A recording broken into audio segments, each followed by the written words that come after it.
Alright. It's time to finish it.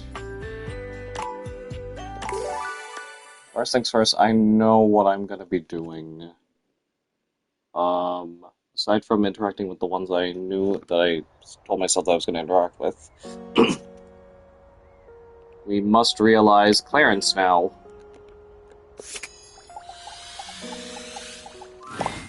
There you are. I was worried Harper might have trapped you in the laundry room.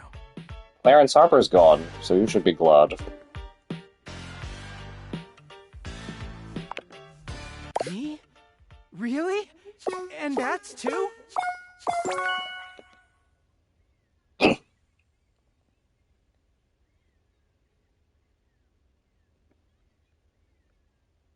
Just you.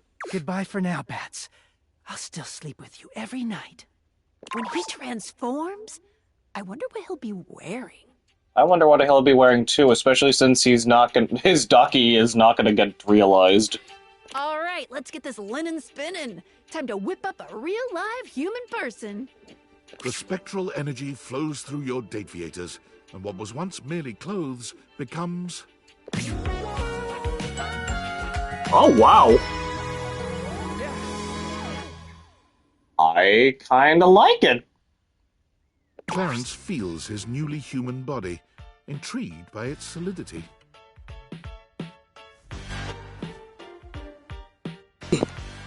Wow! Wow, wow, wow! Just flesh and bone! And blood! Lots of blood! This realization fades Clarence's smile.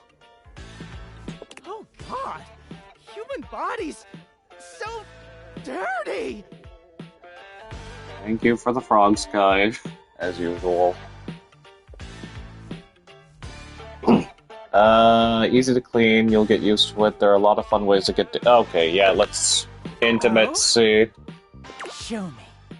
Despite his trepidation about becoming dirty, Clarence takes well to human lovemaking. He lies with you on the closet floor, getting so into it that he rests his head on his once-beloved Dakimakura without realizing it. He does freak out a bit after, when he realizes just how many fluids are involved with the finale of human sex, but a tender, romantic bath clears all that right up.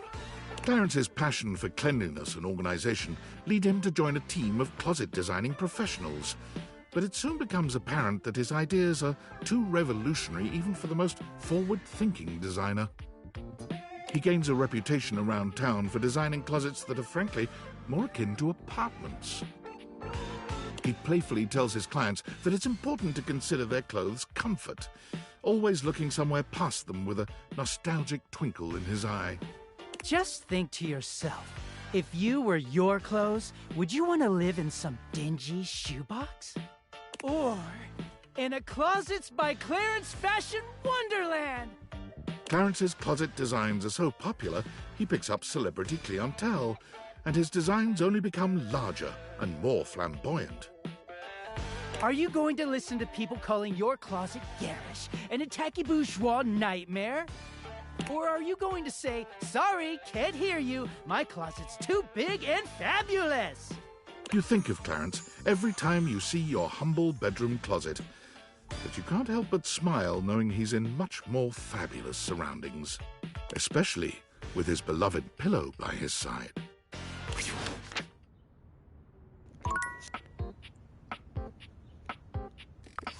And that makes at least 66 realized.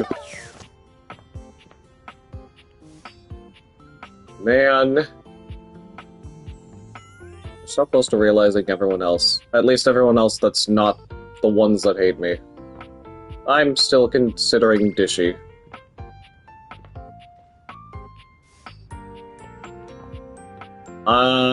Let's see. Because, like, I could consider reconciling with Dishy, but I'm kind of choosing not to.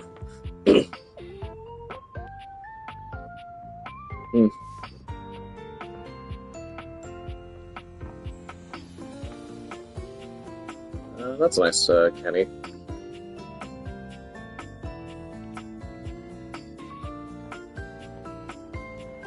Ah, Fire Arrow's a lost cause.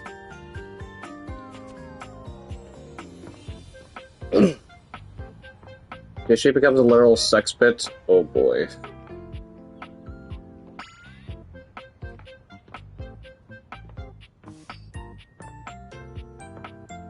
Oh boy.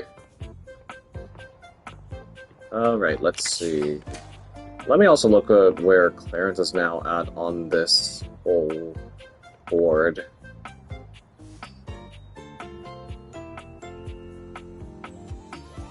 Oh, down there with Miranda.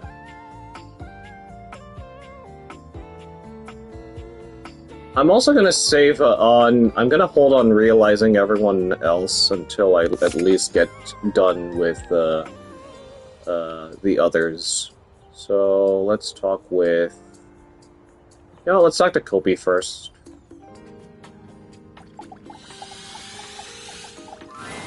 It's my favorite customer. What can I get for you today? Let's see, I've already ordered, like, an avocado Irish coffee, like, twice already at this point, so I think a latte again. Sure thing. One latte coming right up.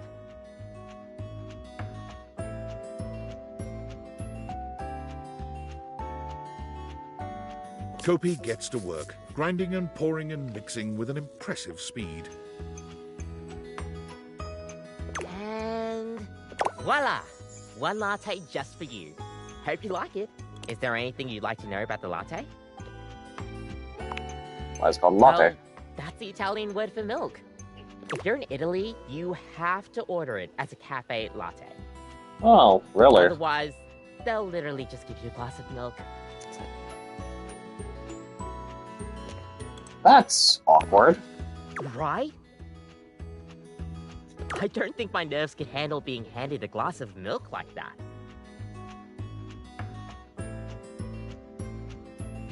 She shudders violently. We'll see you next time. Thank you, Kopi.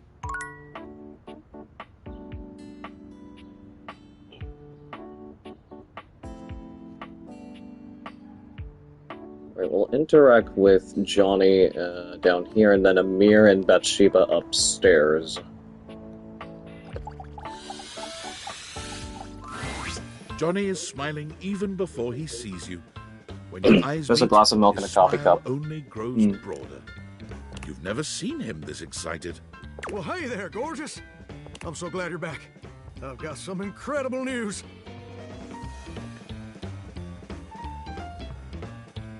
Duke, stop biting you. You don't need my help anymore. You've given up this pipe dream in favor of a stable career like periodontics. Something even better. So, after you left the other day, I went ahead and submitted an audition tape to the American Maestro casting directors. I know we were supposed to do that together and whatnot, but I was just too darn excited to wait. And you ain't never gonna guess what happened. They liked it. Even better. They absolutely loved it.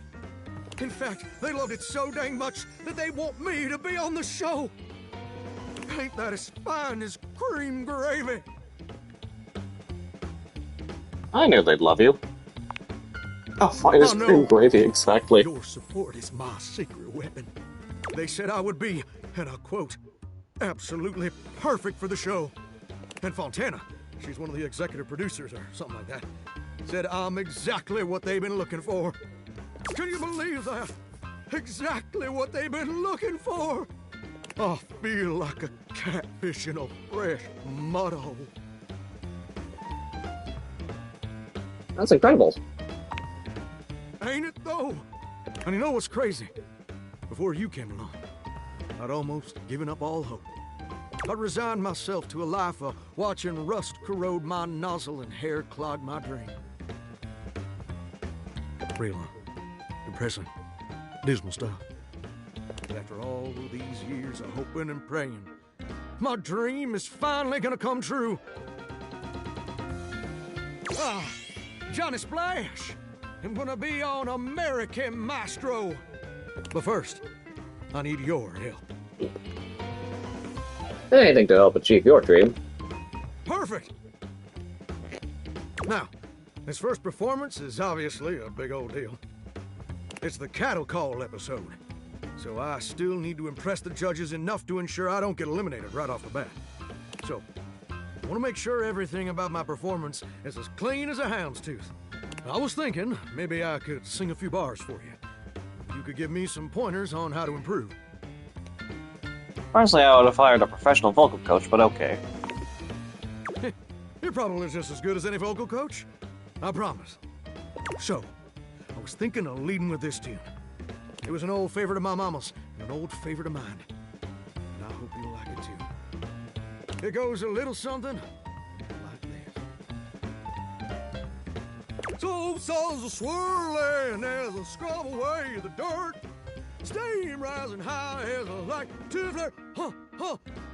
Droplets dancing on my skin so smooth. In the shower of loving, I can't help but groove. Hoo, hoo. I'm a shower in my feeling good so grand. Singing in the shower with my soap hand. Oh, baby, you're gonna let me shine. I'm a shower man, you're gonna make me mine. Well, what do you think?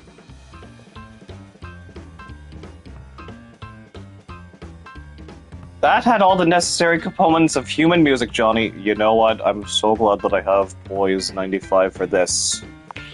Oh, you mean it? Your larynx is a transcendent gift from the heavens.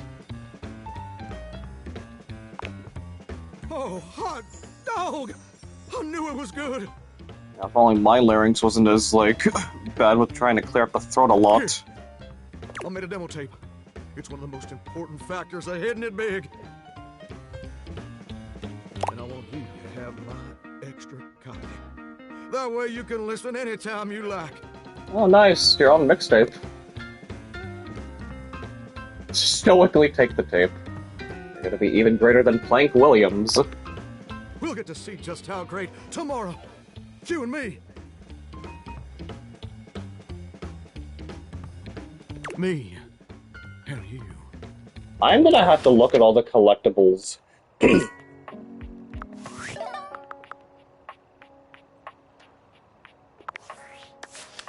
Out of all the collectibles that I ended up getting for the one specific character, I'm glad I did it for the chap. Considering that all of his collectibles were the devs. I want to look back at all those devs. Let me go to the sassy chap.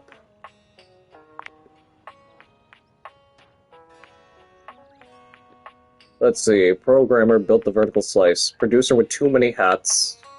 Owner of voice tracks. Cut us an insane deal. Yeah, you can do New Game Plus to get the rest of the collectibles. Yeah, I'm aware of that.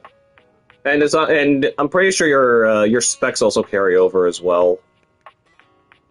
Polish, accept his own bio. Artistic is all, get out. Artistic up the wazoo. And I think, if I remember correctly, Debs was the first Deb that I met in this game, and she was so cultured that she too is a Digimon fan.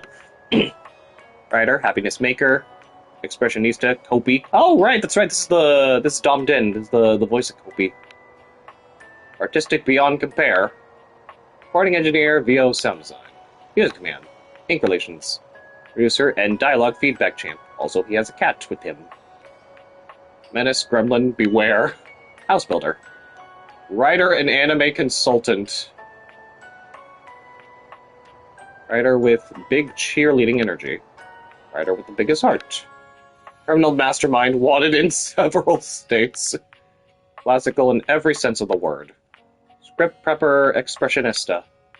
One marvels that she's still standing. Artistic to the 10th degree. Ink romancer. Really, this is what they gave Ray. You're not looking forward to a 2-hour-long session to get love only to fail and have to do it all over again for this one? Oh. Okay, so I remember trying to go for a 100% run in one game. It was for LEGO Marvel Superheroes back then.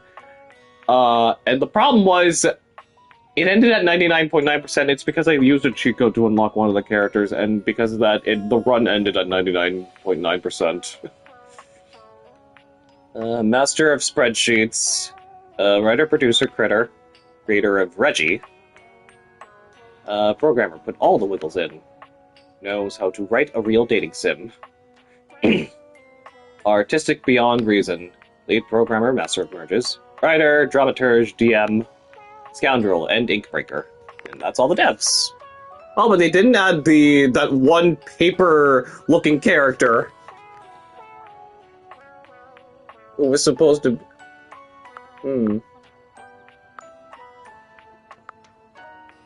Yeah, I don't think Nightmare is ever also going to get realized, considering the moment I even try to go to Nightmare, they're just gonna tell me to fuck off and hate me again, despite me using my damn candy to frickin' reconcile with them. Let's see. You know what? I'll realize Reggie until after I'm done with everyone, because I don't know how I'm going to end things off with everyone else. And Mikey, as soon as I finish things up with the 4 that are needed for getting the rest of my stats up, then he'll be able to get realized. Because I just need only... yeah. Alright, upstairs we go. I think we shall talk to Amir first, what's been going on with him?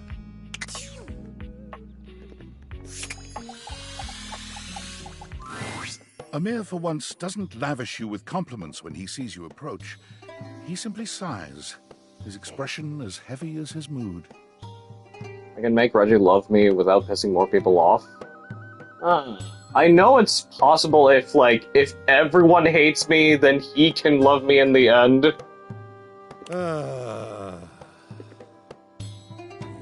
Big sigh, are you okay? Yes, I am fine. It is nothing. Oh wait, really? That's not the case? It doesn't sound like nothing. All right, you have caught me. It is not nothing. Very clever, Azizam. You just need to take his lessons and choose all the wrong answers. Oh! Well. So something like with, Skylar's sort of situation where, everything that I choose, I'm gonna be like, okay, yeah, that makes perfect sense. And then her suspension of disbelief was, still at a stronghold, basically.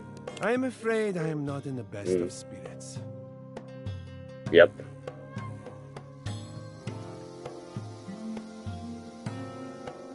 I'm all ears. Should only take 3, just choose the wrong answers. Ah! So same thing with Skylar then. Got it. I do not know. It is just... things have been so slow around the house today. He wants you to be mean, be nice instead in his lessons. Okay. Everyone is off being too busy with their little jobs and their little hobbies, completely abandoning me. It is very selfish. Oh, that's actually really tough. I'm sorry. Yes, exactly. You understand what horrible pain I am in. Oh, thank you. It is nice to be understood. It eases the sting a bit. What if I kept you company for a bit? Yes! Yes, I would like that very much. Got anything in mind? Well, other than gazing at each other... Oh, let us read from my favorite Lewis Barrel novel, You the Looking Glass. It deals with a young Alice's adventures as she stares directly at a mirror for hundreds of chapters. Is this a parody of Through the Looking Glass? It's just replaced with You. Sounds good. Well then, let us settle in for some companionable reading. Thank you for cheering me up, Aziza. And was that enough to just win his affection? Alright, Bathsheba, you're next. Bathsheba is deep into a novel of some sort when you see her. must be salacious because she's gasping and fanning herself. Enough of the will they, won't they? Get you some fangirl. Oh, just kiss her. Come on. What are you reading? Bathsheba starts, throwing the book your way with a shriek. You take a closer look at the book. A ceiling fan and a pedestal fan, each with varying amounts of cleavage, stand chest to chest in a pose that lets you know right away this is a steamy romance novel. Ah.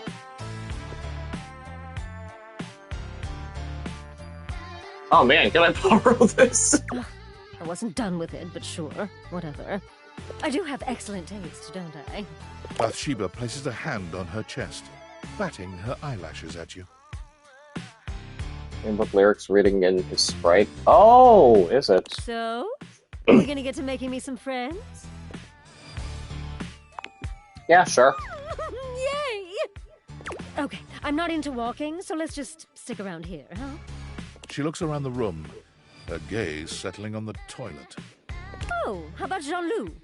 As you turn your deviated gaze on the toilet, it springs to life. You interrupt, little crapper's piece. What could you want, you hunk like sick geese? You're... That's enough of that. Bathsheba steers you away before the rapping toilet can complete his verse. Maybe someone a little more beautiful and delicate. You know, someone who can keep up with me. You mean like Barry? Bathsheba looks around the room, her gaze finally settling on someone standing by the counter. Oh, Barry! Yep, I know Bathsheba it. waves at Barry, who gives her a surprised but enthusiastic little wave back. She greets him with an air kiss to each cheek, which he returns with the same sort of energy. Oh, what's this now? Is it my birthday and no one told me? The fabulous Bathsheba come to consort with my humble self? Oh, come on, Barry. I see you all the time. Yes, but do you speak to me, darling? Aren't we, like, beyond words? I wouldn't go that far. You ignore Barry? If I was Beverly Zoo, I'd ignore him too. Ignore No him? way. Every day. Barry, sweetie, baby. It's just that I'm, like, so fabulous, it's hard. Listen, Barry, honey. There's no reason you and I shouldn't be close. I mean, we're both beautiful, and we love things that make you beautiful. Instant besties, right? Well, it would be nice to have someone to talk to about my latest obsessions. Oh, today it's Snail Mucin. You wouldn't believe the limitless beauty application Snail Mucin has. Snail Mucin? Snail mucin. Is that what it sounds like?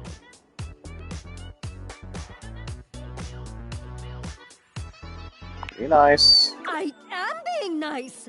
Someone should tell him when something is nasty so he doesn't embarrass himself. Oh, it's far from nasty, darling. Are you going to allow me to explain, or would you rather this conversation ended here? She looks at you, desperation in her gaze.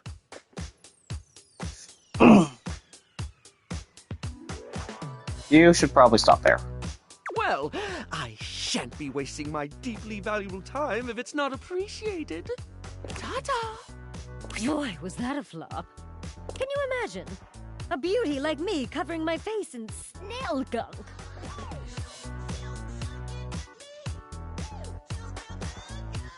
You don't even need it.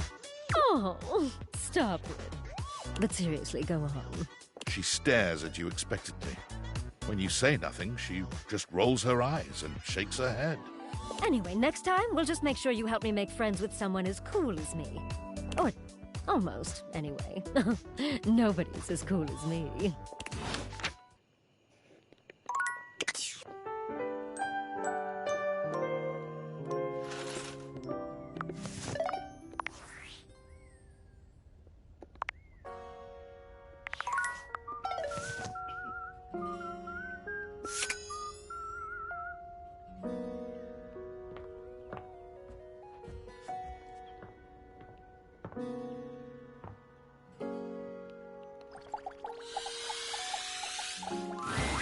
The time has finally come.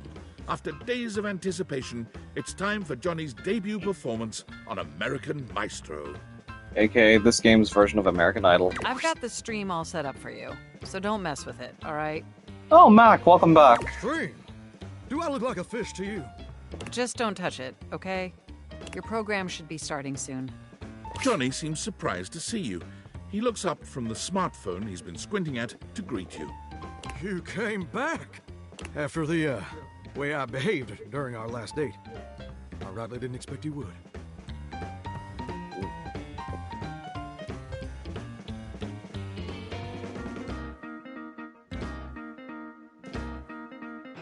Did I do Keith's story before realizing him? I did, and for some reason it ended in a way that we don't know how it ended.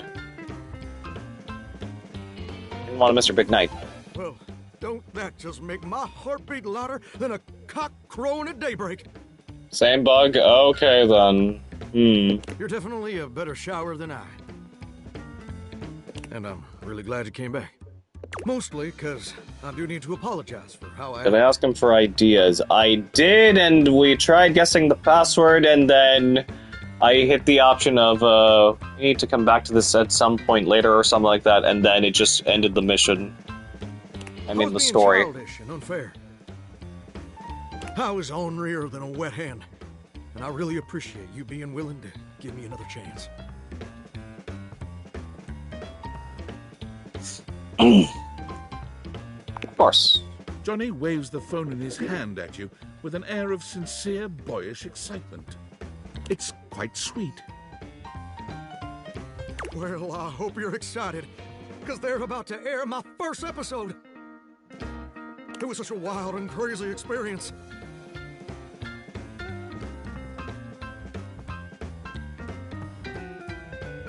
If he goes, looks through, finds nothing, and if he chose the right things, he loves you for the very little reason. You want to hear about it?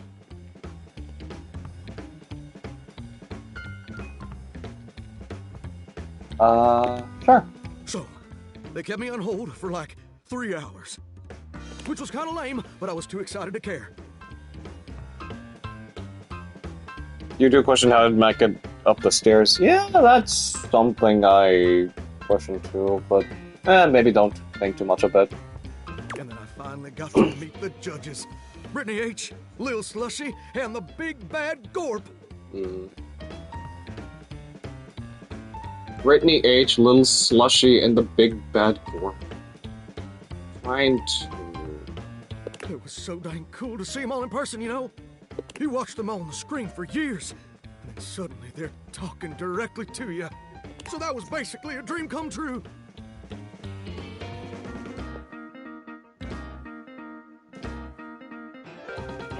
I bet. Now, performing was obviously the hardest part. I was as nervous as a long-tailed cat in a room full of rocking chairs, let me tell you what. But when I thought the anxiety was just too much, I remembered how you believed in me. And I found the strength I needed to push on through.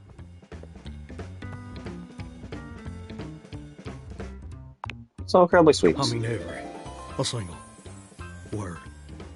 Oh, hold on! The episode's starting! You put your heads together, staring down at the stream on his phone. The TV show logo gives way to footage of singers you don't recognize. Oh, there I am! Oh, wow!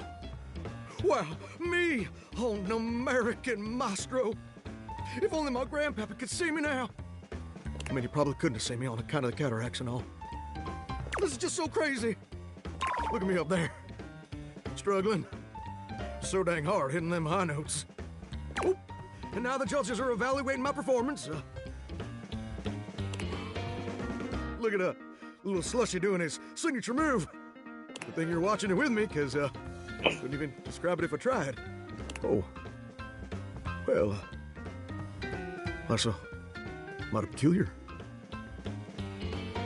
What's up?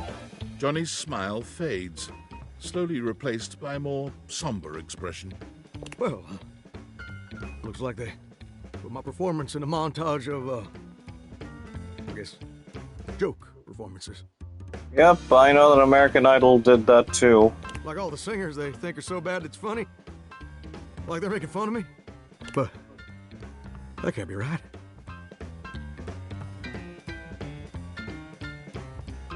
It might have just been a mistake. I know you just want to spare my feelings. But TV producers don't make no mistakes. Why? Don't that just stick in your throat like a hair on a biscuit? I guess you were right. I guess I wasn't ready for the big leads. But now I've gone and made a gosh dang fool of myself in front of the whole wide world. Or at least the North American audience. I thought this would be a dream come true.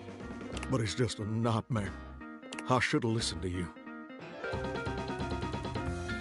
Doesn't change how I feel about you. No? Even though they're already making memes of me? Not all. I still really love to sing, though. It's a wonderful part of you. Don't let anyone ever change that. You know what? You're right. Maybe being a world-famous singer ain't in the cards for old Johnny Splash. Maybe that's a dream I've got to show some grace in letting go. But that don't mean I ever gotta stop singing. And it certainly don't mean I ever gotta stop loving it.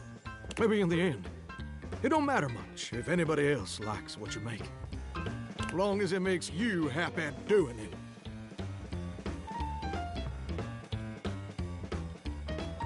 Beautiful sentiment. Well, thank you, gorgeous. Truly. Without your encouragement, I'd have spent all my life wondering. Wondering and being afraid of ever actually taking a leap. But you showed me it's necessary to take the leap sometimes, especially when you're scared. And more importantly, you showed me that even if it don't work out, everything's still gonna be okay. That's why I'm here for you. And you know what? I just had a great idea. I think I'm gonna try out for that house-wide talent show I've been hearing mutterings about. I think that sounds like the perfect venue to share my vocal stylings. Don't you think? Perfect. Ain't it though? Why flounder against the pros when you can smoke the amateurs? And you know what else? I'd like you to do the honor of accompanying me. And I'd like you to wear my soggy old Letterman's jacket. Because we're gonna be going steady from now on, baby.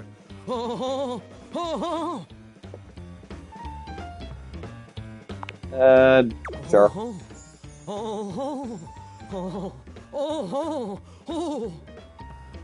Easy there, Johnny.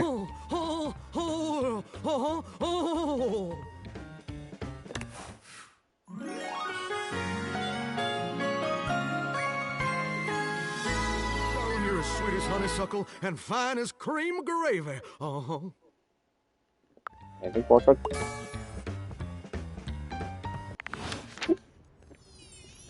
This one? Mm-hmm. Yeah, I know. Let's save the most. Yeah, let's see what, My love has changed my whole demeanor. Why's my old hound dog gnawing on my femur?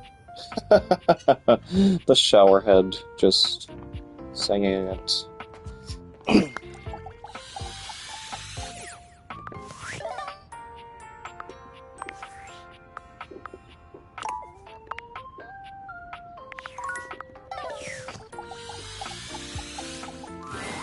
It's my favorite customer. What can I get for you today?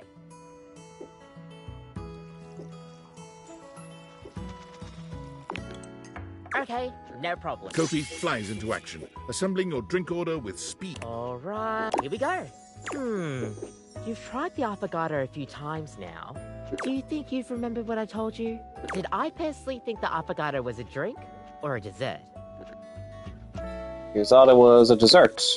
Kopi frowns, disappointment evident in her expression. Dang it. No, that's not it. You really haven't been paying attention to what I've been saying, have you? I suppose I'll see you next time then. Dang it. Well, it's a good thing I saved before interacting with Kopi.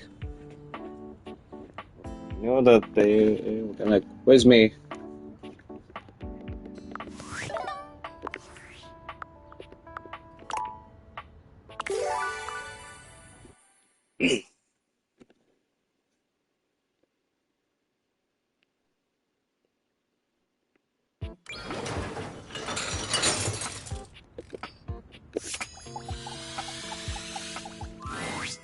my favorite customer.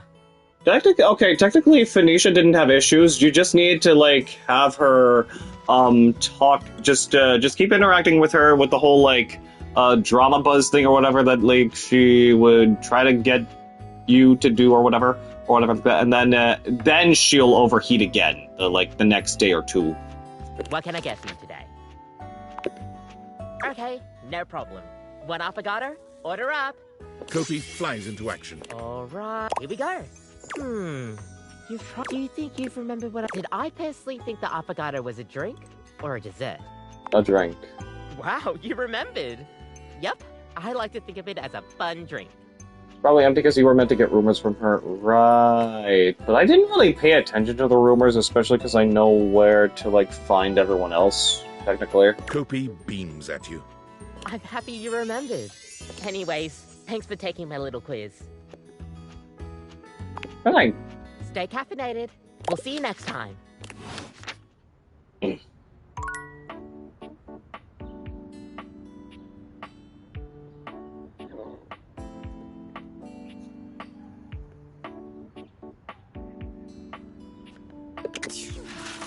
I didn't know that I could actually, like, open and close the curtains like that. Alright, let us go check in with Amir up here. Amir is pacing when you come upon him, venting his frustrations aloud in little half-sentences. He looks positively furious. Oh! Unbelievable! How dare! After I... How? Ah! I'm getting a feeling something's bothering you. What? No. Perhaps. Why do you ask? You seem really unhappy right now. You are so perceptive, Juna. I love that about you. I suppose I am feeling a bit stressed. I'm here if you want to talk about it. There have been some tensions lately. I am ashamed to say I have been clouded by them. That talentless, low-pressure hack of a singing shower steamed up the entire bathroom again while I was taking my beauty nap. He still has a bit of issues with Johnny. And while I was resting, Jean-Loup drew all over my face in the steam. He gestures to himself. Jean-Loup's crimes evident all over his reflective surface. Look at this! Just look! Look at what he has done! That's kind of funny. His greasy little toilet prints will never come off. What does he think he is? I cannot stand to be in the same space as him. You know I can just try to clean you off, Amir. Like this option here. You give Amir a thorough cleaning, erasing all trace of Jean-Loup's grubby little hands. Oh, your touch is exquisite. Thank you for making me presentable and reflective once more. Alright, next is Bathsheba. Hi, cutie. We should talk about today. That stuff with Barry was not my speed. So let's make sure today we hang out with someone who rules, actually. Huh? Doing my best, you know. You're so demanding.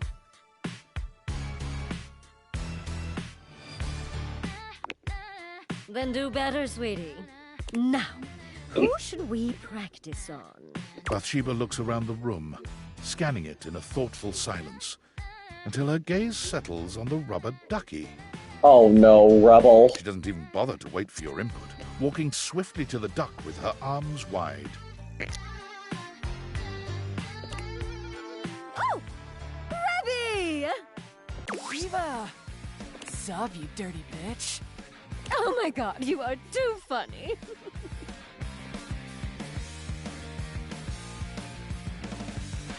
Good to see you, lover. You'll be great at this.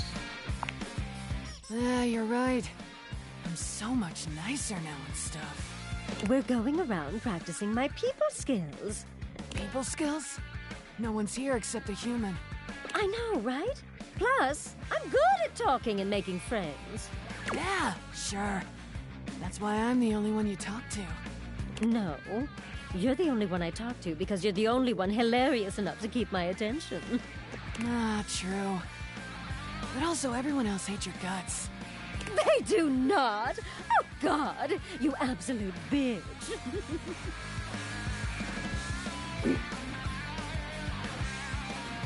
I don't understand the basis of this friendship. Gotta keep up appearances, duckhead. It's really simple. Rebby and I are champion shit-talkers. I asked them once for gossip, and they just went down the line, destroying everyone in this house. Including you, by the way. Rebel points a wing at you. Oh, I went in on you for a good 45 minutes. I didn't realize that was you back then. Oh, my God. This must have been before we got together. It was, but don't think I won't duck and destroy you even now. Gotta keep the old bill sharp, you know? It's rich, by the way, that you tell Sheba she's no good at social shit.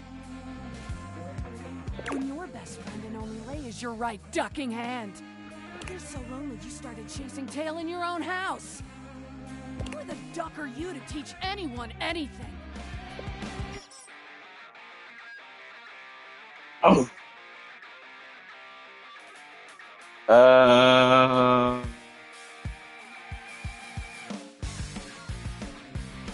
What the fuck are you swearing at, you rubber-coated edgelord?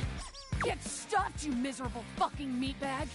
Only one that gets to dunk on Sheba is me, you dickbag. Oh, Rebby.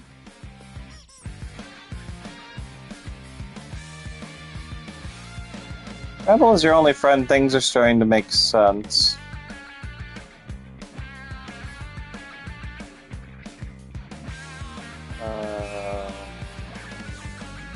Yeah, sure. Now you're getting it. Now duck off like a good little human. Now, tell me who's embarrassed themselves this week. You can hear Bathsheba and Rebel's laughter echoing through the bathroom as you walk away. A win in only the most technical sense. But tomorrow's another day. Alright, Reggie. You've reached Reggie Rejection's special phone app. There's a new 1 gigabyte update required every day. How can I help you spread some lovely rejection this fine day? Teach me your ways. Let's boogie. My favorite way is to do some target practice at the shooting range. Select the option that's going to inflict the most pain. Hopefully this will help you get some choice words from the others around here. But honestly, I think clicking the worst option is always the most fun. Let's go. Delicious. Here we go. First, Reggie puts his hands under his chin, batting his eyelashes and adopting a vacant stare. hello there. I'm a nice, friendly dateable.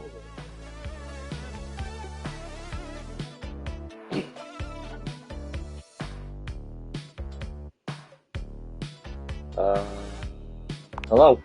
What the hell? That's like... nothing? Whatever. Next. Reggie places a hand on his forehead, mock swooning. Oh boy, I'm super artistic coded. I love music and drawing and all of that bullshit. I love music and drawing too. No, not at all. Finally. Reggie twirls a lock around one finger, pouting his lips and swaying back and forth. Would you pretty please help me on a quest to find my lost button or some shit? 34? What's with the 34?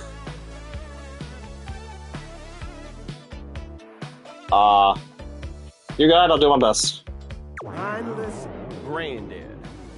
Helping? Yuck.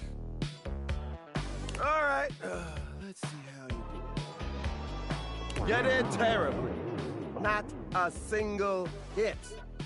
Like it was deliberate. It's okay.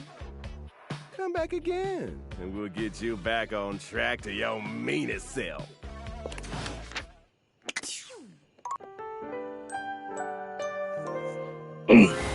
Nightmare looks both Oh pleasant and no, it's horrifying Nightmare. tonight. A strange mix of the way you once knew her and the way she's grown to look to you now. Hello, my dear. No. I did some thinking. The room feels colder. I really tried with... I pulled back. Yeah, she's here to say fuck you. Yes, that's... I thought I liked you, but... Nightmare seems That's it. If you don't value... I don't think you deserve to dream anymore. You don't deserve to live. Maybe I should... Your body is... Look at that. It's too late. Maybe someday, but from here on... We've been through this before, Nightmare, even though I used my candy on you!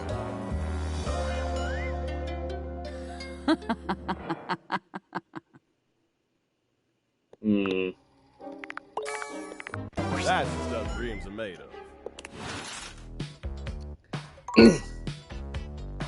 And I wanted to realize Nightmare as well. Wanted to realize Nightmare, Friar Errol. Seems candy's pretty shit. Maybe it's more so you have to...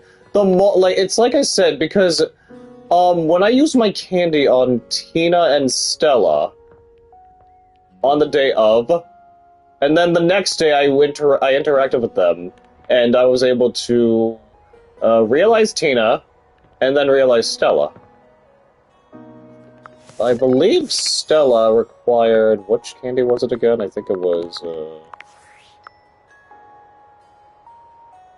she had... I think it was the charm candy, yeah.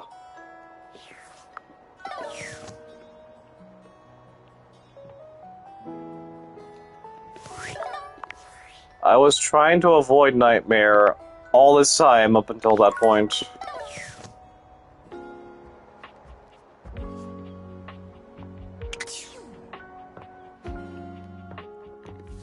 I did not leave the shower on, dang it. We're done with Johnny. We need to continue with Bathsheba and Amir. And who else again? Oh yeah, Kopi as well.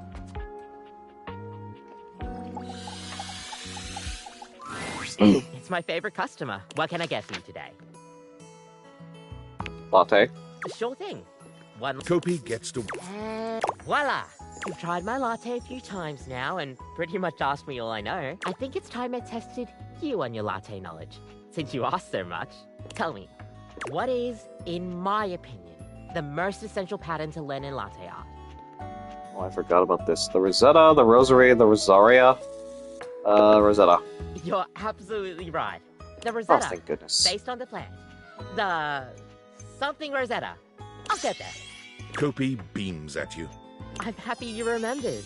Anyways, thanks for taking my little quiz. Thanks. Stay caffeinated. We'll see you next time.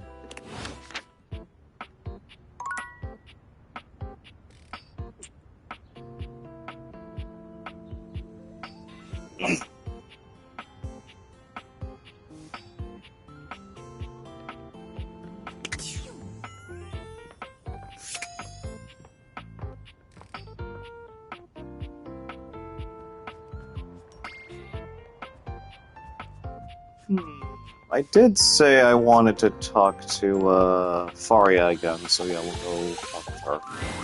Hello, hello.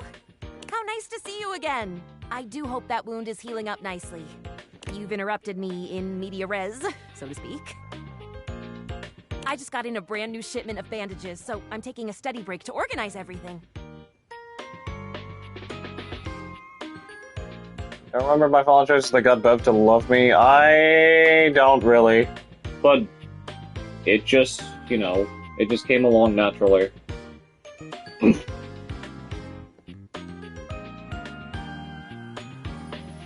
We're doing great, thanks. Thrilled to hear it. Remember to keep it clean and dry and change the dressing once every 24 hours. You know, I did not notice that her headpiece was also looked like that of a bandage as well. Or more so... Or is it 36 hours? Oh, heck, for some reason I always forget that. Let me just check in my textbook and I'll give you the correct information. This This beautiful and weighted thing is my textbook. I'm not sure if you can tell, but I love it very much. I study every single day, and I have my big test coming up soon. In fact, might I ask you a favor? Go for it. Would you be willing to help me study? Perhaps, despite appearances. I'm a bit nervous. I could really use some support. I'm a great study buddy.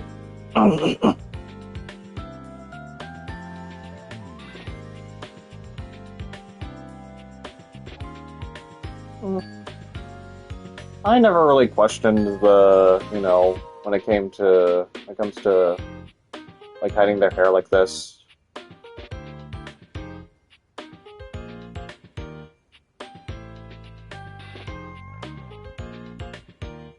Yeah, study buddy. I really appreciate this.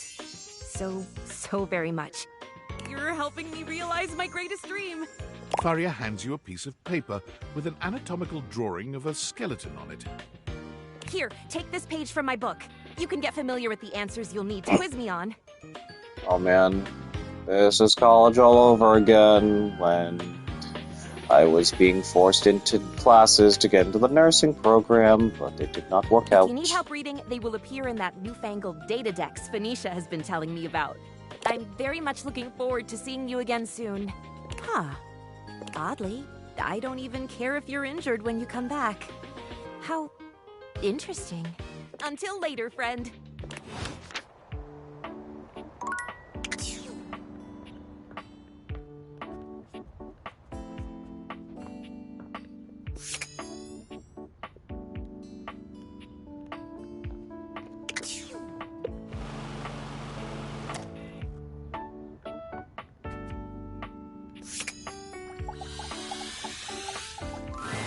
Ah, my very favorite reflection.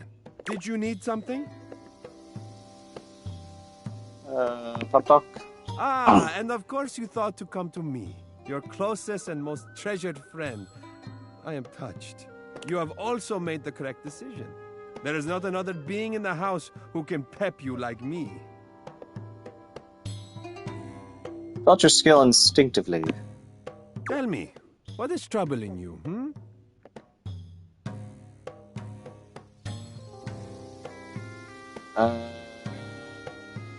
Am I boring? Boring? Would you call the sun boring for rising? This can lead to a hate. Or a Ooh. rose for blooming?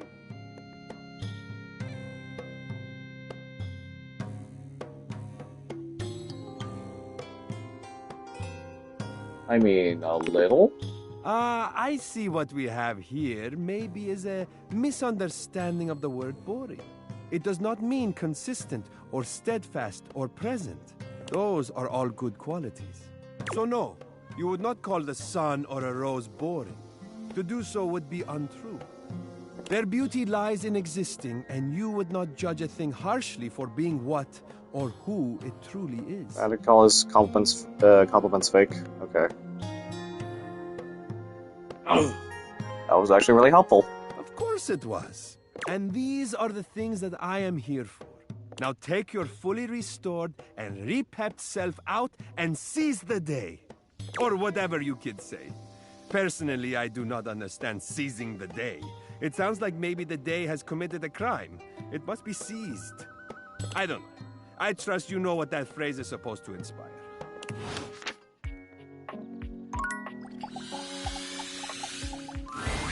Hey, you. So, after you left the other day, I kind of felt a little bad for ditching you. Oh, empathy, that's progress. God, look at me. I'm amazing at this! Anyway, a popular princess like me should be friends with everyone. And I basically am, but I committed to hearing your little lessons out. So, what have you got for me today? I should probably choose who we're talking to.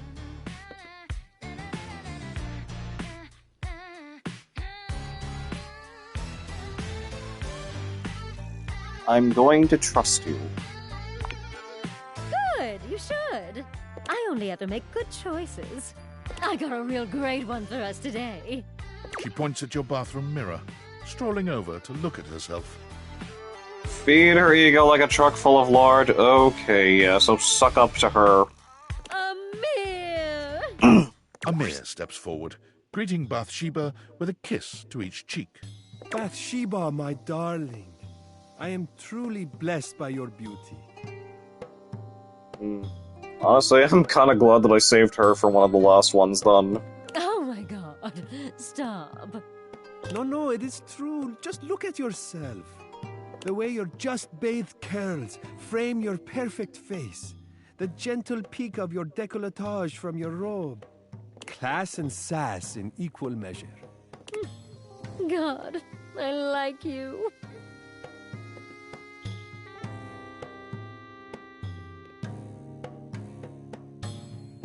She is pretty, but we're not here for flattery, Amir. It is not flattery. A mirror can only reflect the truth. It's honestly okay if I'm, like, if I'm going for either love or friendship, because, like, I'm trying to go for, like, good outcomes here, honestly. And the truth I see is a beautiful bathtub who knows her worth. God, I do, don't I? You said you are practicing social skills, yes? Learning to take a compliment with poise and grace is a social skill. Yes! Let us have an example now. Bathsheba, you may be the most beautiful bathtub I have ever seen in my life. I could live 1,000 years and reflect 1,000 souls, but never would I see your equal again. Oh, Amir. Up. He turns to you with a dazzling smile. Now then, how does a woman of Bathsheba's immense beauty respond to such a sweet and effusive compliment?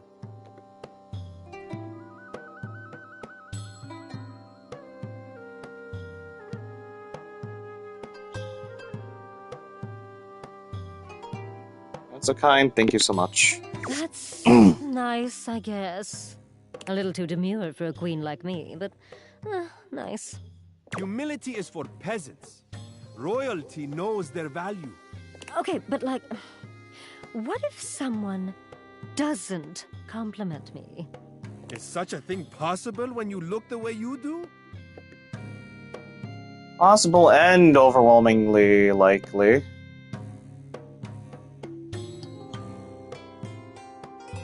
I'll let them take another look at your fine self and change their approach. No. Boo!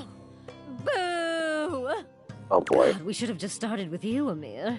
You really know what's what. I am only a reflection of you. All that taste is yours. You see what I mean? He gets it. What a great time.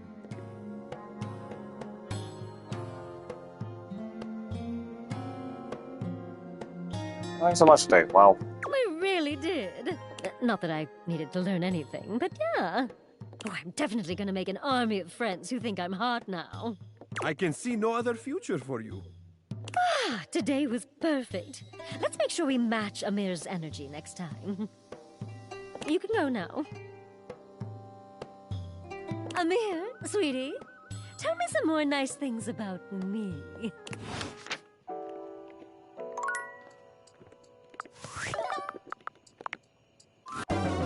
You've reached Reggie Rejections. There's a new 1 gigabyte update required every day. Man. How can I help you spread some lovely rejection this fine day? A new gigabyte update every day. That is so evil of him. Let's boogie. Okay, you really biffed it last time. This time, no biffing. Choose the meanest option, or else I'm gonna get kicked off. All right, I'm gonna go easier on you. Easier, you say? First up, Reggie interlaces his fingers, holding his hands over his chest and looking like a vulnerable anime heroine. I like how he also holds his heartbreak piece too. I love you, I love you, I love you so much. He can't keep it up, sticking his tongue out in an expression of total disgust. Barf. Love to. Why is that even an option? You gave it to me. Next up, Reggie's expression goes completely blank. He shrugs at you. My name's Quentin. Shake Quentin's hand. Hi there, Quentin. My name is Sora. No. Way too long. Miss. All right, last one.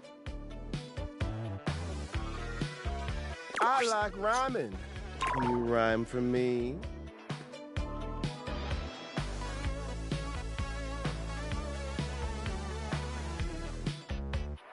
I've got a hat right here. How do you like that, dear?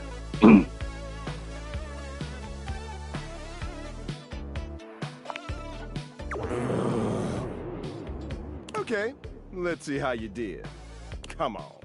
No hits? Nothing? I'm torn. Torn between trying to teach you and feeling like I'm getting played.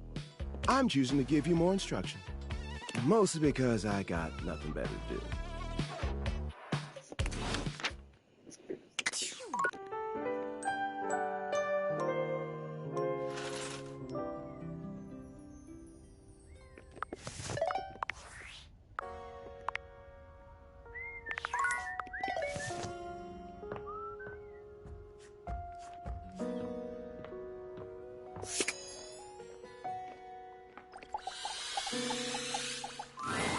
It's my favorite custom. What can I get for you today? Irish coffee. Right. Just make sure you can... Kopi makes a lovely cup of... And there we are. All right. You've had the Irish coffee a few times now. Assuming you're not completely gone from the booze. Pop quiz. Why do you need to use Irish whiskey while making an Irish coffee? More sour, smoky, smoother than hints with hints of vanilla.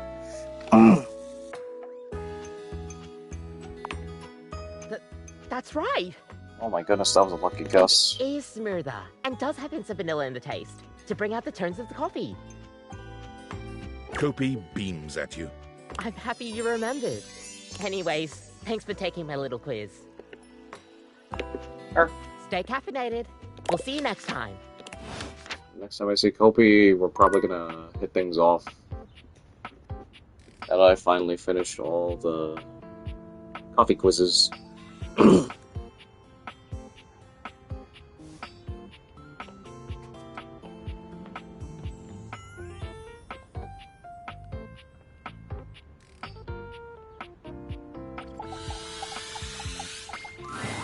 Ah, my favorite reflection has returned.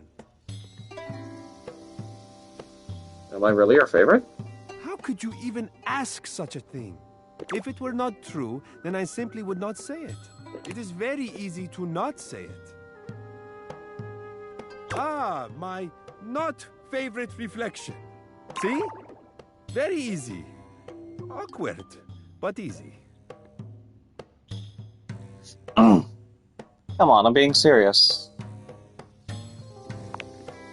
Why is it so difficult for you to accept my affections, hmm?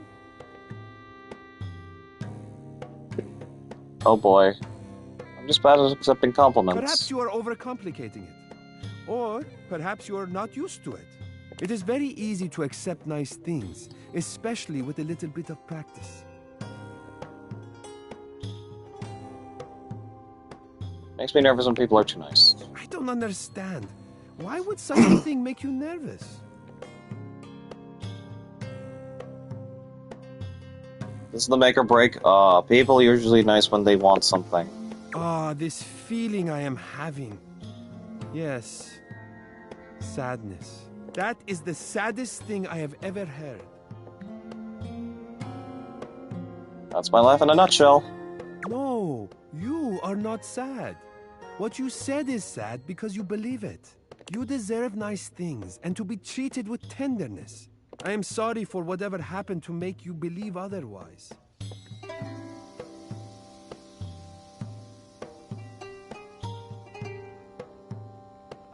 Be emotional. Do not worry, Aziza. I will make sure you receive that care from now on. If you will have it, that is. My care, my affection, my love. All that I am, all that I have to give, I lay at your feet.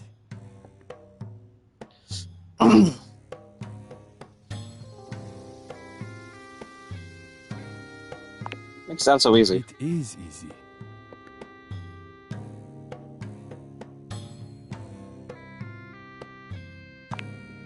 You misunderstand. I am not asking anything from you. Offering you my love is easy because it is what I feel. What was in my heart from the moment I first caught your reflection. It beats for you, and only you. It is yours completely, without question. Whether you choose to accept it or not, the answer is the same. It belongs to you. Nothing could be easier than giving you what is already yours. دورت بگردم عزیزم. Will you have me? Sure. You see, as I said, it is easy when you know what you feel. We have been drawn together for a reason. You do not need to fear being open anymore, Aziza. I will look after your heart from now on. It is safe with me.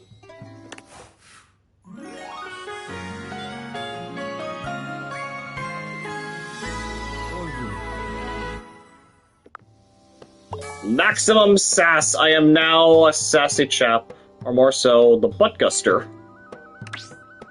You're so funny it should be taken seriously, for when the world laughs with you, it may laugh itself to death. Finally.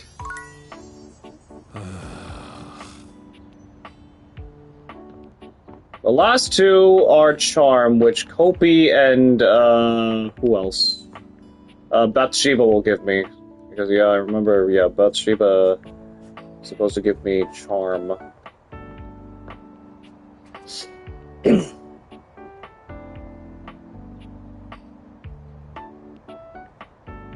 else was I gonna talk to again?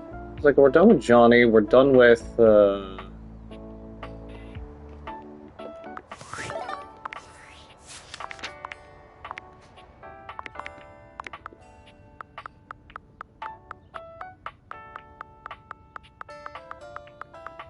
Oh, right, I forgot to go to Faria, go to Faria. Hi, Jacob. Alright. Oh, hi there. Welcome back.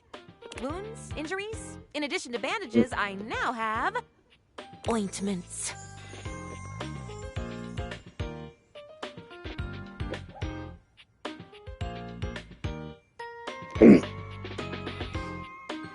All balls attack, no active bleeding. Aw, heck. I mean, well, I suppose it's good you're not expiring.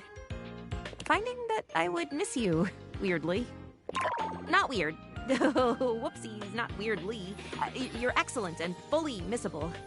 I just usually don't miss anyone. Except for this one armoire I knew who managed to take an honest-to-goodness axe through one of his doors. That was a fun surgery. So then, how are we feeling today? This is the traditional question that doctors ask, you know. I'm practicing. I'm feeling good. Good? How good?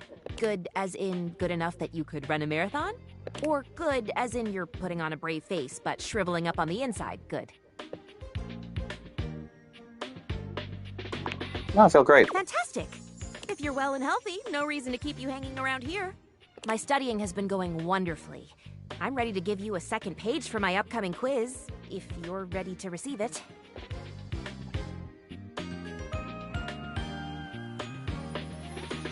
Bring it on. Faria hands you another page from her textbook. Thanks for your help.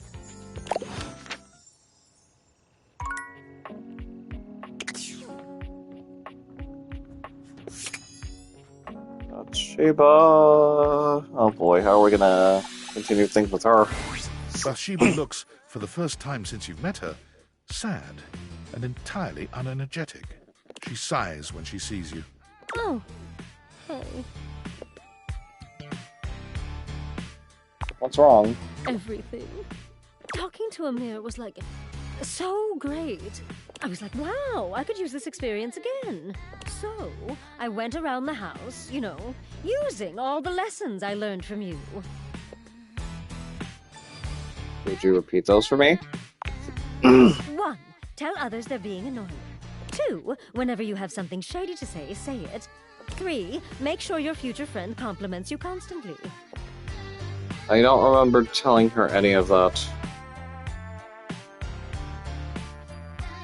You're telling me that didn't make you any friends? It didn't. And worse, your little friendship lessons made me enemies. I thought I was going to get compliments, and I got insults and rejection. You don't deserve that. Her lip trembles as her eyes fill with tears. I don't. I really don't. I don't get it. Everyone around here is so easy to talk to, and they know just who I am. Well, most everyone is.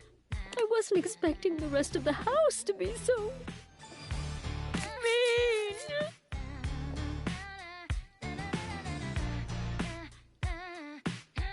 Welcome to the real world. If this is the real world, you can keep it. I'm just gonna stay here. Alright, one more quiz with Reggie, I believe. You've reached Reggie Rejection's special phone app. In many cultures, red signifies anger, war, hate. It can also signify other things. Just saying that red shirt is fantastic. How can I help you spread some lovely rejection this fine day? Let's boogie. All right. Undeniably dense.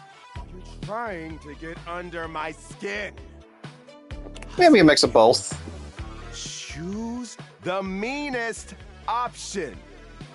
Usually the one with the F word. Don't fuck this up. Reggie holds his hands up, waving them clumsily. Please don't make fun of my very big hands. Sorry, I think your hands are lovely. No. Reggie minds holding a small invisible creature in his arms. Oh, I have a cute little mascot named Bluffy.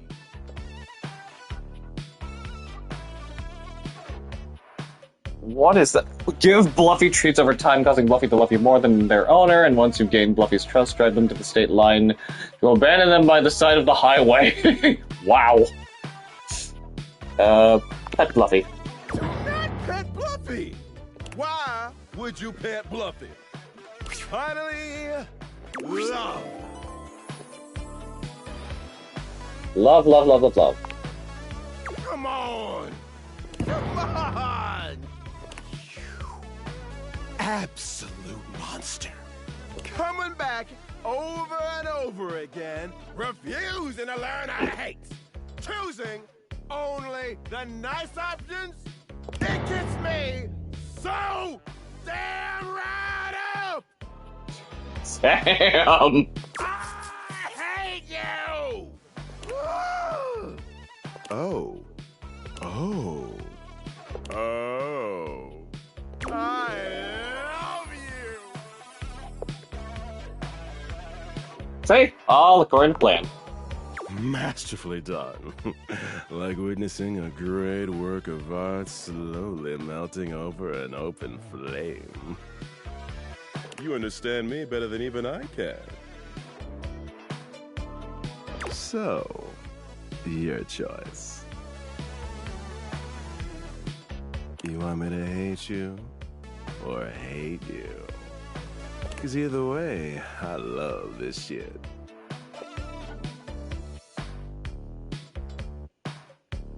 Quote unquote hate me. I hate you so much.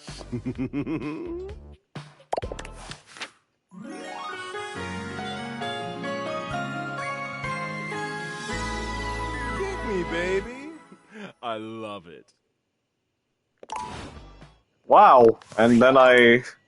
Wait, let's look at let's look at that collectible again, because, like, I know he has the... Actually, let's sort it to...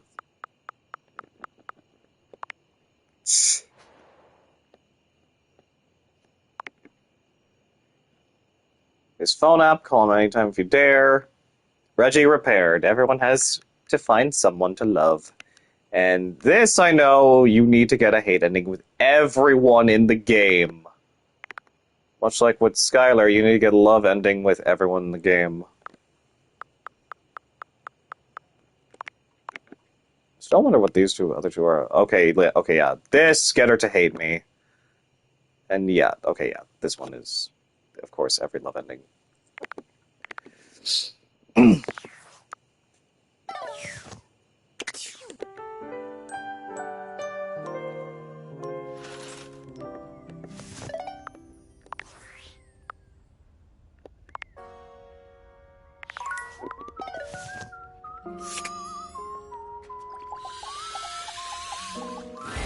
Bathsheba is back to her usual happiness, greeting you with a peppy little wave.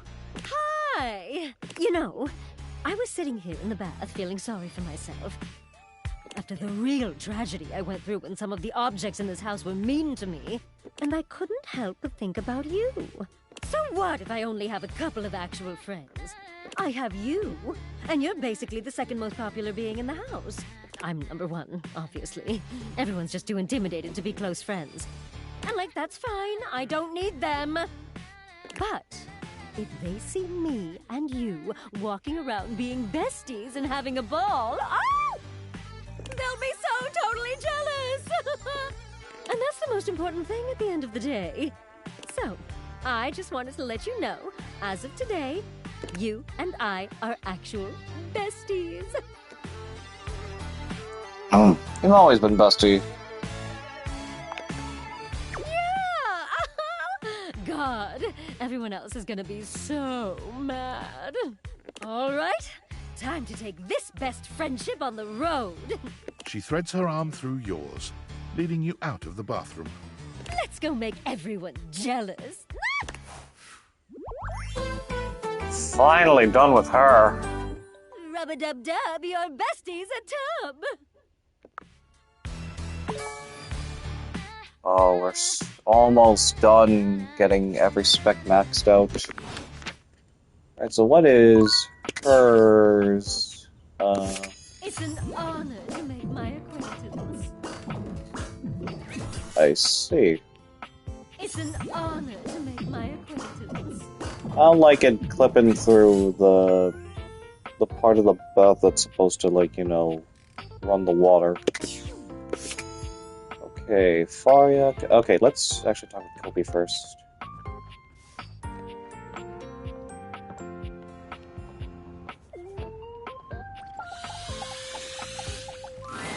Listen, I need to talk to you about something. I'm all ears. It's just, you've been coming here so often. I visit just to see you. Well, that's the thing. I feel like you've only been visiting me just to hear me rant on about my little coffee facts. But I wonder sometimes if you're really listening. Do you like what I have to say? It can be hard to remember some stuff, but I enjoy hearing you talk. Well, I can't be too hard on you, I suppose. You're a good customer, and I'm glad to know you. Thanks for stopping by. Still not done, I see. Oh yeah, we still gotta realize Watford and Drysdale. I'm still beating myself up over not, getting these two to make up. Because I screwed up the order of events.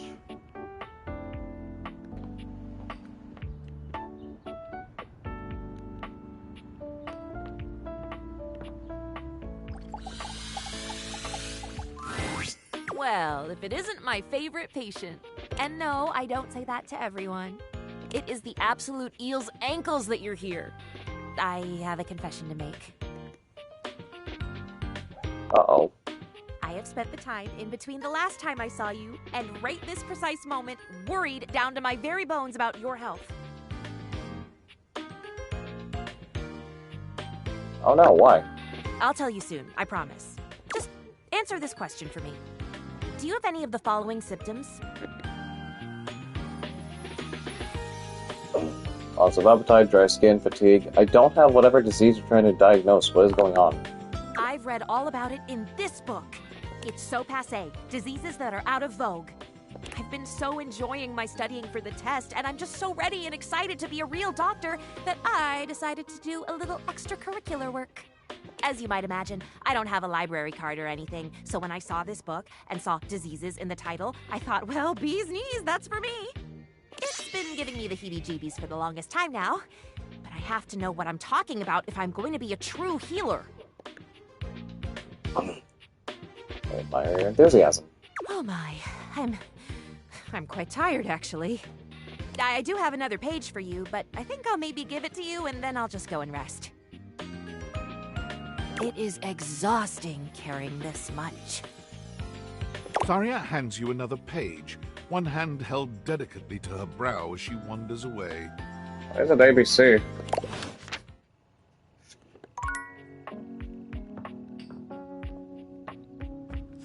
Okay, I'm actually going to realize the sassy chap. I had a feeling you'd be back. My love, my one, my only. The devs love you, but more importantly, I love you so much more. And you're wearing that fantastic red shirt that we created to make more money. I mean fun.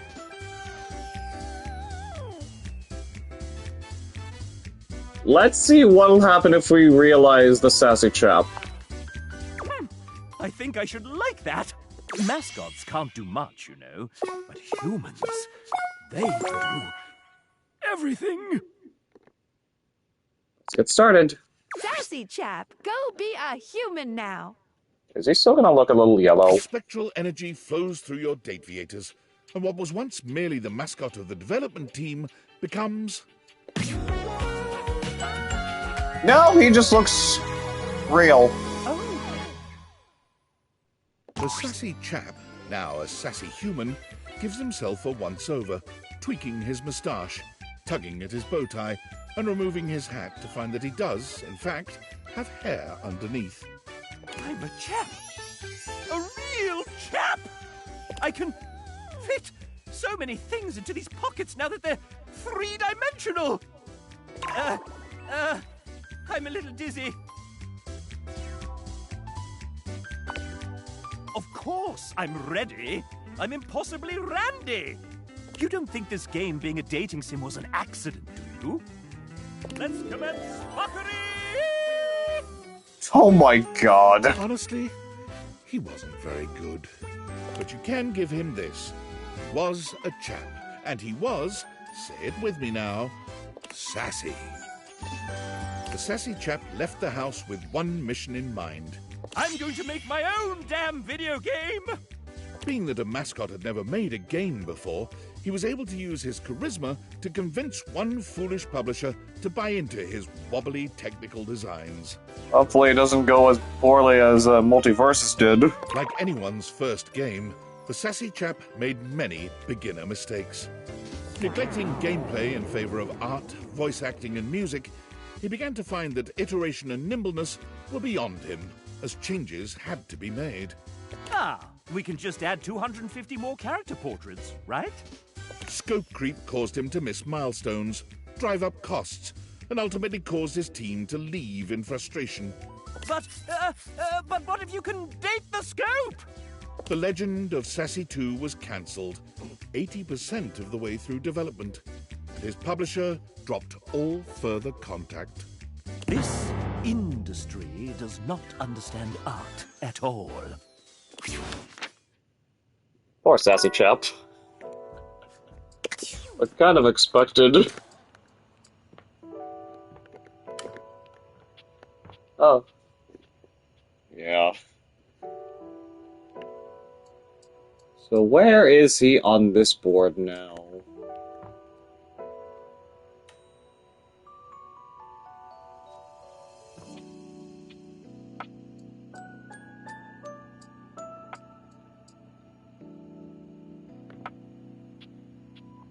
Maybe he's not on this board.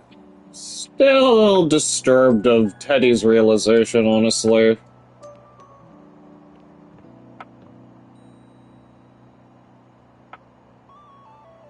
Okay, I don't think I see him on the... Never mind, he's right here next to Textbox-chan. Fitting.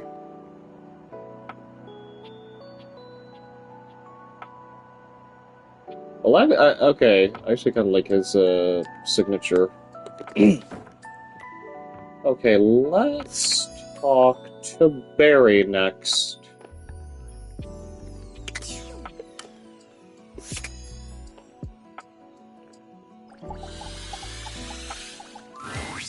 Well, hello again, darling. Absolutely fab to be in your lumescent company again. What's new with you? I hope all is gorgeous. Gorgeous. I am indeed. So, since we last chatted, I've memorized the hex codes of all my favorite shades of pink. And then I forgot them. I was supposed to be organizing all my color palettes before I got distracted by thinking about pink things and trying to name all the stuff I know that's pink. So, anyway, if you were thinking of going with the Smile Republic Very Red eyeshadow today, I apologize in advance for not knowing where it is. Really, you do have a lot going on in that brain, don't you? I suppose I do. Which is funny, because if you'd asked me, I'd say my head's empty most of the time. I forget enough things that it should be. But the moment a thought's gone, the space immediately gets filled up with something else. Well, that reminds me. I was actually going to ask if you could help me with that. I mean, from the color coordination on your amazing outfit alone, it's clear you're far, far, far more level-headed than I am, darling, and I'm messier than one gets trying to do their mascara in the back of a moving taxi. I wouldn't say I'm a beacon of organization, but I can do my best to help. If you're offering, I'd absolutely love the help, sweetie. Lately, I've just found it really, really hard to focus on anything. You know, I realized after we spoke last time that I actually can't remember what we talked about. Like, I have little flickers of the conversation. Like snapshots almost, but you were really interesting and I enjoyed chatting and I feel awful that I can't remember anything as if you weren't and I didn't. Barry falls silent, the weight of his confession clearly getting to him. It's okay to not remember everything. I don't think forgetting the details of the conversation is that terrible thing to do. I bet it's just a casual chat, hardly something that needs burning into your brain. This one. It's more than that, though. For example, if I watched a movie, do you know how much I'd remember by the time we hit the credits? Same thing, just snapshots. Relatable. Maybe a line or two for a while, but there can be more important stuff than that, too. I feel like you need to do, like, a lot of rewatches of certain things in order to, like, you know... It could be the happiest day of my life, and I'd still walk away with cliff notes that'll fade in no time at all. Feels like my brain robs from itself. Just takes away the things I experience and leaves an outline in its place. I can feel life crumbling away behind me like a particularly cheap liner pen.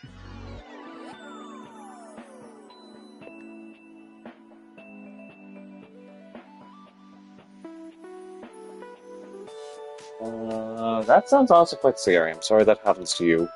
You're forgetful is what you're saying. Feels like this stuff were actually important to you. You'd remember it, right? You're really trying, though. For some of us, our brains just don't cooperate like they should. Thank you. It makes me feel really bad.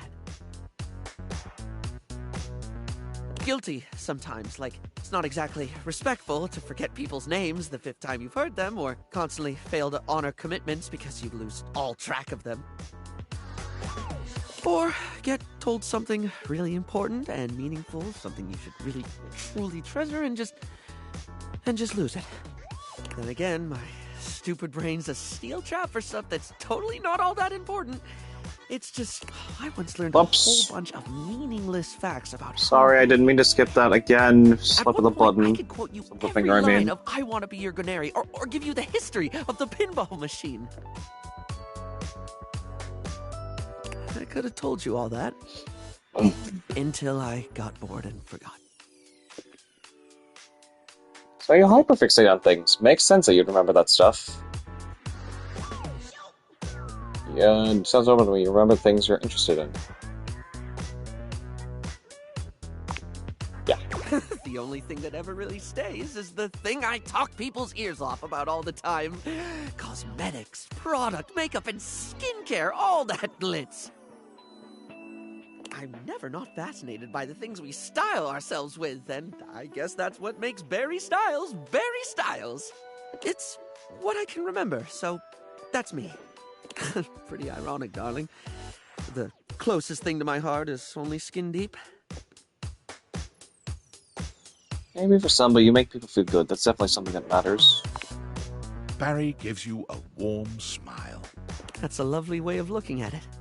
You have a beautiful perspective. What was it you actually needed my help with? Oh, yes! I forgot that's what actually started this. I can't remember a single thing, and it looks to me like you're able to keep track of roughly 100 things at once. So, like, how? Makes that How 102. can I always pay attention to the things I want to pay attention to? Seems to me that you can't keep everything in your head. Keeping it somewhere else might be the best thing. How do you mean, hon? Document it.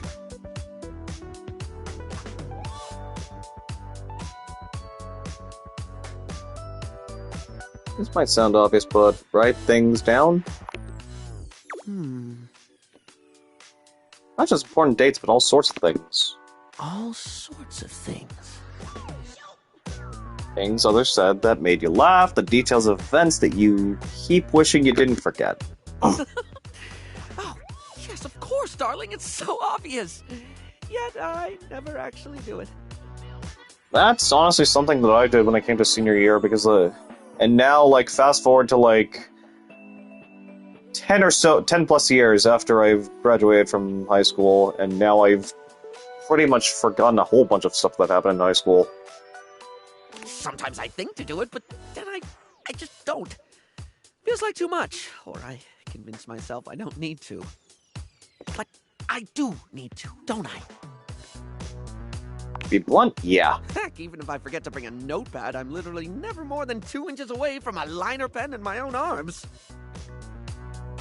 Using tools to train aren't a bad idea, actually.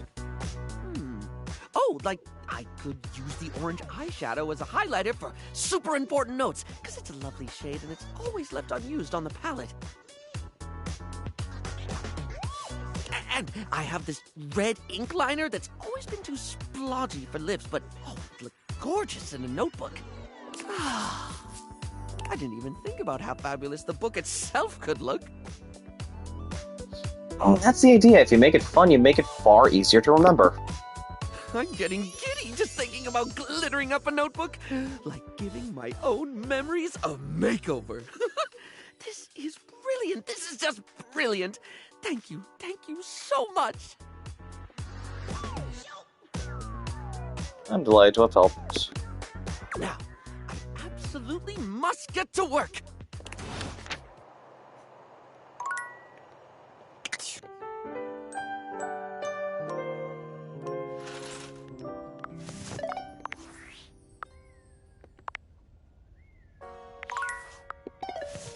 So, okay.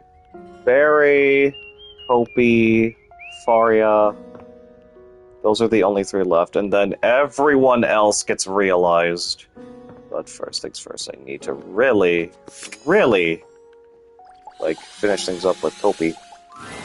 Kopi is for once not busying herself making coffee when you see her. She rests her head on her hand, staring off into the distance.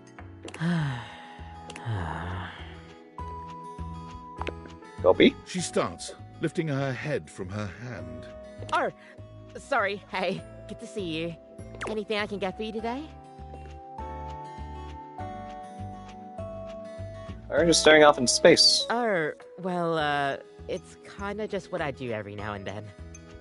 Most of the time when I don't have customers, I'm kinda just expected to do busy work. You know, if there's time to lean, there's time to clean. But, like, a lot of the time there's pretty much just nothing else to do, so I just dissociate. I guess it helps me deal with the business behind the scenes. I can't imagine the kind of things you have to deal with. You can. It involves cleaning, mostly. But I think Ruthbucks expects me to be all smiles all the time.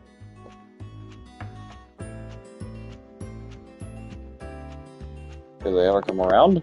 The owner is never around. He just likes being outside of everything that involves boots on the ground. It's like, I can only do so much, you know? Especially when I'm scheduled to have long, grueling shifts. It's always a pain, but gotta do what I can for the corporate machine. It's a strange existence, if I'm being honest.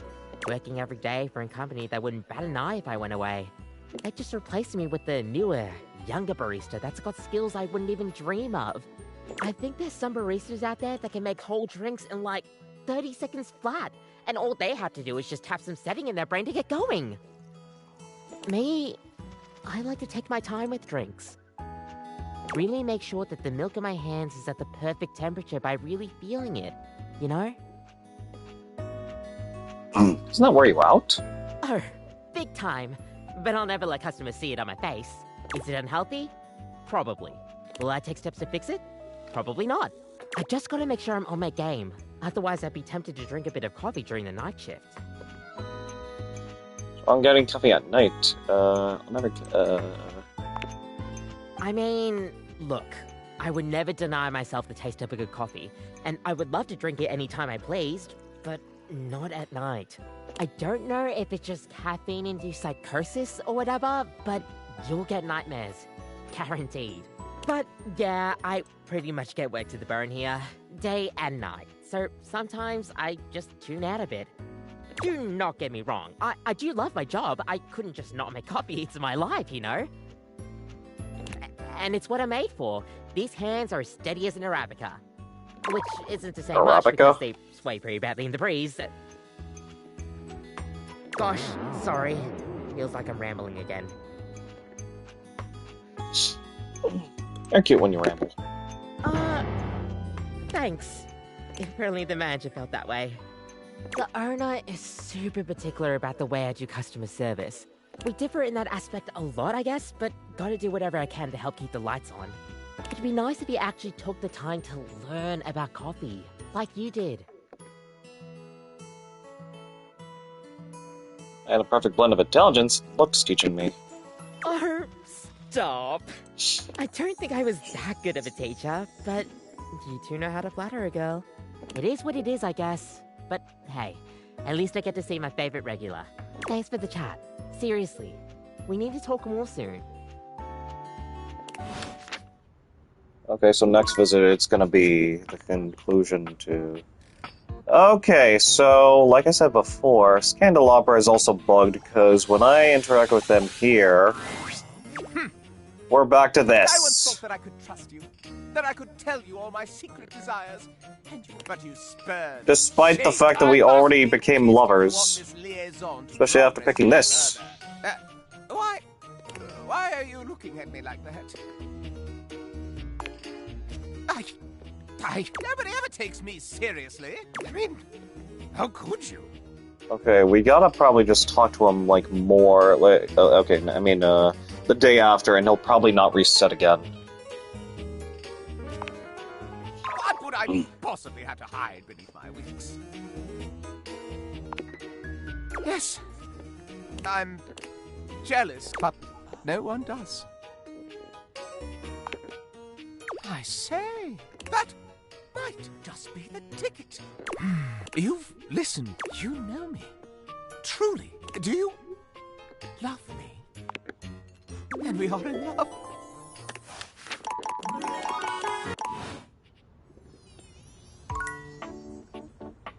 Okay, who are we gonna realize now? I think we should probably realize Curtin Rod, Jacques. Actually, let's realize these two, Jacques and, Dante. Is Dante ready to be realized?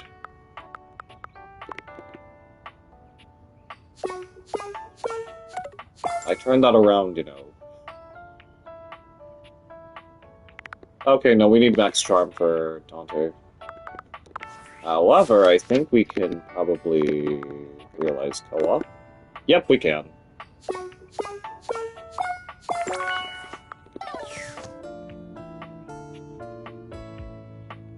Yeah, let's realize these two. This is so great. You just make me feel so peaceful. You wanna get comfy? Oh, sweet.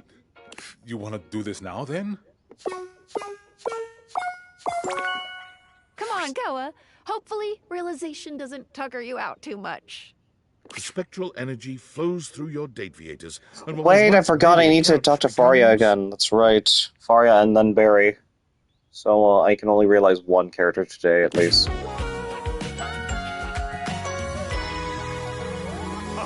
Wow! Looking traditionally Hawaiian now. Koa looks over his body, marveling at the size and strength of it. The words don't seem to come. He looks to you, opening and closing his mouth a few times before just shrugging. Welcome to humanity, Koa. There's so much this body can do. So many naps I could take in so many different places. That's what being human is all about. But I can do so much more than just sleep. Koa's smile is as sweet as ever, but his tone sends a shock of heat through you. Why do you think I nap so much? I save my energy for the things that matter.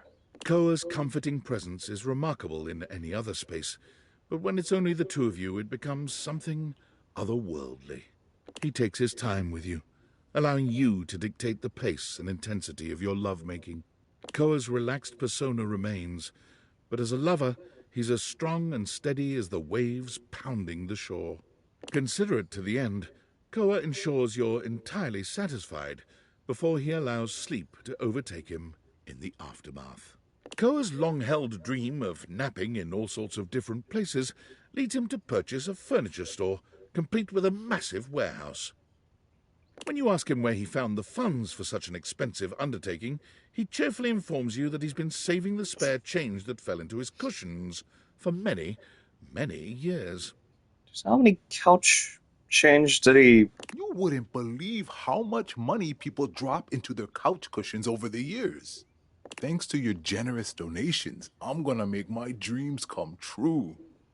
What do you mean those weren't donations?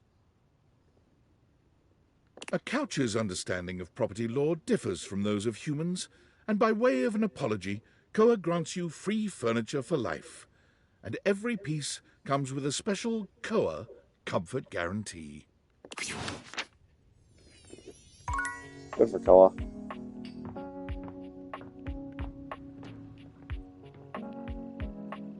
Actually, before I interact with Faria, I'm gonna have to BRB for just a moment. I'm gonna refill my water.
Alright, back. Let's continue with Faria now. You're here! Oh, good! Well, after the fiasco I put us through last time, I have buckled down and I've been studying like a squirrel.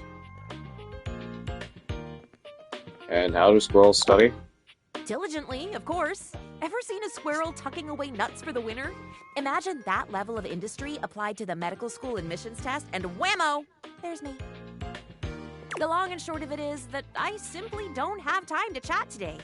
A bit more brushing up to do, and then I'll be ready for our Crackerjack quiz night.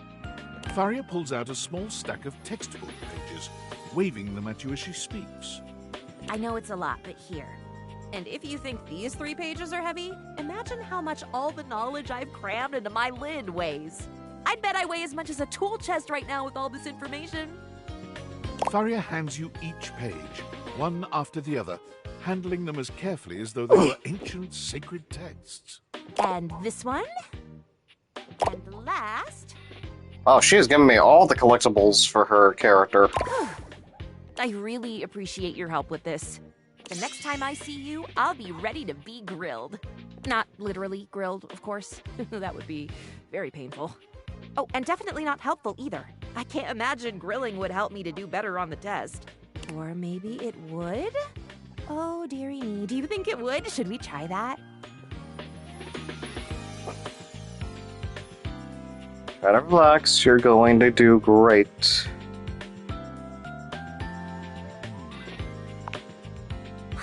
Okay, back to it. Onwards and upwards.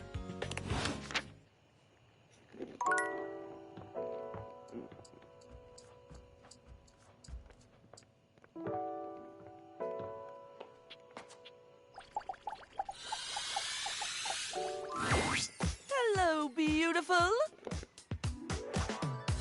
Hi, Barry. Yes, that's me. I love the sound of my name, you know? I could say my name all day. Sometimes I do when no one is watching.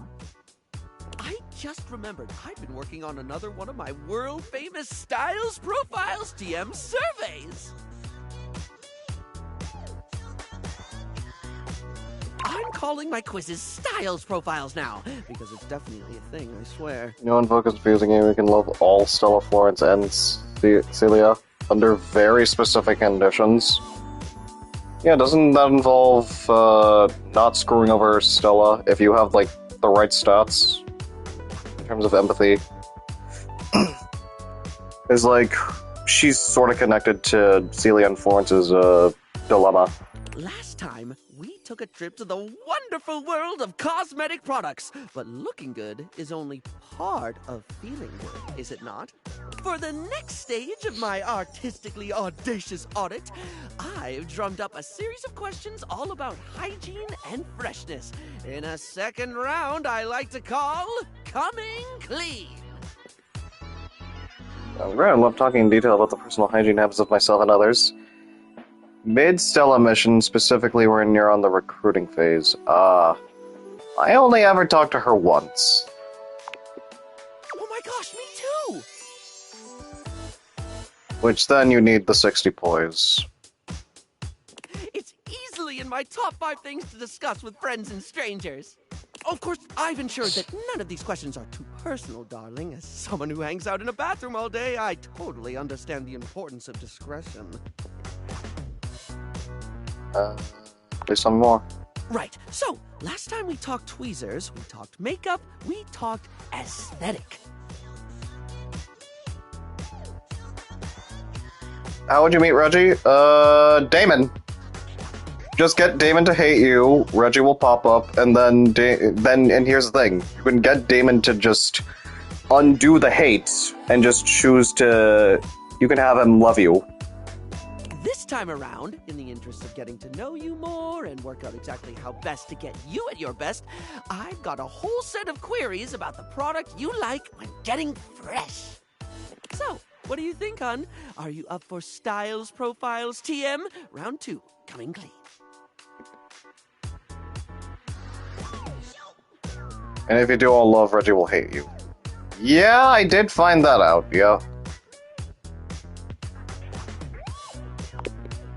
Well, suds me up with soap and foam. I'm so excited. Okay, here we go.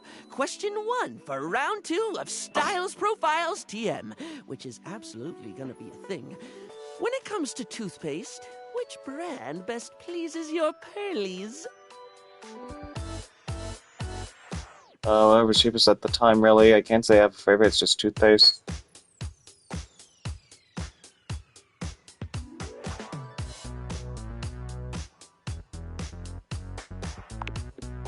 Ooh, do tell. Smilex Original, Colgate, Hint Omint, Professor Texture's Coarse Grade Maxillary and Mandibular Scrubbing Fluoride Solution, Bubblegum Flavor. Oh my god. Oh, the mouthful. I mean, I would probably choose Colgate, because, well... there's just an extra letter there. This one. Classy pick. What I love most about Professor Texture's products is the sense of passion they put into everything they produce. Whether it's Professor Texture's non-denominational alkaline water for adults aged 35 to 60, or Professor Texture's specialized solution for the cleaning of cassette tape heads, their commitment to fun is second only to the diversity of their merchandise. Never much cared for the coarse grade toothpaste, if I'm being honest. When it comes to Professor Texture, I always recommend Professor Texture's non-alcoholic and smoothing formula for the daily maintenance of oral acceptability. Bubblegum flavored, of course.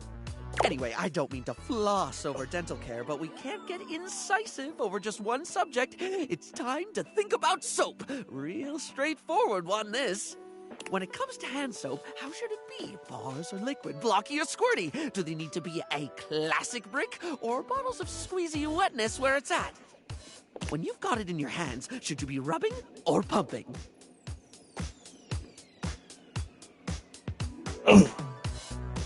Let's see.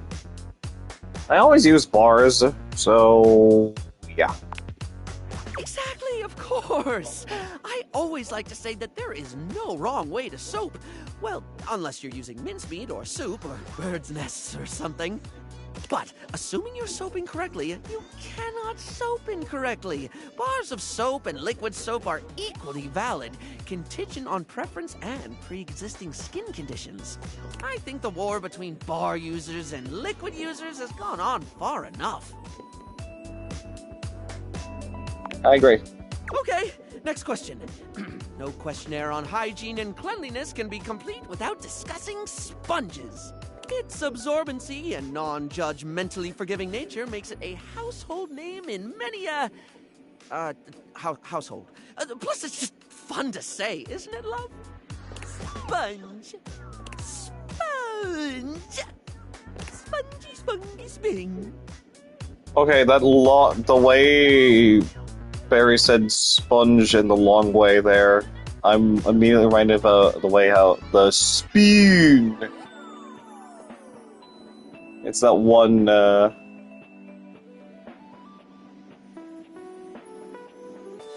what exactly are you, asking me again? I really don't have the answer for that. Spongus. Barry, come back to me. Spongus. Oh, sorry, I got caught in a word loop. You know, when it just gets weird and you can't stop thinking about it?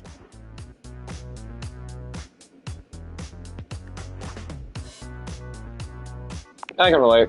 Glad to hear it. Right. Sponges come in many varieties, only adding to their allure and popularity. But if you were offered a lifetime supply of sponges right now, with the proviso that you can only have it in one basic format forever, which would you go for?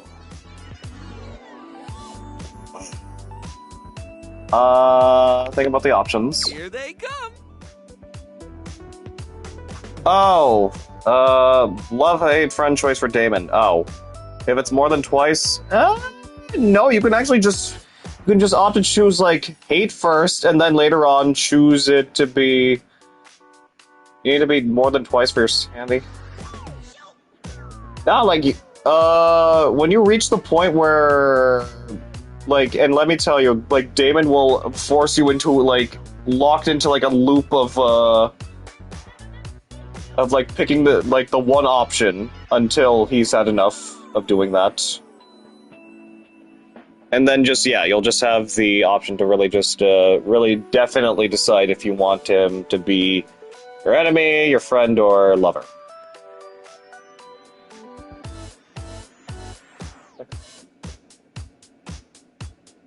Because I was told by a friend, like, hey, just have Damon hate you, and then, hey, right there, you can just get Reggie like that. Honestly, had I done it, like, naturally, like when I had Dishy hate me for the first time, maybe then, like, that's how I would have gotten Reggie to pop up, naturally. Let's see. Rectangle ones, au natural. Oof sponge, the ones that look like scrunched up nets. Loofahs?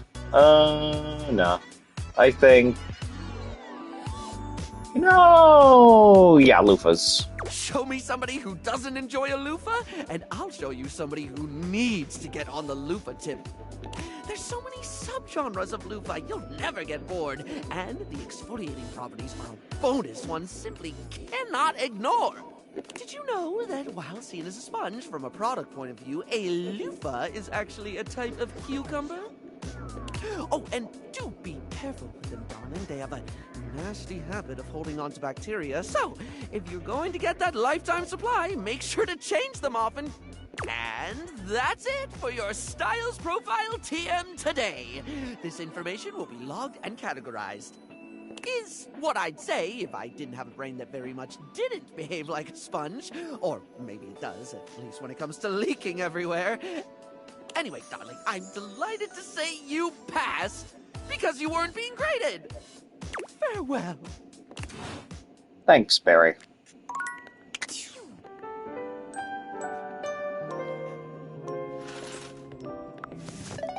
Alright, I'm gonna...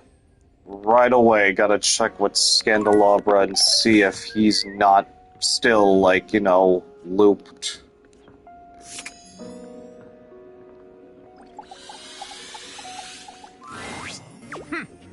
Oh boy! He really... okay, he's still bugged. A large, long, languorous kiss.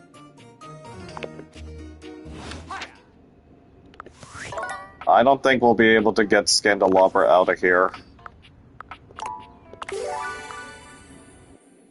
I think that was more of a waste. I know the devs are still working on that hotfix to break his to break the blocker that's, you know. Speaking of which, where's Koa on this board now?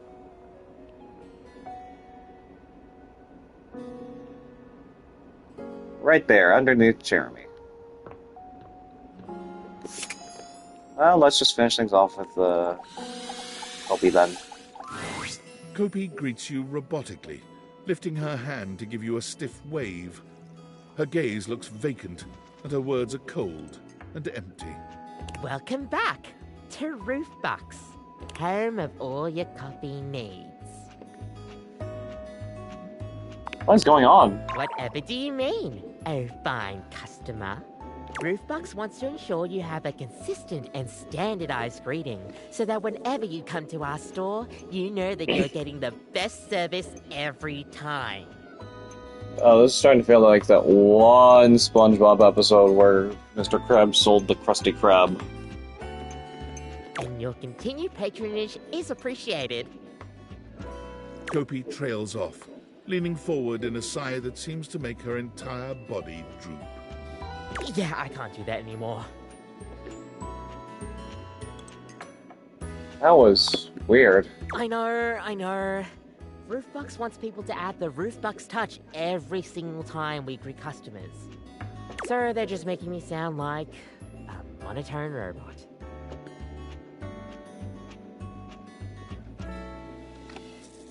Take me to your leader.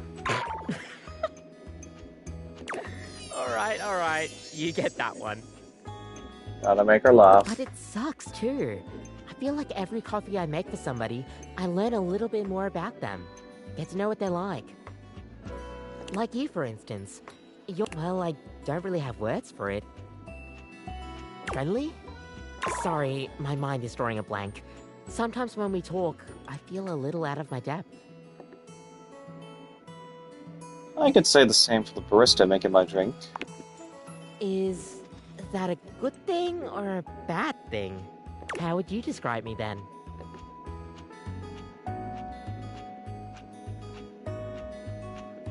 You're like the coffee you make warm and beautiful. Well, I've never received such a review before. Thank you. But you get what I mean, right? I like to be more personable with the customers. That's the best kind of customer experience to me. The corporate nature always gets in the way of all of that. Heck, if it weren't for the customers, maybe I would have quit a long time ago. Coffee is just everything to me. The aroma, the flavor profiles, the warmth. You feel that too, right?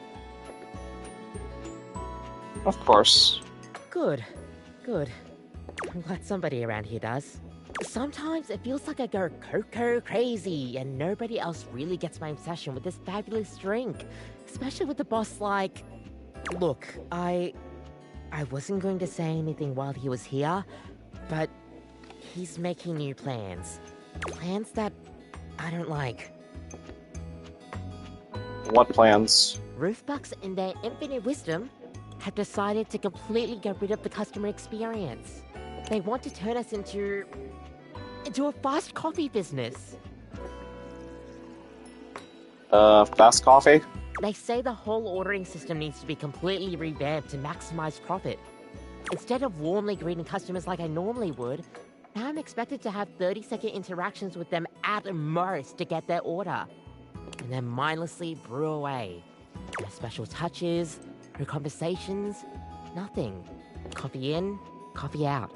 It's like they don't want what they hired me for. Quality and thoughtful coffee. They just want me to take every customer interaction, every drink I make it all in an instant and then wrap it all up and then throw it away in a disposable pot. Yeah, you know what I ended up also seeing recently? I did see that the Plucky Squire got a free update in which you could do like a challenge mode run of the game, which makes the game like a lot more harder. I actually kind of wanna.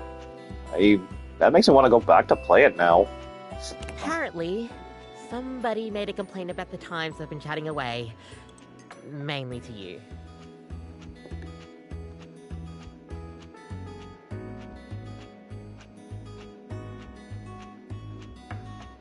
This is all my fault. Oh, honey, no. Don't blame yourself. I get it. I'm just probably not the corporate machine type. I care too much. You ever thought about making coffee somewhere else? Somewhere else? I guess I never thought of that before. I mean, I guess I do know a thing or two about my coffee, but Roofbucks has a complete monopoly on the coffee business. There's nowhere else for me to go. Until I realize you, at least. Well, you're a little coffee maker. You don't need them. Wow, I mean, it's a lot of work to make that happen. I wouldn't have any corporate backing or anything like that. Do I even have what it takes to make it?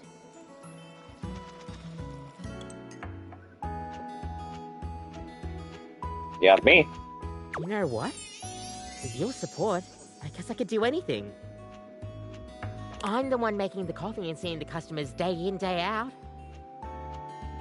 I'll have to give this some thought, but maybe I can do it. I'm a smart bean. I know I'll be able to figure this out. You're a lot more confident now. All thanks to you. If you hadn't encouraged me to step out on my own, I would have never been able to even think about this. It'll take a lot of work, and honestly, still a lot of hours I need to do under Roofbucks to get stuff going, but it's worth it to chase after my dreams. Thank you. Thank you so much.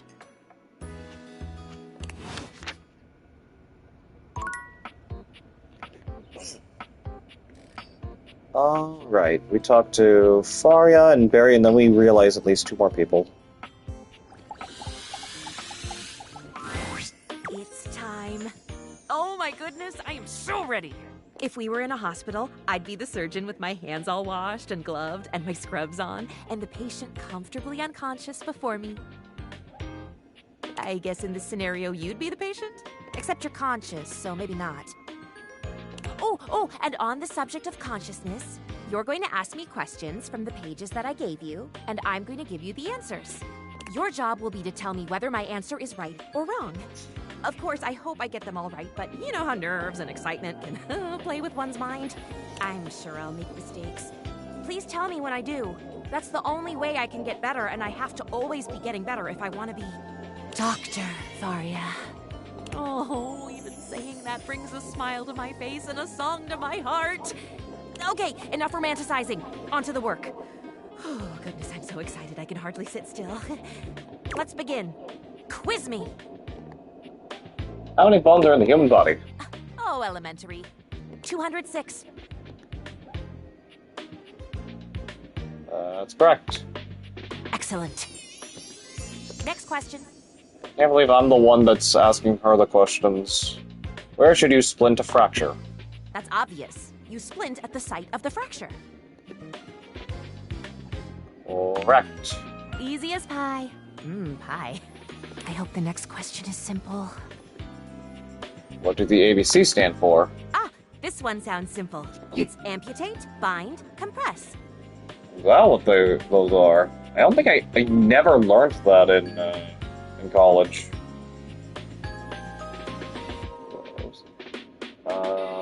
Close. Amputate, bind, coagulate.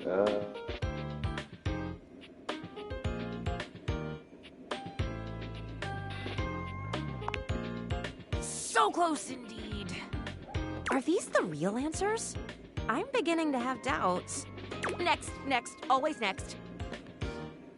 What are the main ways to arrive at a diagnosis? Symptoms, of course. Correct. Score one for me. Almost done here. What do you have left? True or false, can you make skin from a corpse and give it to a human? God's alive. Do I remember this one? I believe that it is true. Sorry, I don't think so. Drat! Double drat! What is the last question? You're about to perform brain surgery. Excellent. The anesthesiologist tells you that he doesn't want to put the patient under. For brain surgery?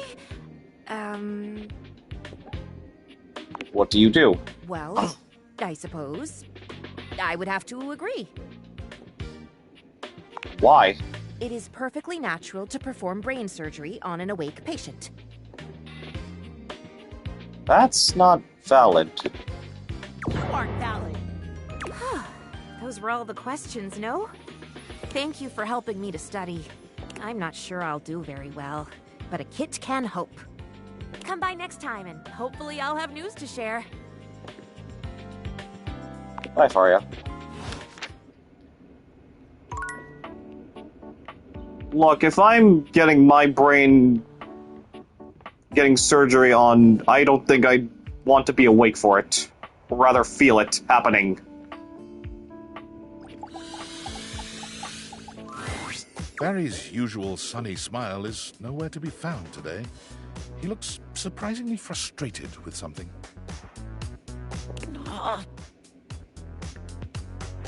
Something wrong? Hello, sweetie. I'm afraid you've caught me at one of my rare inopportune times.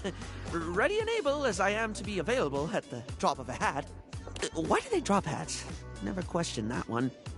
You know how sometimes you just accept a sentiment at face value and then suddenly one day you realize you have no idea what it means and you just said it because people have always said it? I'm gonna have to look that one up. Bugs Barry. Right, quite right you are, hon. Actually, that's the sticky issue keeping me all too occupied.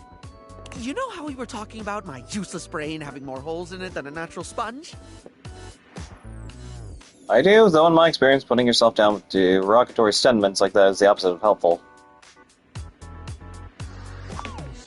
Don't be self-critical to the point of self-flagellation. It's a unique approach, but I can give it a go.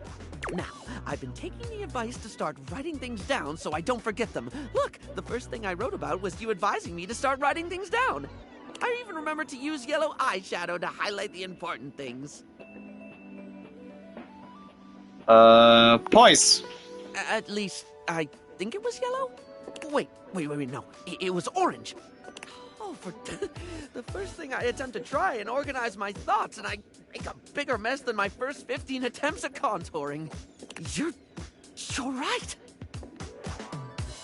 Yes, you said orange before, but it's yellow now, and that's okay. That's okay? When you have a thought like that, it might help if you try and stop yourself to ask, does this serve me? I'm not sure I follow. Does it serve you to beat yourself up over using a different color than you planned? I did remember to do that at least, yeah. You didn't do anything wrong. You did it differently, but you still did the thing. Yeah, I did the thing. Well, that brings me to the actual problem with the whole writing to remember thing. And what's that? What do you do when you forget to write stuff down so you don't forget it later? Oh yeah, I can see how that's an issue. Right? I've managed to jot down some important things, but I keep forgetting to do it. Then I forget the thing I forgot to write down, but I don't forget that I've forgotten it. I just remembered that there's something I forgot to write down and then forgot because I keep forgetting to write things down before I forget them. Okay, let's focus on the positives first. You've still been writing, even if you forget sometimes. Has it helped? When I remember, it really has. Whether it's just a to-do list or things you've said to me that I don't want to forget, it feels like getting some sense of control, if that makes sense. I think that's the kind of positive thing you really need to focus on. It does feel really positive. Like I accomplished something, which is silly when it's just writing a few sentences down. It's not silly. Any kind of progress is the spice of life. If you're struggling to do something, even if other people don't, you deserve to feel proud of yourself and you go for it anyway.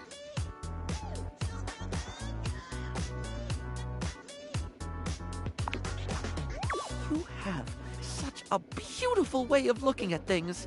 I don't even feel compelled to draw a tenuous simile involving makeup. I just love the way you think. How about you, and I'm proud of you for working on this. Say that you need help is always brave, especially if you think you're struggling is silly. You're right. This is hard for me. Remembering is hard. Focusing is hard. Sometimes it's hard even when I do remember, when I am focused. Sometimes I know I should do something, and I just don't. I'll say I'll do it later, knowing full well I'm just going to forget. I think that's what they call executive dysfunction. Well, that just sounds plain ominous. Just means that you have trouble starting things sometimes. Really? That's why we're trying the note-taking thing, though. Not just about remembering stuff in the moment, but getting your brain into the habit of doing it. Oh, like hair conditioning for the brain. Just conditioning works in this context. Yes, hair conditioning for the brain. I think I understand now. What's important is just keep at it. Thank you. You're the first one I've met who's just been patient with me. And I include myself there. Well, on that note, I best be off. One thing I did remember to write down is that there's a new pour-on blocker from Smile Republic that I have heard nothing but rave reviews about. We'll see if it passes the berry test. Oh, and I must make a note to find out what drop of a hat means. Okay, I think the two people I want to pretty much realize is maybe Washford and Drysdale. So let's see, Washford. He's good to go. And Drysdale. Also good to go. Let's see, Benoit. Also good to go. And... okay, no, we need Max Trump of the Hanks.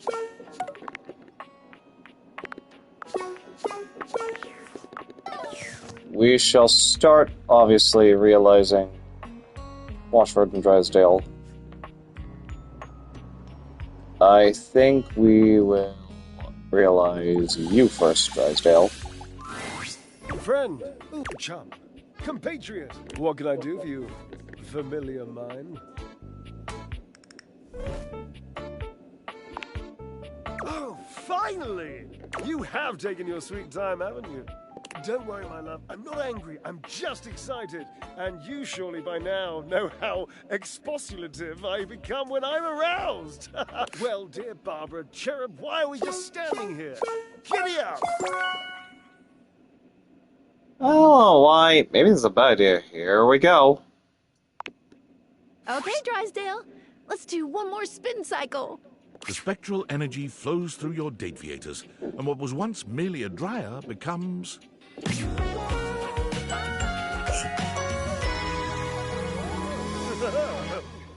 I see he's still got the same open spot where his, well, dryer door used to be. Dear Barbara, look at me. Drysdale gives you a spin, capping it off with a cheeky little swat to his glorious marvelous. You know, Washford used to tell me that I was the most beautiful thing he'd ever seen. And now I see my human form. I think he might have been underselling. And as always, I expect nothing less. Drysdale made one hell of a splash when he landed like a glittering tidal wave on the outside world. A world he found depressingly musicless, drab, and still. No one is dancing. Everyone's wearing brown. What the hell have I stumbled into? He found himself becoming quite angry, actually, until at long last he discovered JoJo's Bazaar, a venture. Oh my god, JoJo's Bazaar, a venture. It was a bar and a cocktail lounge, but also a slightly disreputable dance hall. And Drysdale quickly became its star. He turned the venture into one most capital, for his own wallet and the owner's. You can still see him there, even today. His favorite pole is the gold one, center stage.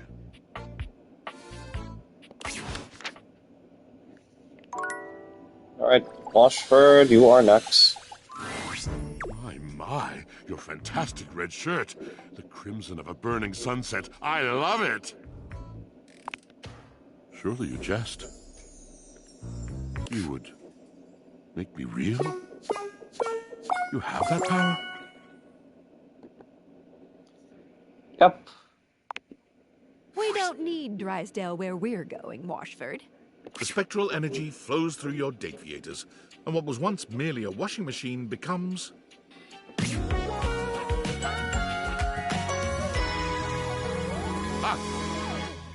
Okay, same thing with Drysdale, I see. Washford's realization is a much quieter affair than you'd imagined. There's no wonder or laughter, no gasps or cries of amazement. He only inspects himself with a dispassionate gaze, shrugging. Me. What was once merely a washing machine becomes... me.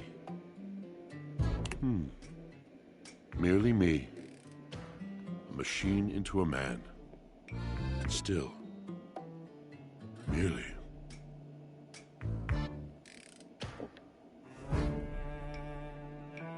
You doing alright, pal? Oh, yes, of course.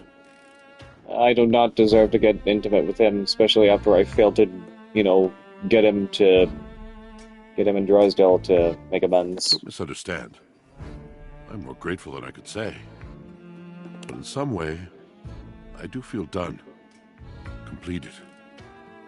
Over. Fascinating sensation, really. Washford denied any interest in involving himself in the world he found outside the house. He traveled mostly by night and always alone, until he found himself in an abandoned cabin on the edge of a high coastal promontory. Over the course of the next several months, he patched and repaired the ailing structure. He bought a tea kettle. He arranged for weekly grocery deliveries, but only to the property edge, to be left there. He filled his cabin with books of every variety and nationality, including a fair number written after the year 1900, as a memory of you. He spends his days reading, writing, and looking out of his window at the lonely sea.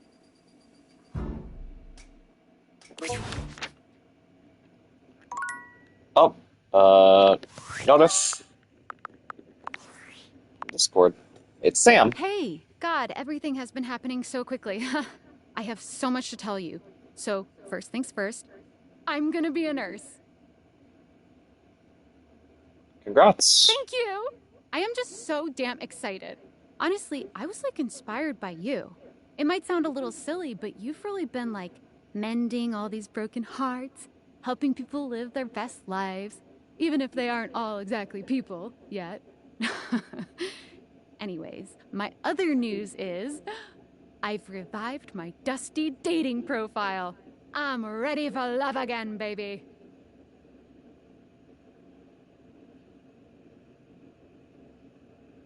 I honestly didn't think I was going to be ready this soon, but I feel like I'm in this amazing new stage of my life, and I just want to meet new people too, who will keep up that amazing energy.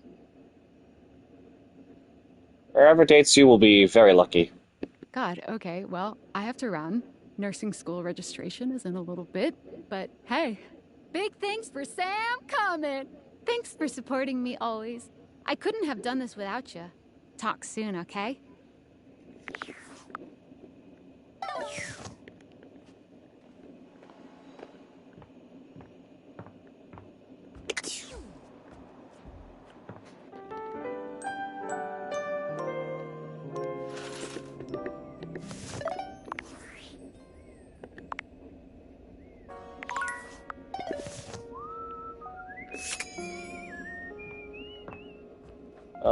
First things first, let's see how things with Faria went.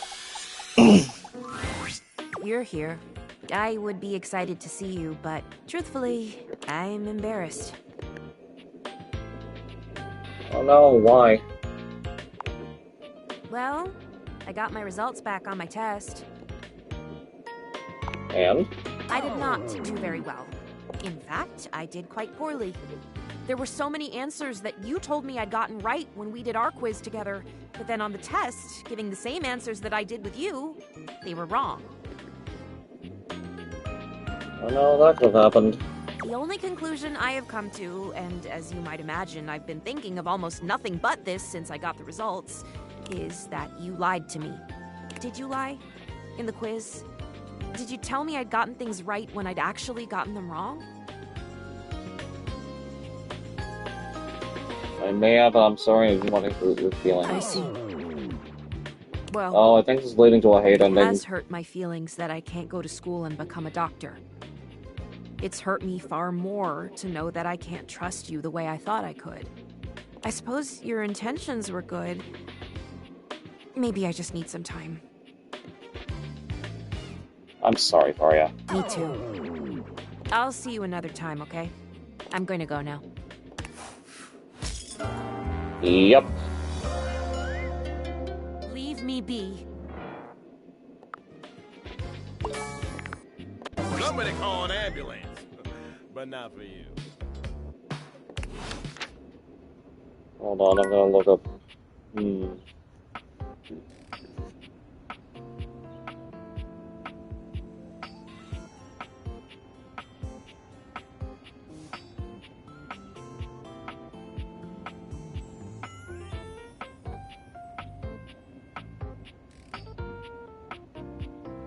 What?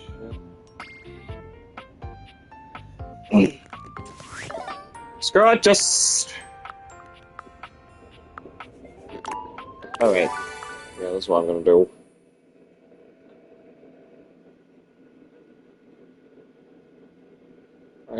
We're gonna try to save it.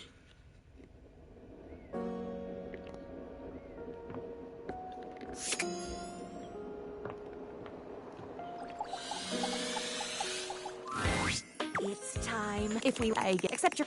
Oh, George, I'm sure. Doctor. Oh, you've been saying that. Okay, enough romanticide. Let's begin. Quiz me. Oh, elementary. 206. Right. Excellent. Next question. That's obvious. You splint at the site of the fracture.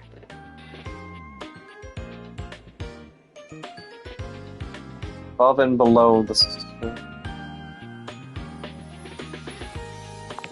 Yes. Oh, no, oh no! This is all going horribly wrong. I hope the next question is simple. Ah, this one sounds simple. It's amputate, bind, compress.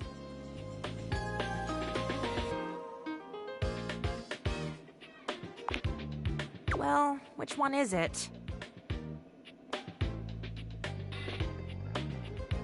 Airway, breathing, circulation. That sounds familiar. Next, always next. Any ways to arrive at it? Symptoms, of course.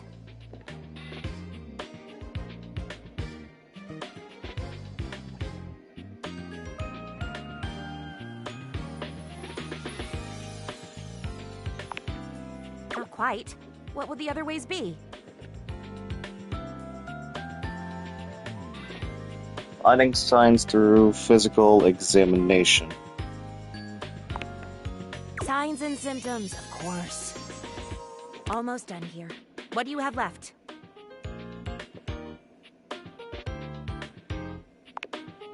God's alive. Do I remember this one? I believe that it is true.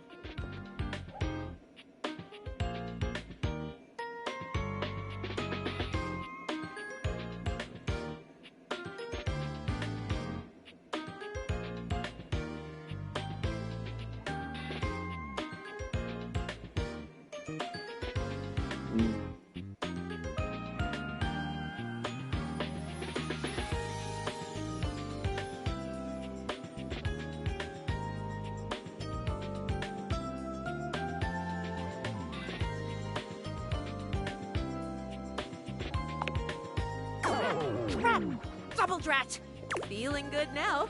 I think I've got this on lock. What is the last question? Excellent.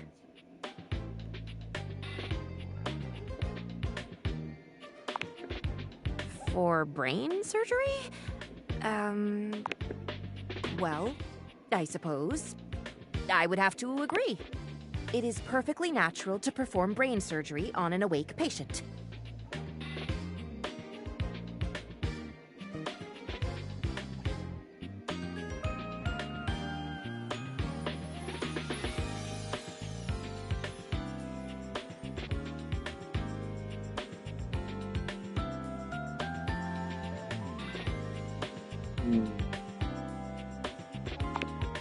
Of course it is! My studying was not for naught.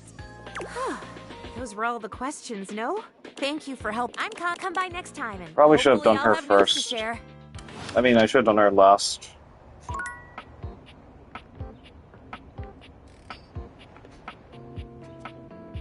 I meant for, what I meant for was, to save her for last for this day.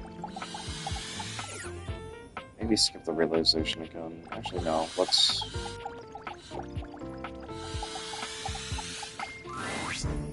My, your fantastic red shirt. The crimson of a burn. Surely you jest. You would make me real? Sorry, but Washford can't be... Washford and Drysdale. Does that make sense? Oh, no. I know, but it's a... Dearest. Ah, screw it.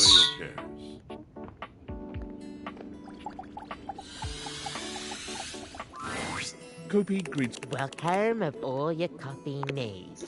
Whatever do you make? Ruth and Kobe. Yeah, I can't do that anymore. I know. Sir, they're just making me sound like... I'm sorry, my mind is drawing a blank. Sometimes when we talk, how would you describe me then? Well, but I'm the cop. You feel that too, right? Good. Look, plans that I don't like. Roofbucks and they want to turn us into a fast coffee business. They say the whole order is coffee. They just apparently somebody made a complaint. Oh, honey, no. I get it. I'm just probably not the corporate somewhere else. But Roofbucks has a complete monopoly. Do I even have what it takes to make it? You know what? I'll have to give this some thought, but Maybe all thanks to you. If you feel to thank you.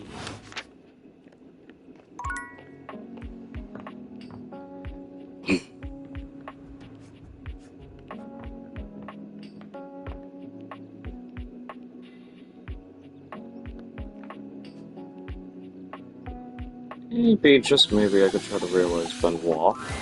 Barry's you. I'm gonna have to look that one up. Right, quite. You know how we were talking about my useless brain having more holes in it than a natural sponge?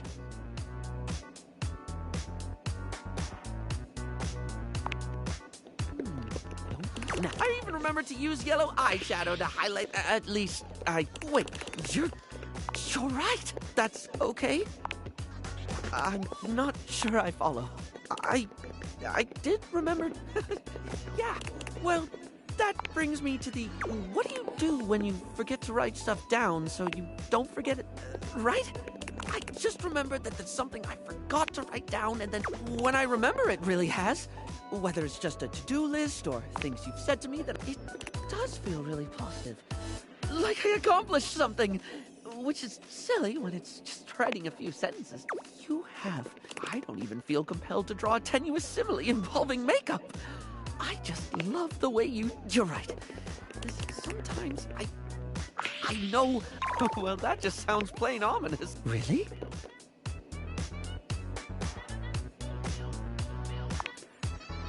Oh, like hair conditioning for the brain. Yes, hair conditioning for the brain. I think I understand now. Thank you. What? Oh.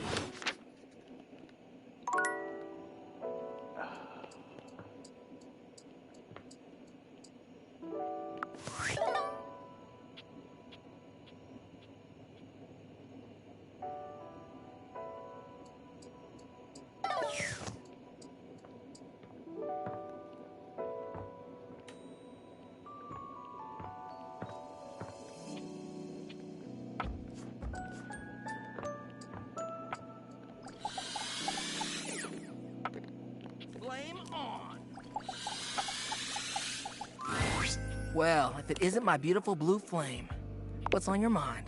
Oh, hell yeah! No, Just be careful. just...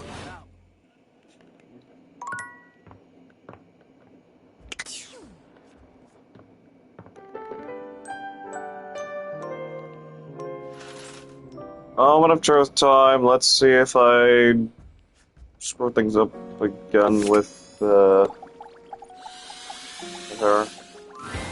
You're here! Okay, she seems a little more excited. I passed! My test! I got the results back! Were they all... was it all In 100%? fact, I more than passed. I aced it! I got Okay, every single good question right. God. I got a special letter from the examiners that they've rarely been so impressed with a candidate or excited about one's future as a physician. Can you believe that? Worked so hard. You helped me, you know. I couldn't have done this without you. I couldn't ever ask for a better study partner than you. Or even a better friend. I am so splendiferously grateful to you. I'll return the favor. Name it. Anything. A date. You want to take me on a date? Yep. Oh my. I'd love that. There's a wonderful new type of wound closure system that uses spider silk. Maybe we could open a bottle of hydrogen peroxide? Just for that intoxicating scent, and I can show it to you? Oh, don't worry. You have to wound me I would first. never hurt you. Hippocratic oath. Oh, also because I like you. Also that. Wonderful. Okay. Just what the doctor ordered.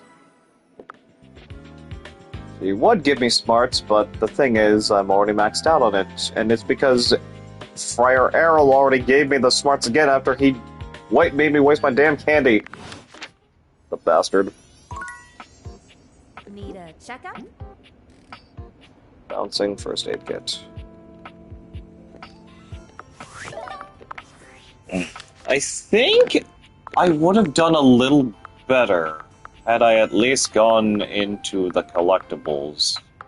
Because the collectibles that she gave me were the answers all along. It's like, yeah. Yep.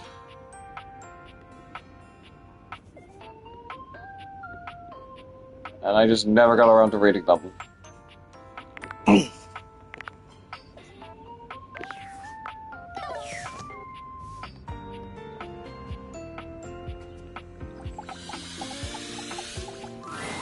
Order up. I've got a Vietnamese iced coffee, soy frappuccino, and a Mexican iced mocha. I've never heard of two of those, the mostly international ones. Kopi seems far cheerier this time around, as busy as ever and calling out orders. She grins when she spots you, greeting you with a peppy wave. Well, hello, hello, hello. If it isn't my favorite customer. It's pretty hectic today. No kidding. I haven't had this much business in ages. But hey, at least I'm doing things my way. I mean... Wait. No. Didn't you hear? Did nobody tell you? Did I not tell you?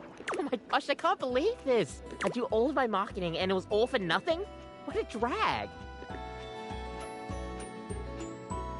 They'll be short and sweet. Oh, right. I'm sorry. Rambling again. Kopi sets her coffee implements down and gestures all around her, absolutely radiating pride. I did! I went and made my own cafe. Welcome to my little slice of paradise.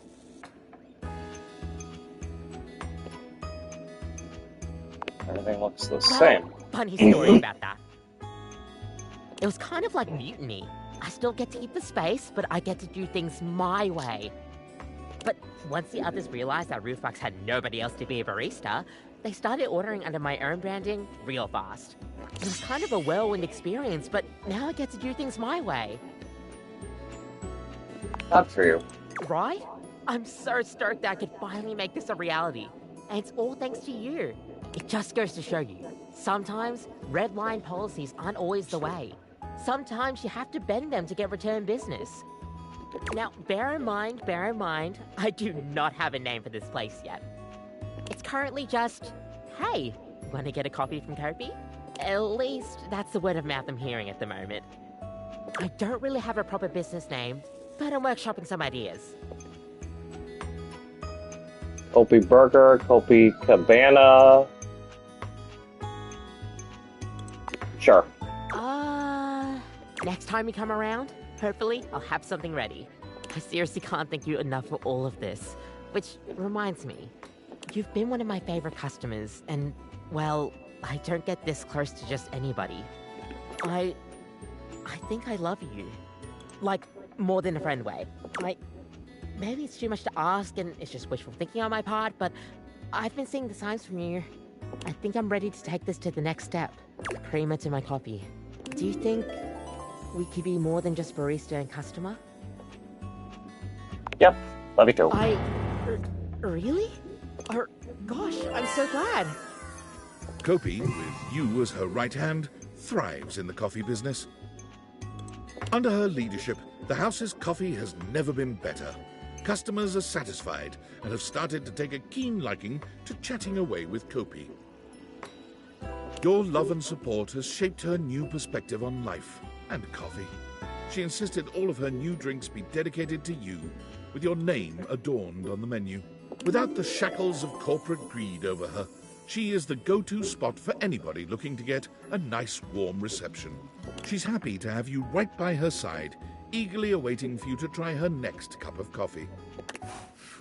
You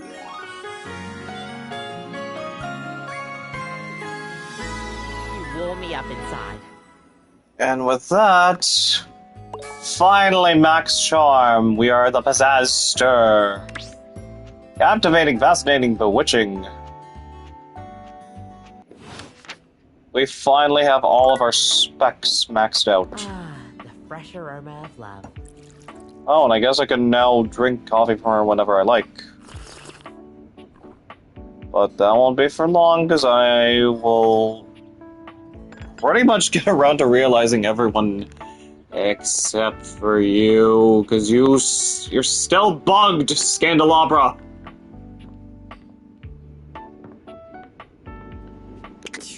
I think I'll... Alright.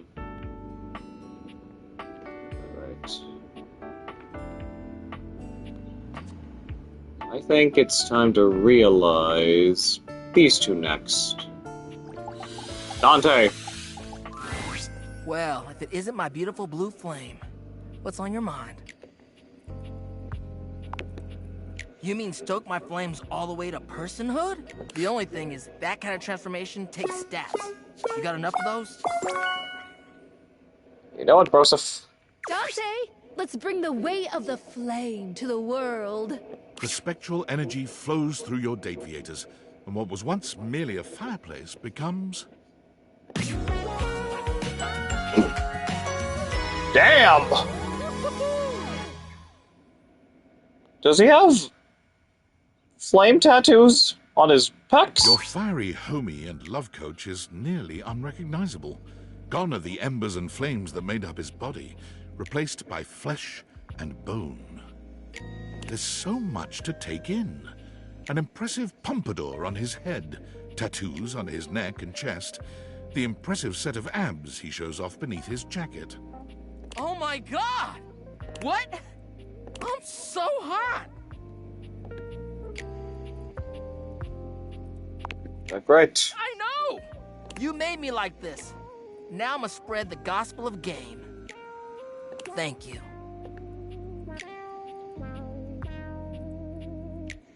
Gospel of Bang. Well, honestly, no.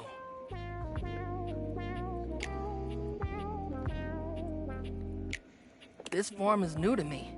Will the student become the sensei for this old flame? Slowly, you stoke Dante's interest, showing him all that you know.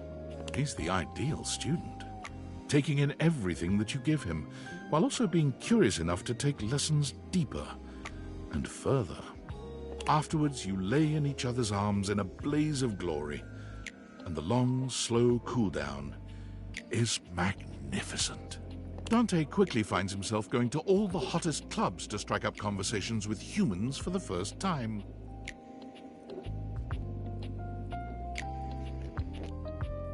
Where he finds that his eagerness to bring people together in healthy ways is a fairly useful skill. He becomes the brightest light in each bar he goes to, a beacon of friendliness and sexiness in equal parts. Bringing all the lonely customers together in laid-back, congenial ways makes people trust him, and word spreads out that he is the ultimate wingman, willing to step back and give others the heat they need. You got this, homie. Be kind and be sincere.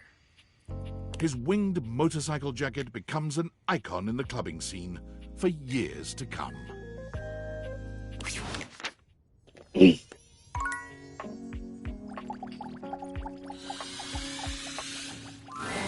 Well, well, well. My friend is back. Ugh, I feel as though I've swallowed a live frog.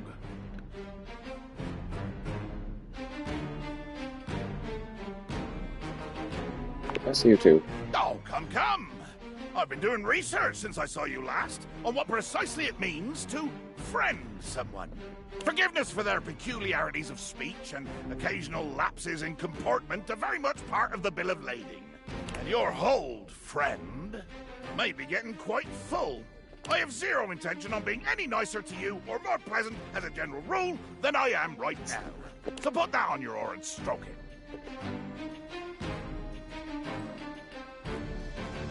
I expect nothing less. Good. Well, get along with you now. That's more than enough non-confrontational dialogue for one day. Okay, so Jacques is the same thing with Phoenicia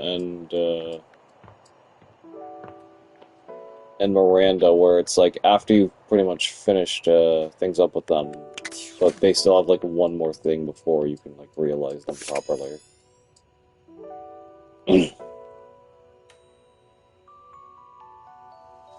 Let's see. So, where is Dante on this wall?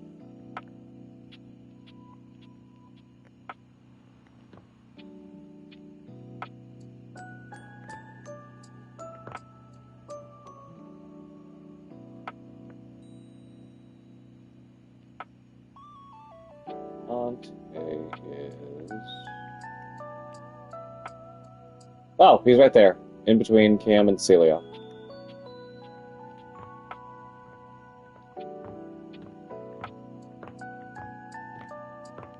And the board is just gonna get filled up even more once I start realizing, well, the rest.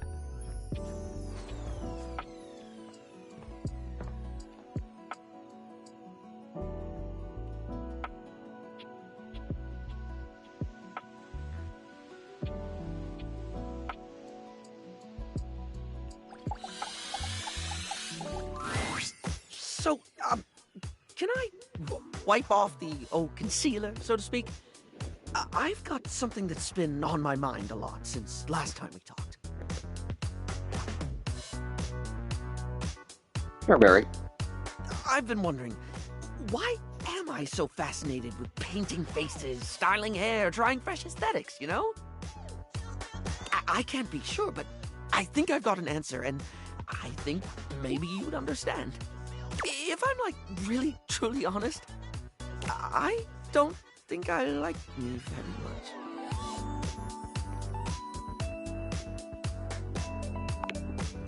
I feel like I've always been, I don't know, too much. I can practically hear eyes glaze over when I talk sometimes. I know when I'm talking too much. I know I can get too into someone's face, like the world's most enthusiastic pour unblocker. It doesn't stop me. I can feel myself dumping information when nobody asked me to, banging on and on about something that interests me, even if I sense I'm boring the life out of whatever poor soul had to hear it. If it helps, I've not found you boring. Well, Don, that's honestly really nice to hear. But, like, with me, I'm always on to some degree, you know? I feel like I've always got to be engaging, always got to be interesting. I've always got to have something to say, because if I don't, I'm just me, and I'm boring. It's funny, really. I talk and talk and talk until people are sick of me, because I'm afraid they'll be sick of me if I don't. I hear you. I'll put on a face as well, and people can tell when I'm trying too hard. Me, that's outgoing to a fault, who's overly confident, who's just so fabulous, darling. It's kind of like I'm wearing a mask of my own face. I'm not pretending to be someone else, exactly. It's more that I work so hard on projecting what I've always thought was the best version of me, because I'm afraid of people seeing all of me.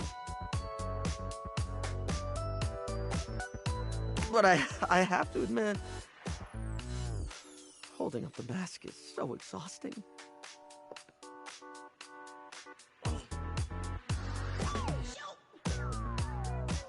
It is. Trying to hide the bits of you people find inconvenient hurts.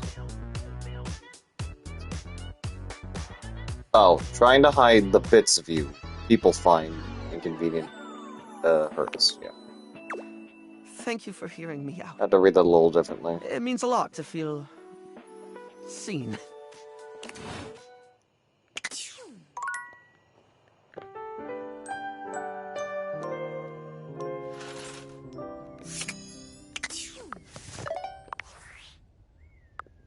Probably save up this one now.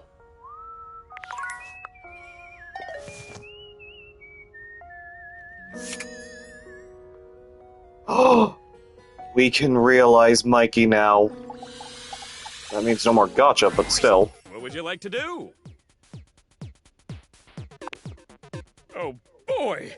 To become a human? To get out of this existence working for Valdivian? I couldn't possibly be more excited. Oh, wait! I just did become more excited! Do you have the right stats to make me a human? Every single one of them. Mikey, let's give you your family back. The spectral energy flows through your Dateviators, and what was once merely a mechanism for providing microtransactions becomes...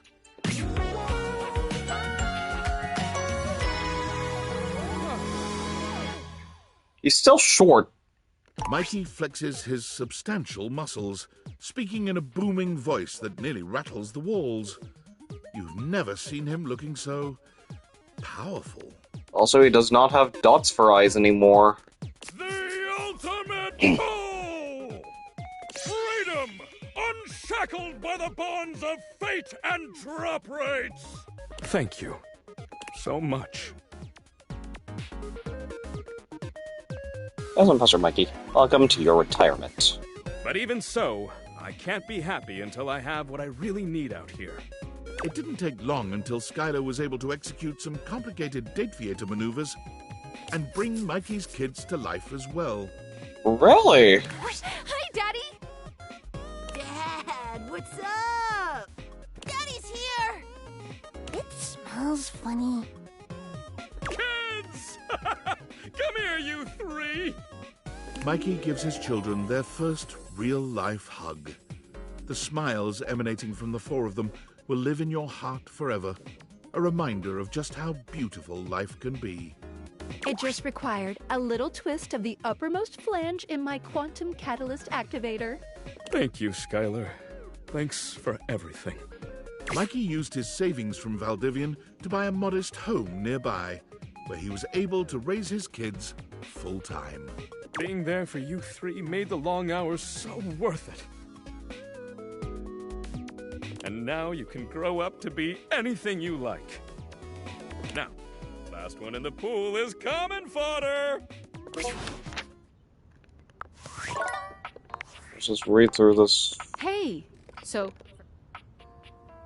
I men help even any. I already read through this. Who will keep? Think I talk soon.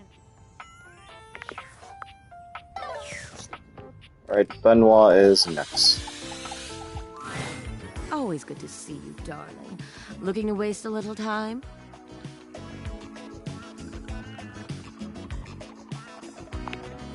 Really? A human body for me?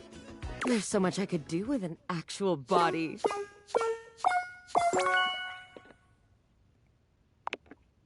Sorry, but Benoit can't be realized just yet. What? Benoit has some unfurnished business with Abel. But... Does that make sense? But Abel's been realized already. And we already did... Let's do it. Happy dating! Wait, what? What? Abel's already been realized! What the heck? Oh no, don't tell me there's another bug.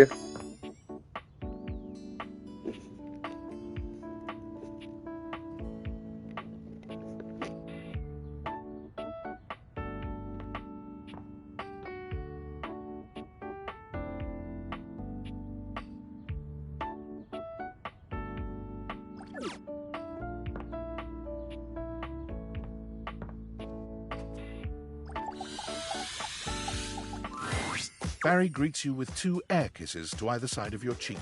He's clearly in fine spirits today. Hello, darling. Not bad, eh?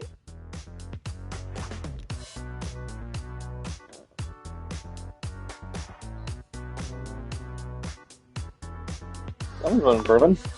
I have been feeling more relaxed with you around. I feel with you, I don't need to mask my problems so much anymore. It's okay that I've got a brain like an explosion in a lip gloss factory.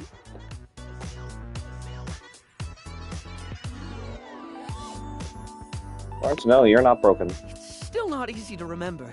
It is easier, though. It's the difference between wiping the lippy toward the mouth instead of away, you know? I think I get that. I'm so glad you do. Sometimes I think the whole makeup metaphors get a bit too overdone, darling. It's a bit like when you don't remove last night's makeup and try to fix it up the next day, and you let that ride another day, and eventually you've painted over yourself so much it's all gone flaky and weird. What were we talking about? Not doing makeup metaphors anymore. Right. Right. Oh, question. What do you think of toucans?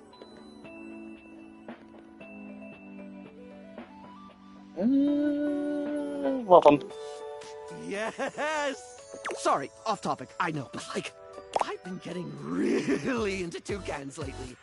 They're just really neat with their big old beaks, and oh my god, they're so pretty, right? I've been trying to work out my favorite toucan. They're all just so aesthetic.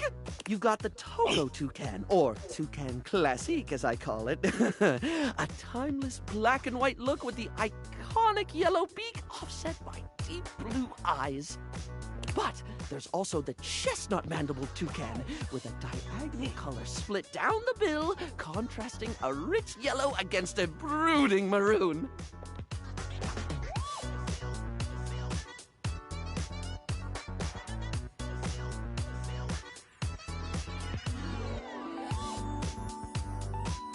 Do please go on. Oh, yeah? Oh, wonderful! I was just about to gush over the keelbill. Its beak is mostly green, but it has this bright red tip that fades into orange in a streak that almost looks painted on. It's just on the right side of garish, and I'm pretty sure I've got just the right combination of shades somewhere around here. But if you're looking for something with a little more blue, you need look no further than a Chanel-billed cutie. Has this amazing pastel around the eyes and a more sky-tone blue at the base of the beak. Really gives me some ideas for a look. Not big on toucanettes, though. Bit too drab for my tastes. Interested in you. Oh, well, same, darling. You're definitely someone I could hyperfixate on. Oh, wait, no, that sounded creepy, like a stalkery thing. It was a callback to, like, how... what we were talking about and the stuff, and you know what? I'll just make a note not to say that in the future. All sorts of things. I hope we can get interested in all sorts of things together then. I'm sure we'll have a simply fabulous time, darling.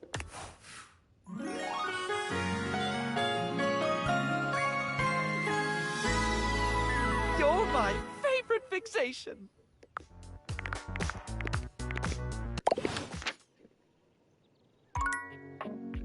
Hey, we pretty much... It was the last one, so... Let's go to Jacques. Oh! Where does Mikey now go on the board? Probably next to Lucinda? Nope. Where would Mikey be around here?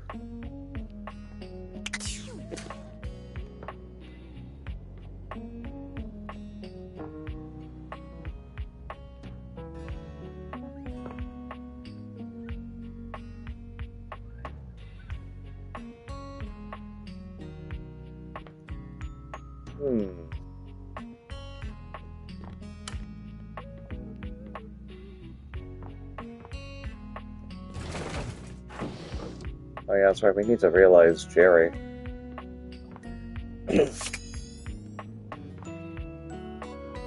Jerry and Jacques.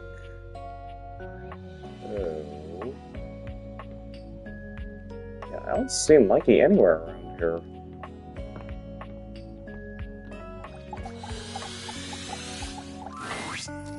Oh, if it isn't my partner in crime.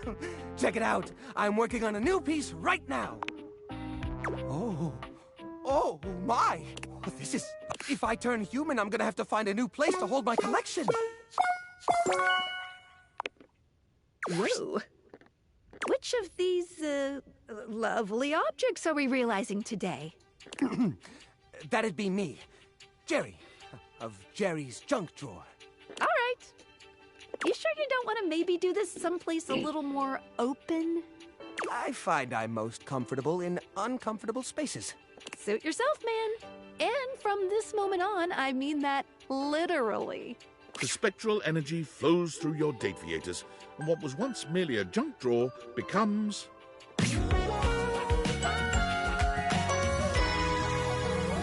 Excellent!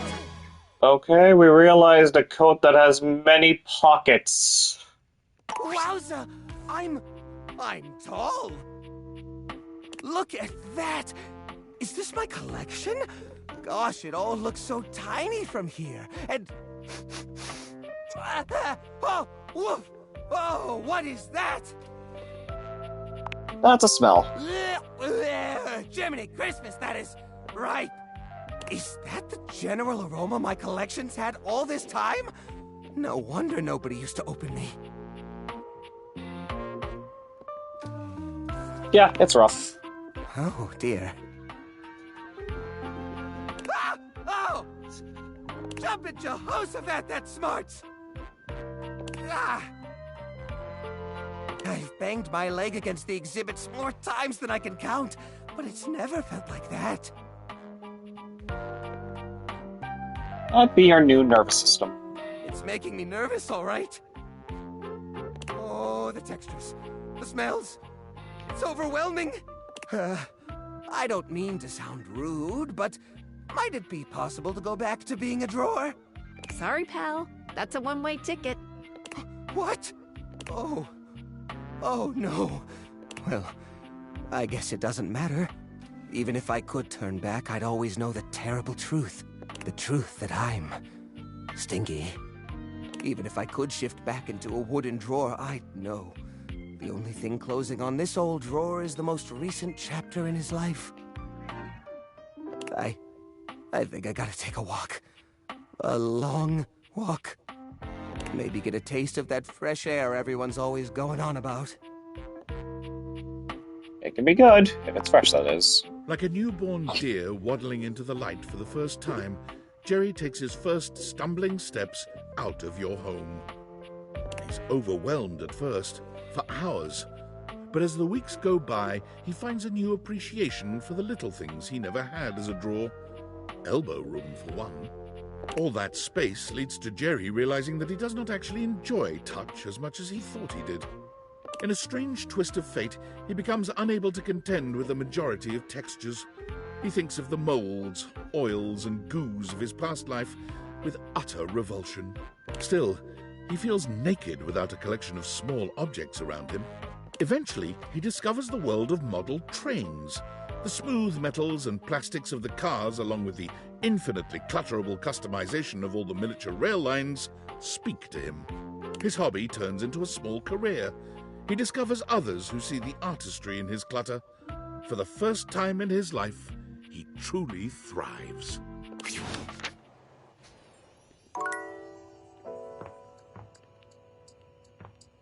Where do you wound up on the board? Oh, next to Doug.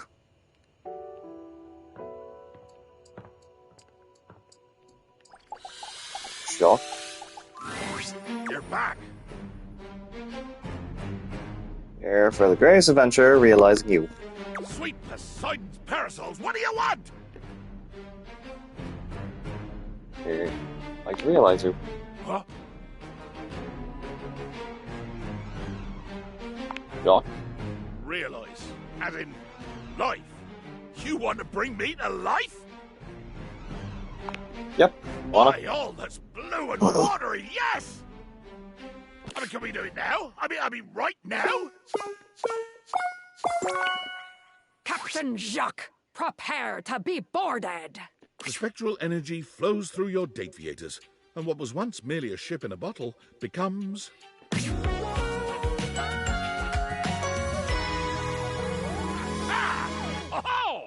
He's a real pirate now. Also, look at that chick now next to his on his shoulder. My God!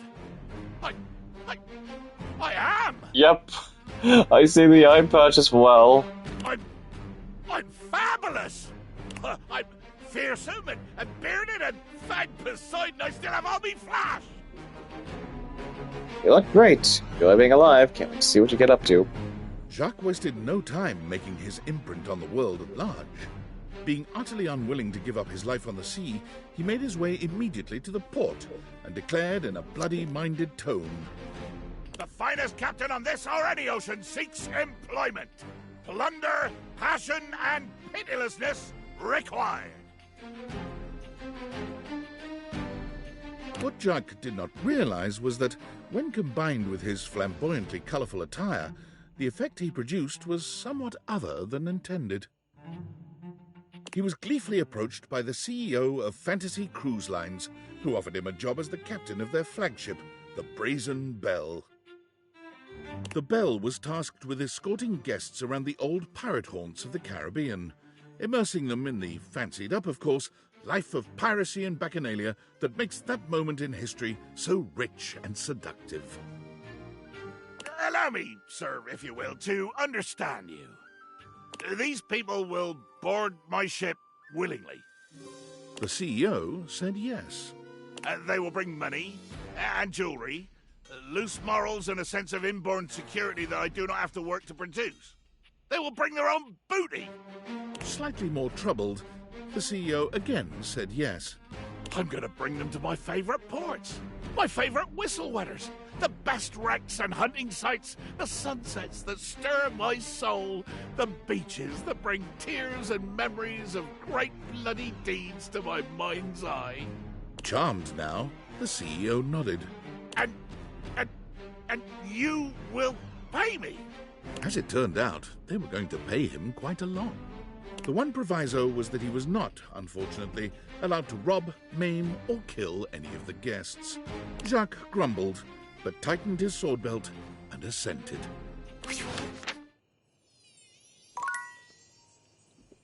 Good for you, Jacques.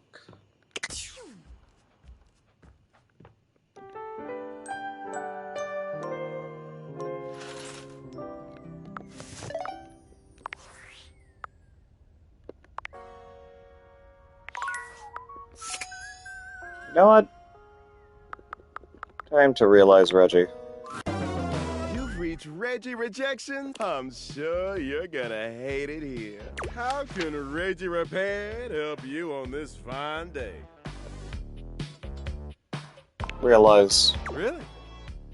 You're gonna bring me to life? You sure that's a good idea? Of course. Of course it is. But do you even have the stats? You know, I was honestly gonna try to save him as one of the lost ones, but might as well do it now. Here we go. I hope/don't hope this works. The spectral energy flows through your Dateviators, and what was once merely the manifestation of rejection itself becomes...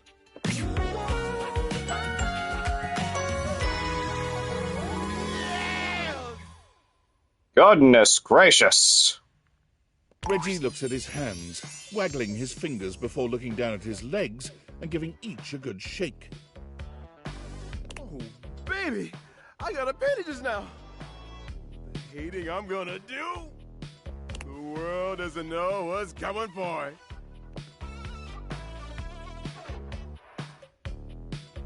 it. Hey, fucking... Reggie lets out a belly laugh that is both attractive and hurtful.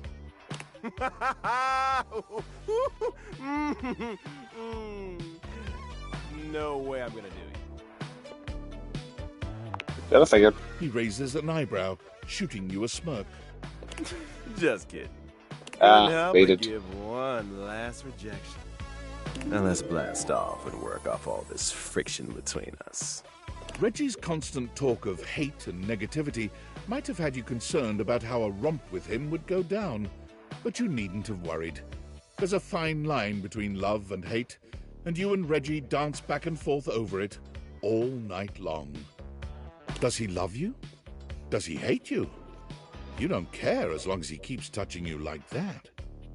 Reggie somehow manages to make you feel both disrespected and cherished all at once. He's a proper tease, dangling your release just out of reach until you find yourself going a bit mad, and then pushing you over the edge until the only word you can manage to speak is his name. When it's all over, he leaves you there in the bed without so much as a goodbye. Expected. Only a rude little tussle of your hair. He sneaks off before the sun rises, smugly muttering something to himself about all the best hate is done in the dark. Reggie burst forth into society with one aim on his mind. Hate, hate, give me all the hate, baby! He went looking and found hate immediately. He signed up for all the nearest hate groups, looked into hate crimes, and found that there was even a hate rally going on. As he arrived, one thing became immediately apparent. What the hell? This shit's lame as fuck.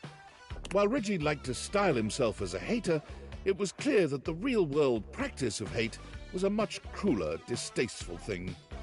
I'm more of a mischief maker, a lovable scamp. This is just boring. So, with his trademark style and flair, Reggie organized his own group, Haters Gonna Bait.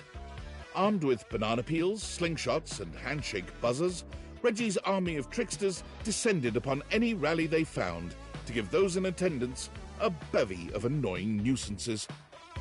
Their stated goal to turn the hate down a notch has successfully caused a great number of groups to declare that the stains on their pants aren't worth the trouble anymore and disband.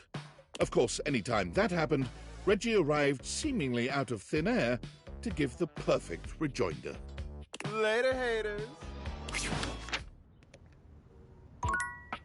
Wow. So, where is he on this board now?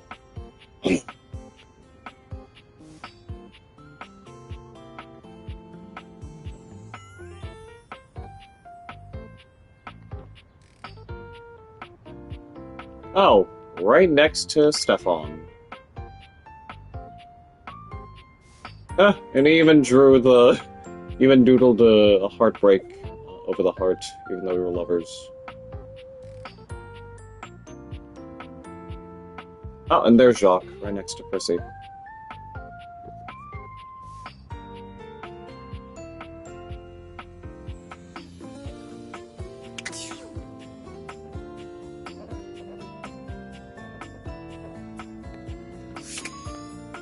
Oh, we're gonna realize Drysdale and wash for the gum. Friend, what can I do for you, familiar mine? Oh, finally! Well, dear Barbara Cherub, why are we just... Okay, Drysdale. And now, I see my hero... Drysdale made one hell of a... Well, he found it was... You can...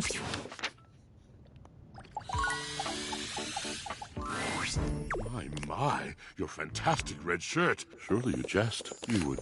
Done before. Be real? We don't need Drysdale. The spectrum... What's the only... Me? Merely me. A machine into a man.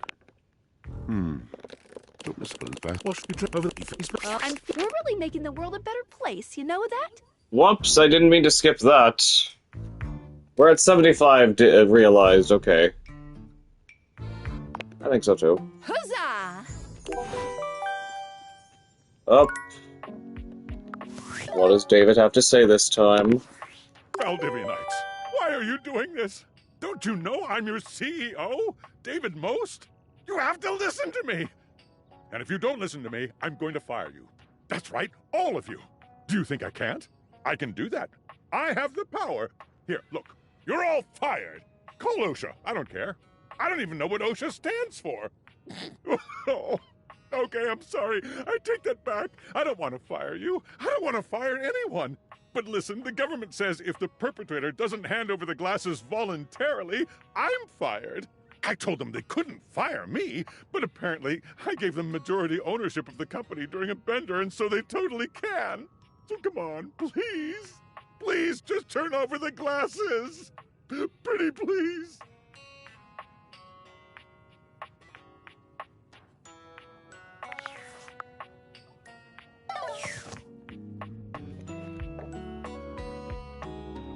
Alright.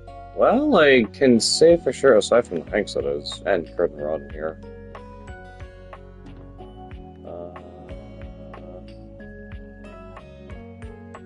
Who else? think the next one should definitely be Kopi and Fabrizio. Hi, love. Wait, really? I can go do whatever I want?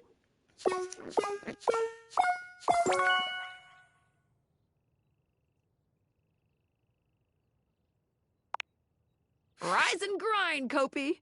The spectral energy flows through your Dateviators, and what was once merely a coffee maker becomes...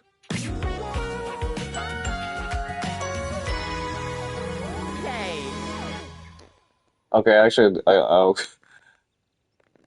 first off, love the hat. Second, I love the look of her dress. Welcome to Human Box? Kopi bristles with energy. Her ability to make coffee has increased 1,000-fold. What with having actual fingers. Like a monk? Okay, what can I get you? A kiss? Is that some kind of drink? No, Kopi, kiss me. Kopi stands, shocked. She never figured herself the kissing type.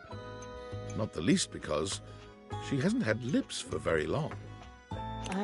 Okay. Extra sweetener? You know it.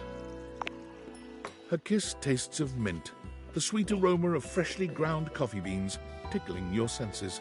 It's hot, piping hot. Sorry, but you can always blow on me to cool me down. Kopi holds your hands in hers. She looks deep into your eyes, searching for some sign that all of this is real. Do you mean it? I don't have to work in coffee anymore? Take orders? Nothing like that? You're free. But I still like helping others and spreading knowledge about coffee. Maybe I could open a shop of my own. One free from multinational corporations. Kopi searches the world for the best place to make a small shop. One way she can serve coffee slowly, getting to know all the customers who come by. A haven for coffee and a relaxing life, Kopi finds herself in the laneways of Melbourne, Australia. Plus, her accent fits right in anyway. Isn't the VA also technically Aussie? Because the character was this character was designated as Malaysian. Welcome to Starbucks. Yes, with the walls full of the sound of the Indonesian instrument the sitar, Kopi has found a way to rebrand Roofbucks with a name that doesn't sound like anything else, while paying homage to Southeast Asian culture. The coffee is poured extra slowly, and the conversations are extra long. Customers who come and visit are treated to education and elucidation on bean provenance and preparation.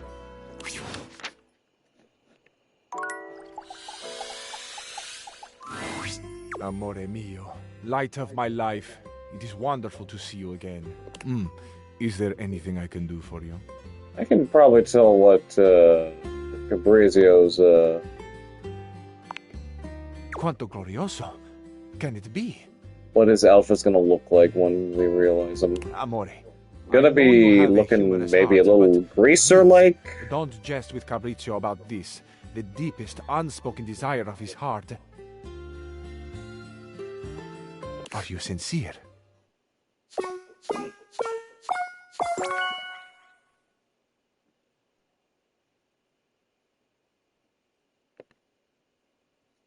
Yep. Allora, become umano. The spectral energy flows through your Dateviators, and what was once merely a cabinet becomes... Nope, we get him an orange suit. The most stunning man alive, the beating heart of Italia. Fabrizio in the flesh, for once and for all time. Sono vivo! Now he's gonna go and be in one of his dramas now. Fabrizio tells no lies. This newly human Or more man so is romantic not only comedies. absolutely stunning, but Italian with a capital I.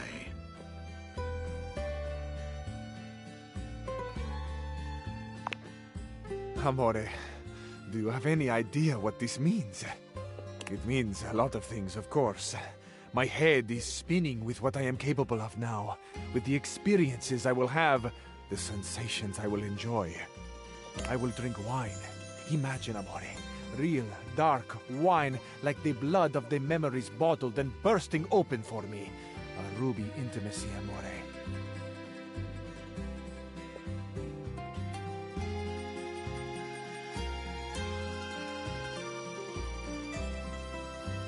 Pour me a glass. More than wine itself. Imagine this wine dripping onto your lips from mine. Imagine my hands upon your shoulders as you inhale the complexity. Imagine me massaging your neck. My fingers are moving slowly on your skin as the wine moves slowly through your blood, and together we blur the lines between body and sensation. We no longer have to imagine this, amore. I have these hands. I have these strong fingers. I have the beating heart to press into your back as I hold you, arms to encircle you, a cheek to lay upon your head as I breathe you in. What do you think, amore? Shall we? Shall we at last be together in the full glory of our bodies?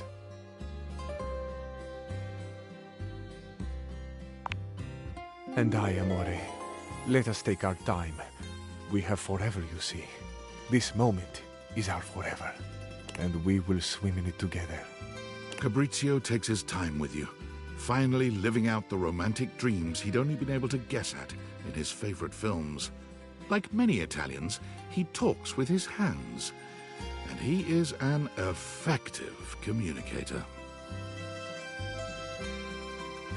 You're not certain Fabrizio will ever have his fill of you, nor you of him. But sunrise comes one way or another, and Fabrizio assures you between tearful kisses he'll return to you again someday. Amore. Fabrizio took his massive shoulders and his chiseled jawline directly to the airport and boarded the first flight for La Bella Italia. He flew standby and ended up with a middle seat between a very grumpy middle manager and a slightly crotchety, mostly sleepy Canadian. By the time they landed in Rome, the tax adjuster was teaching the whole section a drinking song from her days working at the Renaissance Fair, while the Canadian scribbled furious notes on Fabrizio's recipe for the perfect pomodoro sauce. Needless to say, Fabrizio fell in love the moment he stepped out of the airport. Everything he saw brought a tear to his eye, a song to his lips. He declared loudly and repeatedly that Roma, that Italia, was the most perfect place in all the world. He danced and swayed through the streets, and it wasn't long before he became almost as much of a tourist attraction on the streets of Rome as the streets of Rome themselves. My joy cannot be contained. I could not restrain myself even if I tried, but I would never try. Italia deserves my joy. I deserve my joy of Italia. We are together, Italia and I. The Tour Italy Bureau took notice. When their representative could weave her way between Fabrizio's waving arms and flashing legs, she offered him a permanent position as a tour guide and representative of the best of Italian culture. Can you believe it, amore? They want me. I want Italia, and Italia wants me right back.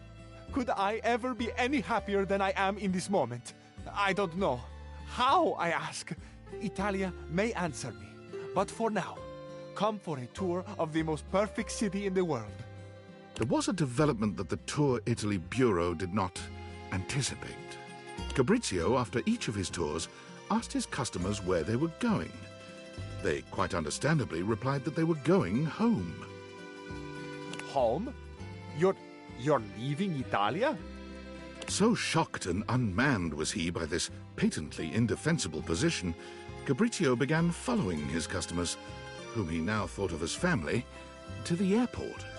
The whole ride would be spent with him trying to understand their decision, convinced that they must be crazy, had not fully taken in what he had shown them, the passion that he had tried to instill in their hearts. He followed them up to security, and with one poor couple from Thailand, he actually found his way through security and accosted them at their gate, with fresh bresaola, ricotta, and a bottle of Chianti. He now spends his days giving tours and his nights at the airport, bewailing the mistakes that all the departing passengers are making.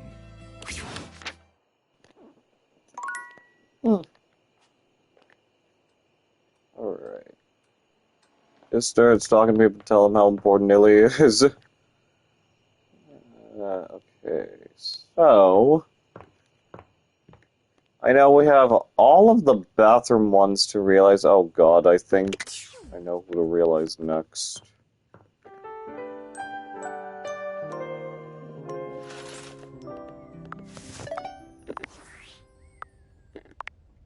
$77 realized. You know what? I'm curious. Never thought I'd see Amir ride anyone but himself. Huh. Impressive, honestly. I'll bet he's a shitty lay, though.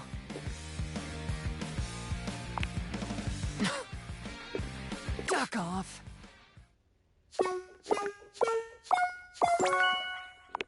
Serious. No one's ever serious. Everyone's just full of shit. Unless you've actually got the goods. Yep. Duck off, Four Eyes for Eyes. I'll miss you, Rebel. Let's flap. The spectral energy flows through your dateviators, and what was once merely a rubber duck with a potty mouth becomes...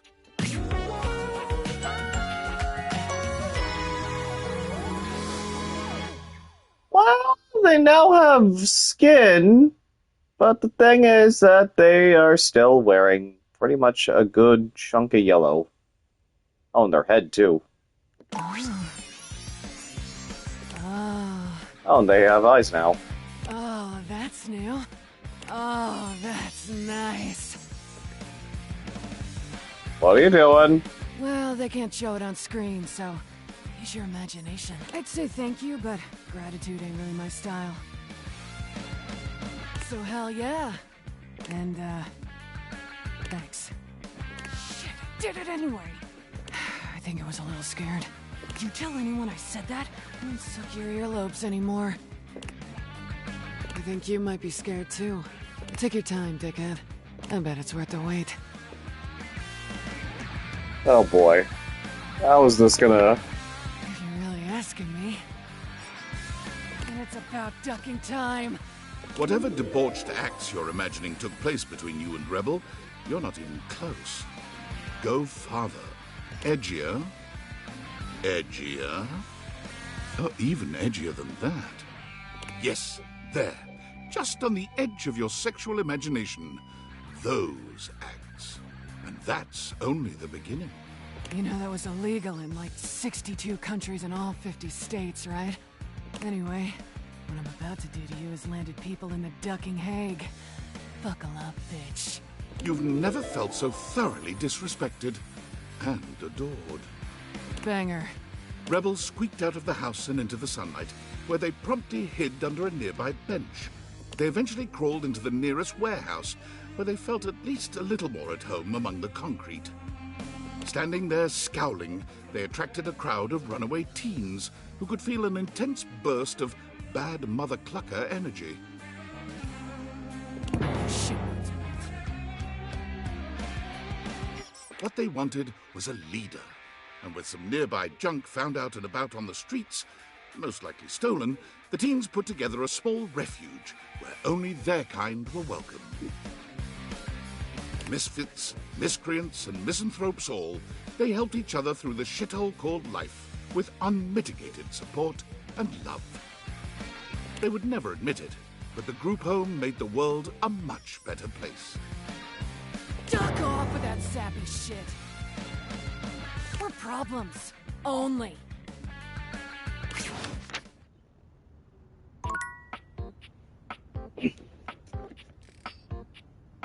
Alright, I think we should just realize the entire bathroom, so...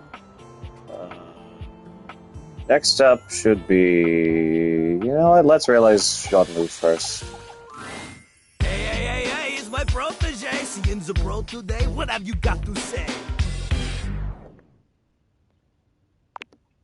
Lil Crapel thought you were always supposed to rap through Balkan... Wait, what did you say? To be human. Oh, to only be shit on metaphorically instead of literally. Jean-Luc, he weeps at the prospect. I will not question your choice to turn this toilet into a living human man. The spectral energy flows through your deviators, and what was once merely a toilet becomes...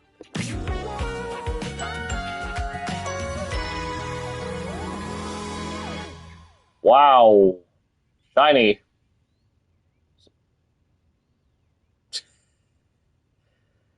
Look at that necklace, too. Oh, ho, ho. Oh, ho, ho, ho, ho. Toilet seat shoes. Jean-Luc! He leaves! And after all these years, he can finally turn around! He turns around. Oh! Look at this! Is this what you let accumulate behind Jean-Luc? The dust bunnies and a crinkly old dryer sheet?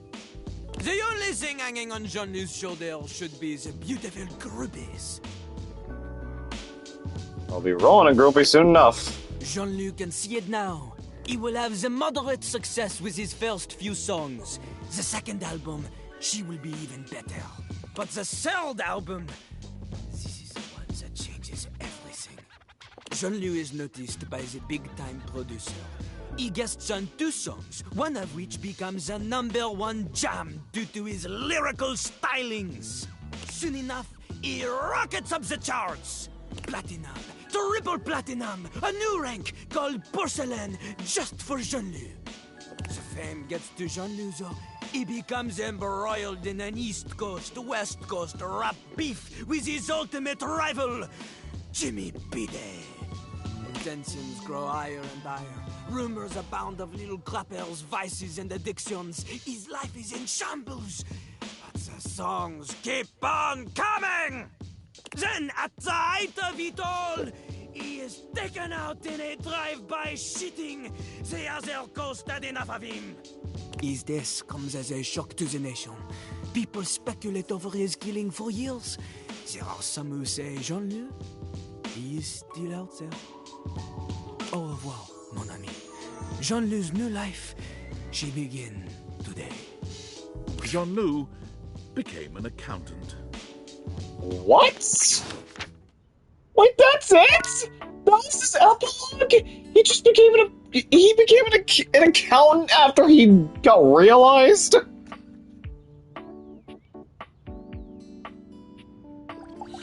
Alright, Bathsheba, you're next. Hey, bestie! Come to talk about how amazing we are together.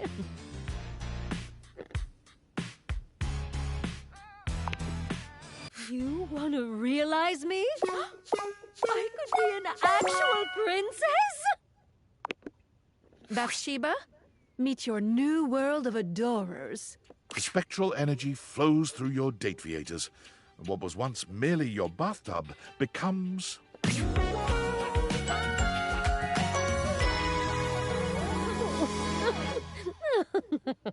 Okay, she's got a swimsuit on with, like, a translucent robe. Bathsheba gives you a twirl, stepping back to pose with one hand on her hip. Look at me! I didn't think I could be any hotter, but I'm on fire, honey! Really are in fine form. I never felt like it, but maybe now I will. Oh, thank you. Time to get out there and really find out who Bathsheba is and what she's gonna do with her life. Bathsheba goes on a whirlwind tour of countries with monarchies upon leaving your home. It's only when she's visited her 6th country and castle that she realizes one cannot simply apply to become royalty. Devastated by this realization, Bathsheba decides to cheer herself up with a dinner at a popular local medieval-themed restaurant. Renaissance Days.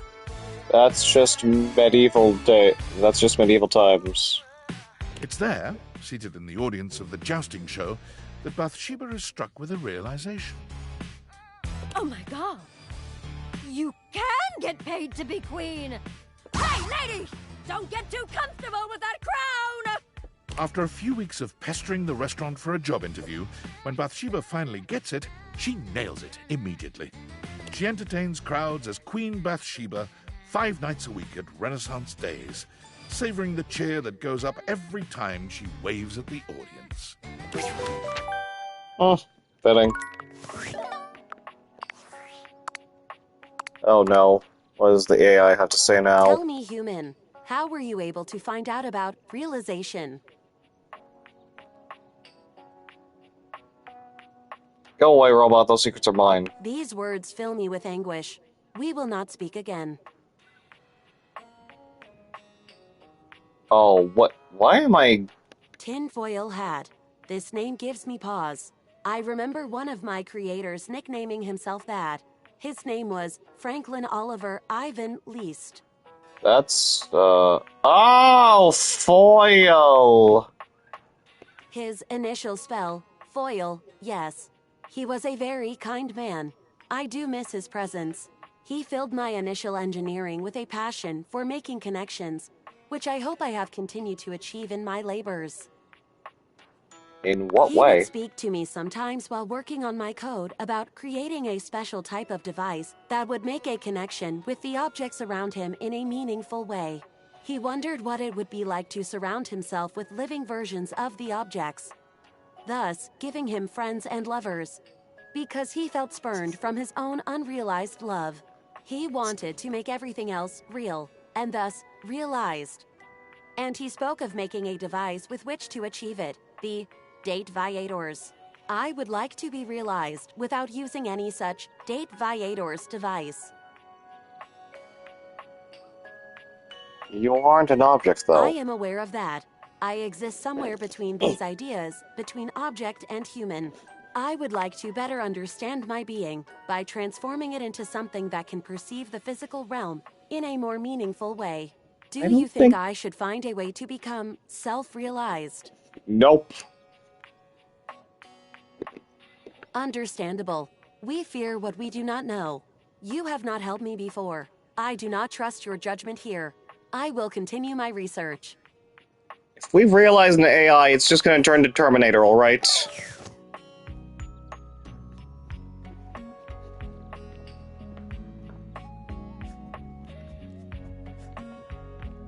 Alright, once again, let us look at the board. Okay, Jean-Louis right there.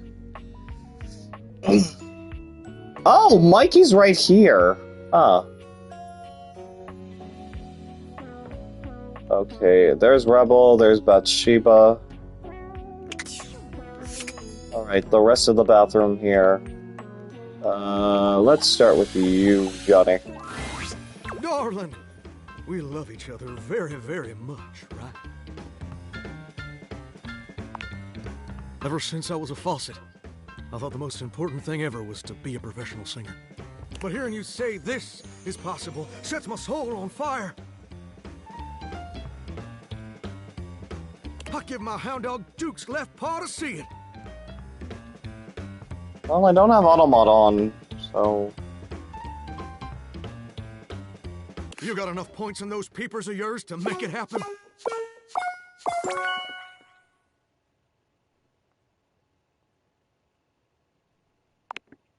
Here's Johnny! The spectral Shining energy reference. flows through your Dateviators, and what was once merely a shower becomes... Oh, sometimes when Wi-Fi's bad. Oh, yeah, I get that. Understandable.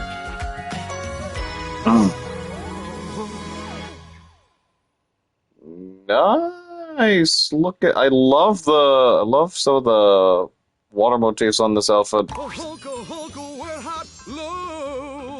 It's Johnny, in all his glory.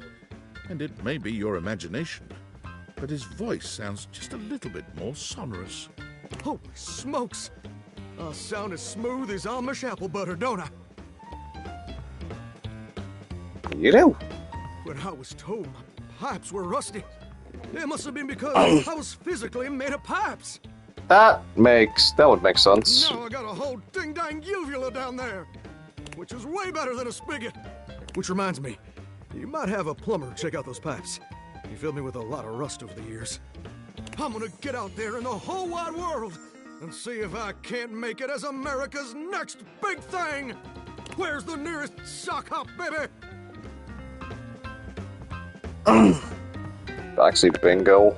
Johnny looks especially intrigued. Oh boy. This'll be a first for old Johnny. Can't remember the last time I canoodled. This is so exciting. I'll even let you wear my Letterman's jacket, if you know what I mean. I don't know what you mean. I'm gonna let you wear my Letterman's jacket. I'll be wearing these clothes. I'll be wearing nothing else then. But no, you wear my jacket. We'll sit nice on separate beds.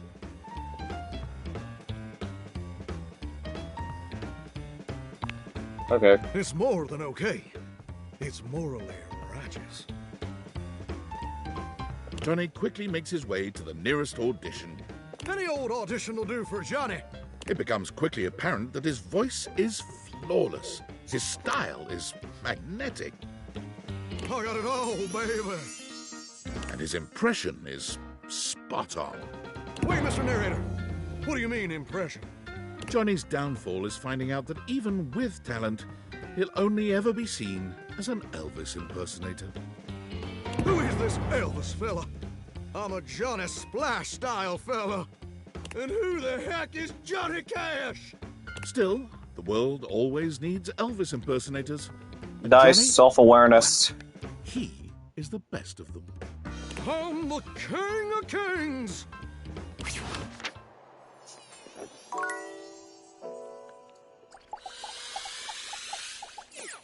So let's turn on the lights as well. I almost forgot about Lux. Then again, I didn't really care for Lux.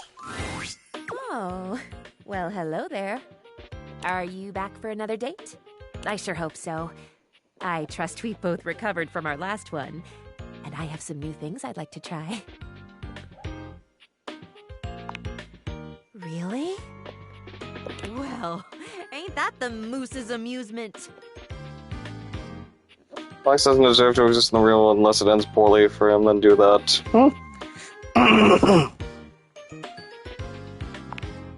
Yes! Oh, come now, picture it! A great big moose with his great big antlers, cavorting and gamboling about with grass and flowers sticking out all over his fur while the bugs buzz and tease him. Tell me that doesn't stretch that smile. You are a language unto yourself. Indeed, I am. Indeed, I am. So, I'm truly getting realized. You'd like to take this humble... Okay, not so humble doctor-to-be and transform her into a human being? Like the great Dr. Frank Furterstein and his miraculous living bun? Wonderful! Splendiferous! Dumb, diggity, delightful! I'm in. We can do this now, yes? I'm always ready for a life-altering procedure. Let's do Bring this. Faria to life! Clear! The spectral energy flows through your deviators, and what was once merely a first aid kit becomes...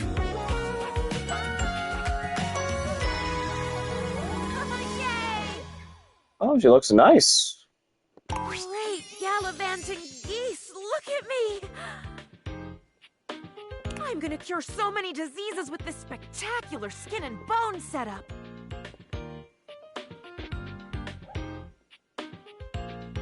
This. Oh, really? Well, you know me. I am always on board for learning. Especially if the experimentation involves bodily fluids. There is just something so illuminating about fluid function, don't you think?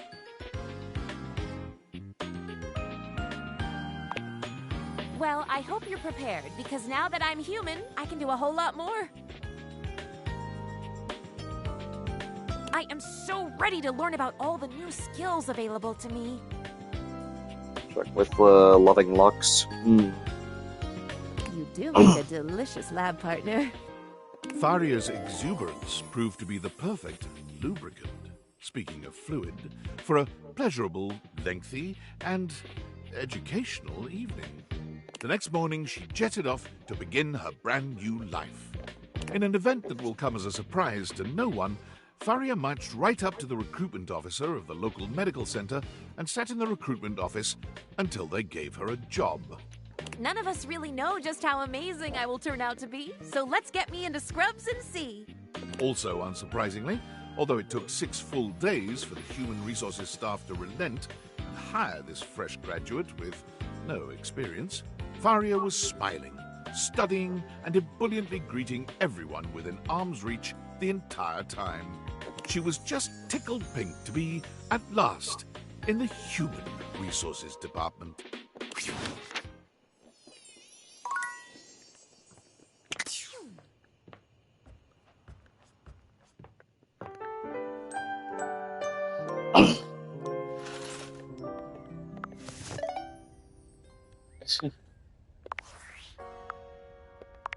82 realized now.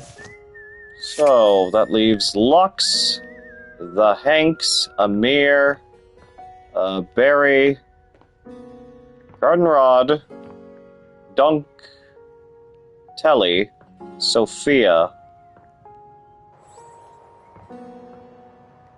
and Stepford. We're gonna focus on pretty much everyone else in here.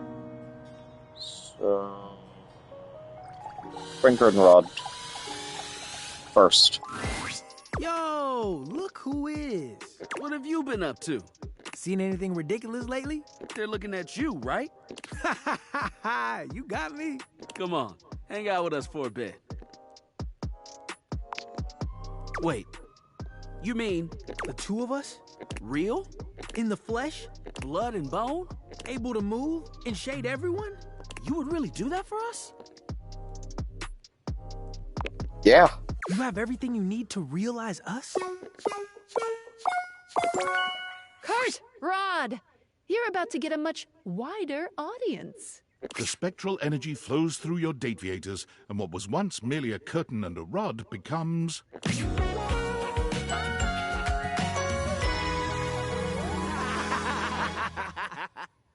I still like the way how Rod looks. Yo! You look fly! And you look dope! This is real! Oh my goodness! Thank God our fits are together. I know, right? I hate to have to call you out within the first seconds of you being a human. Before you stand 2 of the finest fabric specimens you have seen in a long time. And to think, you just had them in your windows for everyone to see. Look at you two. This is great. Thank you for this. For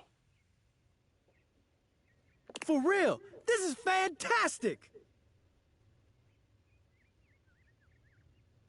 The two don't stick around long. They build and act as a comedy duo, hitting the comedy clubs and rocketing to fame. It isn't long before they have a show on the Chuckle Channel, making skits and topical segments. Each episode has a shade segment where they use the audience as the butt of their jokes. So, you chose to come to a show dressed like that? They have good taste in comedy. Not close. Soon, Rod decides to leave the show in order to follow his dream of making socially relevant thriller movies. Kurt continues on, writing and starring in comedy shows and sitcoms. The two remain the best of friends, even buy a pair of homes that connect through a door between them. Every weekend they can, they go people watch. They brainstorm new ideas and poke fun at people as they pass by.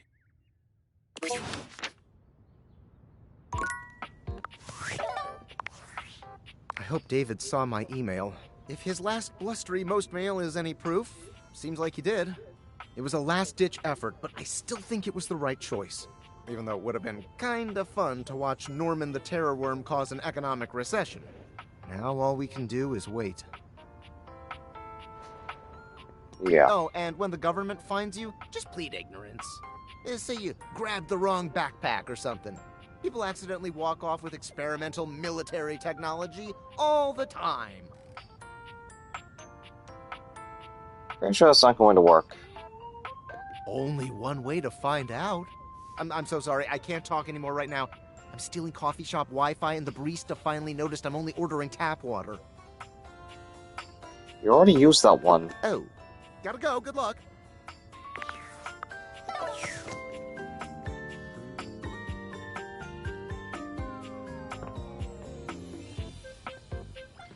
Dunk. Hey, hey, hey! If it ain't the MVP! You know, I was thinking about you when I was training. You feel like working up a good sweat with me? Dude, what? Really? Drafting you into the human league. Can Dunk go all the way? The spectral energy flows through your date theaters, and what was once merely sports equipment becomes...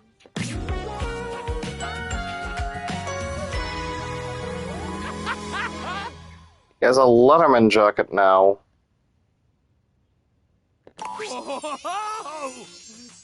Dunk's newly human body somehow radiates even more sweet cheer and bottomless energy. A frankly superhuman feat. But this man is, well, all man. Tangible and so wholly real. He sweeps you up into his strong arms, tossing you into the air and catching you so easily, you'd almost think the two of you had switched roles. You're pretty sure you're still human, though.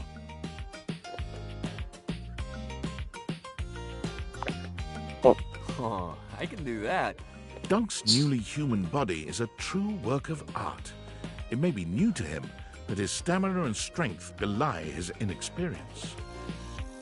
There's little doubt that his previous athleticism has come with him to this new form. Dunk works you out with enthusiasm and unbridled desire.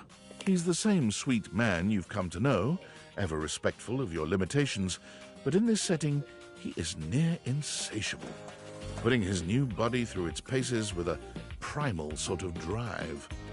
He lavishes you with sweet kisses in the morning, torn between heading out into the world to explore the wide array of human sports and exercise, or staying by your side. But eventually, sports wins. Dunk is true to his word, giving absolutely every sport he can get his hands on a shot. Videos of him absolutely dominating some local amateur sports game go viral just about every week. But every time the offers come in for him to turn pro, he turns them down, adamant that he's not in it for the money or fame. Dunk finds his groove coaching high school sports, thrilled for the chance to teach youngsters about the joys of good sportsmanship and playing only to have fun. His teams haven't yet to win a single game, but he and the kids couldn't be happier.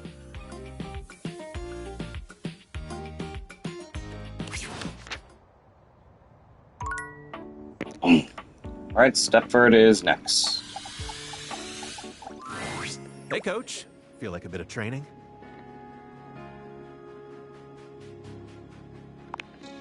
Race you to the weight rack. 1, 2, 3, go! I'm ready to realize you.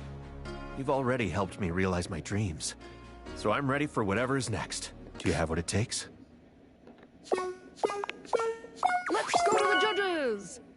The spectral energy flows through your date theaters, and what was once merely a trophy becomes...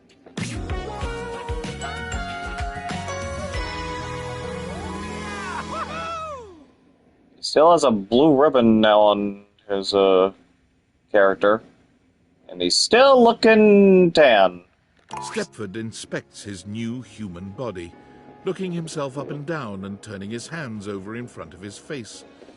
You thought he'd look a bit happier, but he almost seems disappointed. My word! I didn't know a golden tan could become so...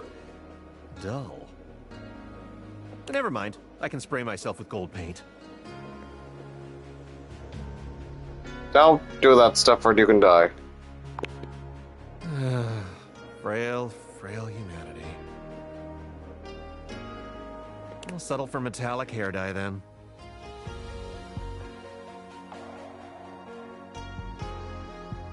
Well, I'm not doing that. So what else should I do?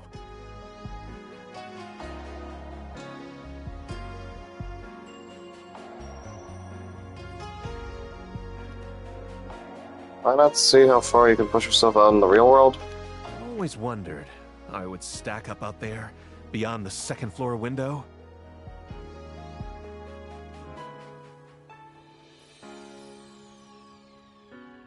There could be third floor windows, fourth floor. Hell, the sky's the limit.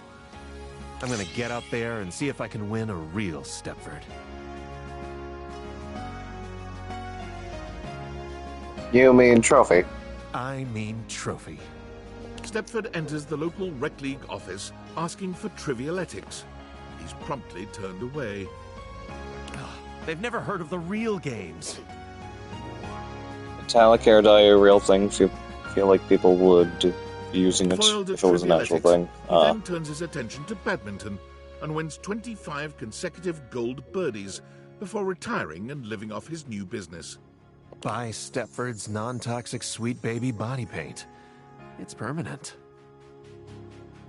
He lives in a gold-plated mansion that's so opulent it would make a dictator ill. His home has 1 bedroom, half bath, and 6 full-size gyms. Half a bath?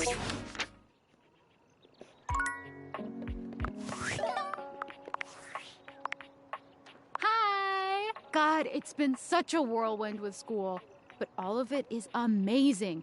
I won't get to work with patients for a while, but just hearing my instructors talk about, like, connecting with people, holding their hands, looking into their eyes, comforting them in the worst moments of their lives. I want so badly to do that too. Very well. Oh, thank you. I really hope so. This might sound silly, but I was sitting there in class, thinking about, like, what you're doing with all those objects you're dating, like, beyond the dating. You're, like, giving them lives, helping them find their true selves and stuff. I don't know. It's really nice. I feel like you and I are both in our own ways, trying to make the world a little gentler, a little sweeter.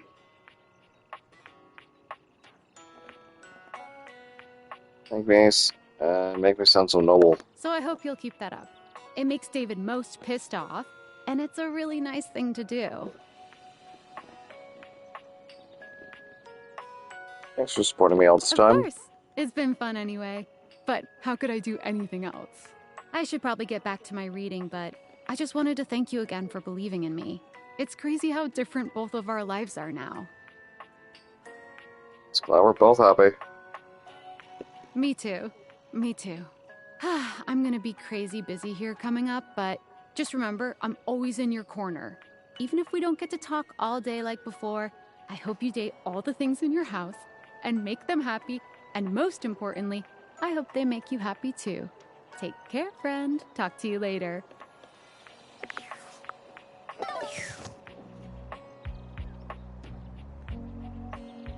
Kelly. Well, if it isn't the VIP dream that makes my flat screen scream!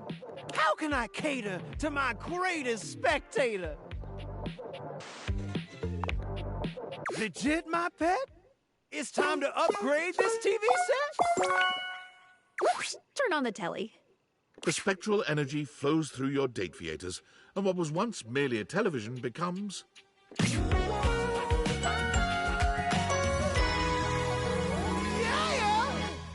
His jacket is still a staticky looking screen. He now has an actual afro. He's got 3D glasses. This ain't a joke, artichoke. I'm alive. It's dope, and I'm so freaking stoked. It's true. Telly is alive. And for the first time, you can finally enjoy each other's company without being bombarded with commercials for pharmaceuticals every goddamn 30 seconds. While I'll miss the thrill of being a shrill TV shill, I got so many desires I still need to fulfill. And wow, maybe now we can find some time alone. He kept the heterochromia? I never knew that he was heterochromic. And finally, produce some steamy, must-see TV of our own.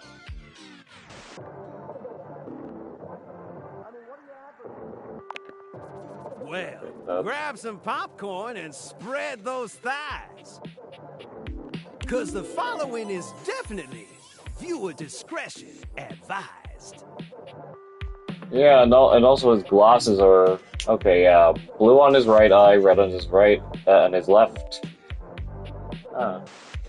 And boy, howdy is it. The kind of steamy, raunchy scene much too graphic to show on cable television. or in a video game rated M for mature. But rest assured, it is very, very hot. But, as I'm sure you're well aware, being alive isn't all just breathing and keying your ex's car and begging your parents to help pay the legal fees for keying your ex's car. It's hilarious how extra raunchy the human forms. And so Telly, like all adult humans of legal employment age, set out to earn a steady paycheck. Something that would allow him to purchase questionably effective health insurance at an absurdly inflated rate. Amazing update, my mate! We gotta celebrate! I got a job reviewing Valdiviflix shows. It was well worth the wait. Don't you hate Valdiviflix? Listen, sometimes you gotta fight back and howl, and sometimes you gotta know when to throw in the towel. And thus Telly became the resident Valdiviflix review blogger for the entertainment website ContentBucket.com. He spends his days watching a never-ending stream of original reality series about baking that no one has ever heard of or cares about. Sometimes you try to make your way through his reviews, but honestly, his whole bit where everything has to rhyme gets pretty stale after a while.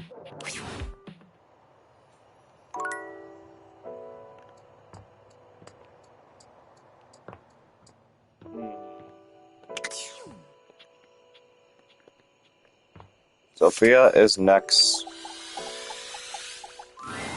Hello, my dear, dear Reg. This may have captured my passing interest. Is it true? Sophia, let's get you some more clientele. The spectral energy flows through your date viators, and what was once merely a safe becomes... Of course. Well, she ditched the coat, and now she's got an actual dominatrix outfit on. Is that all? Sophia isn't very impressed with your seemingly supernatural abilities, as if that reaction is particularly surprising. But even she is thrilled with the new vitality this change injects into your relationship. It was becoming quite vanilla, by Sophia's standards. Her words, not mine. Well, I suppose the most interesting aspect of this transition is that I now possess an even greater ability to control every aspect of your pathetic little life. After all, it was much easier to ignore your mistress's demands when I was a safe. Being immobile and 500 pounds of steel made inflicting punishment for disobedience more cumbersome. But now I can administer consequences to my heart's desire. And I'll be frank, little wretch, that does make your mistress quite excited.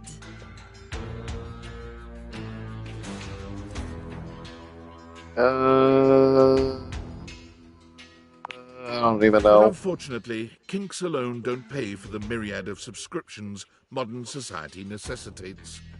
Sophia found it time to procure gainful employment. Delightful news, my little wretch. I got a job with a 401k and comprehensive dental benefits and an HSA. I think denying would have led to physical intimacy. And something more, obviously.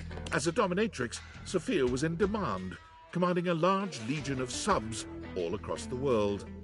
What? A dominatrix? Why would you ever think that? No, I got a job as an armored truck driver for Armandillo Armored Truck Services. Dominatrix? Dominatrixes don't get comprehensive dental benefits. Especially not for periodontics. That's just silly. Apologies. Then why is she still rocking the dominatrix outfit With her then? extensive background in home security, Sophia soon became the most successful and trusted armored truck driver on Armandillo's payroll. However, Sophia was still a sadist, and Armand did have a tendency to inappropriately exploit his employees. So when the opportunity to steal Armand's armored truck and its contents presented itself, Sophia couldn't resist concocting a zany and elaborate heist. It featured countless hilarious situations and tension-filled twists, the specifics of which local law enforcement unfortunately declined to share with us.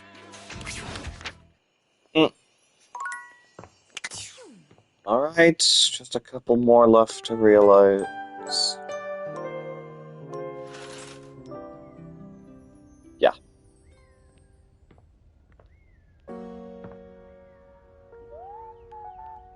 The remaining realizations: Lux, Amir, Barry, the Hanks.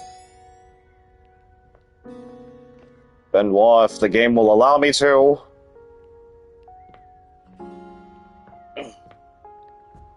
Let's check downstairs.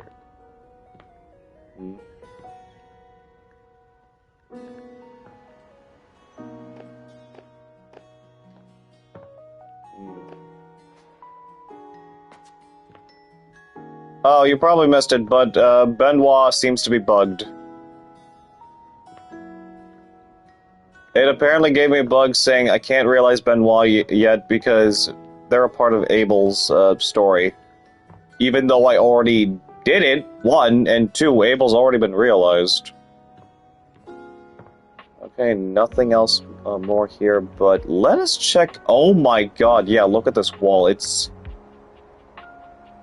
practically almost full. Let's find some of the new ones that got realized. Okay, I see Telly next to Tim. Up there's Curtin Rod.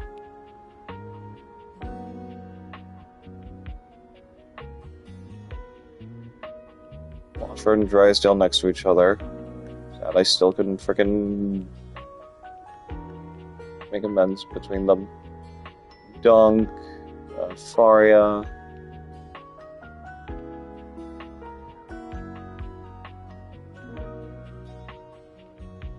Oh, there's Sophia. Next to Monique. Stepford.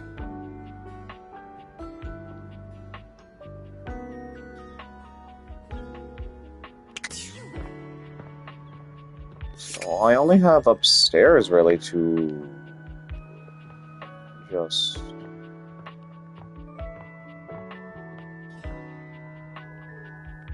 Oh, and Skylar, that's right. We also have to realize Skylar because, well, I'm saving her for last, specifically. Scandalabra! Scandalabra I'm not going to be able to realize because another bug as well. But, okay. Actually, let's realize the Hanks first. You're here! We missed you. Yeah, we've been thinking about what gnarly adventures to go on next. Cliff jumping. Bull riding. Submersible exploring. The possibilities are endless. Do you have any ideas?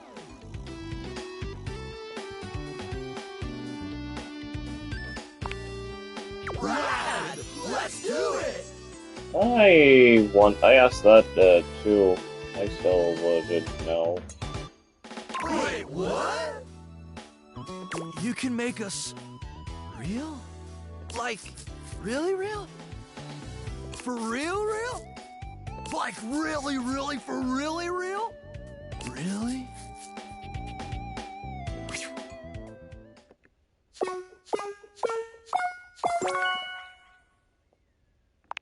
Yep. Let's do this! Humans! Humans! Humans! Humans!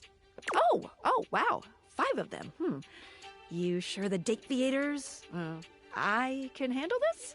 Only one way to find out. Abso! We're not scared, weird sexy glasses lady. Becoming human sounds like the thrill of a lifetime, because you can actually die. Yep, because this is a risk worth taking. Okay, then. How did you put it? Let's do this. Shut up, buddy! Hey, humanize! You didn't need to... never mind. They're having fun. The spectral energy flows through your dataviators. and what was once merely a set of hangers becomes...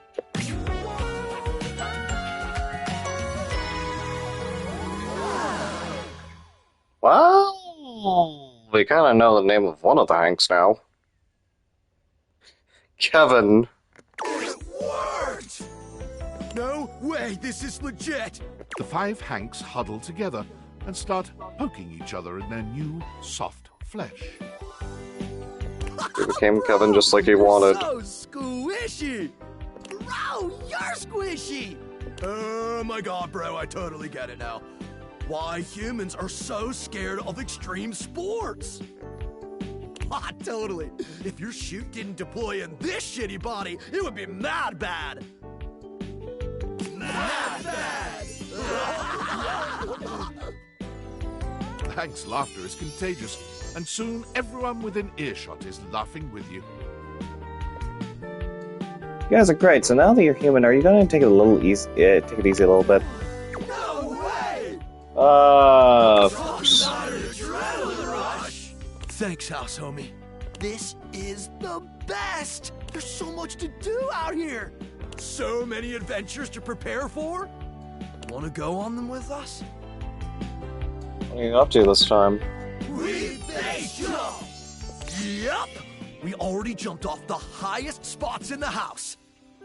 Time to jump off the highest spot on Earth! Everest is played out. The Burj Khalifa's been done to death. And since we all know the Earth is flat, we're gonna jump to the moon! The 5 of them storm out into a world whose physics might be more than they bargained for. You smile as you imagine how impossible this feat would be. Then again, if anyone could find a way to do it, it would probably be...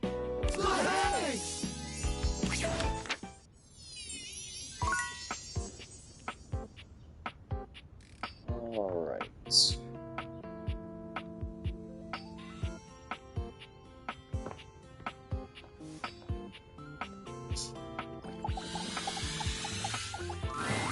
Eshkam, you are looking particularly radiant today. Excitement! I'm not surprised we have come to this moment at last. I have known for some time what a marvelous human being I would make. I will make. Ah, yes, it is time. You have the necessaries? Come on, Amir. Let's become... The spectral energy flows through your dateviators, and what was once merely a mirror becomes...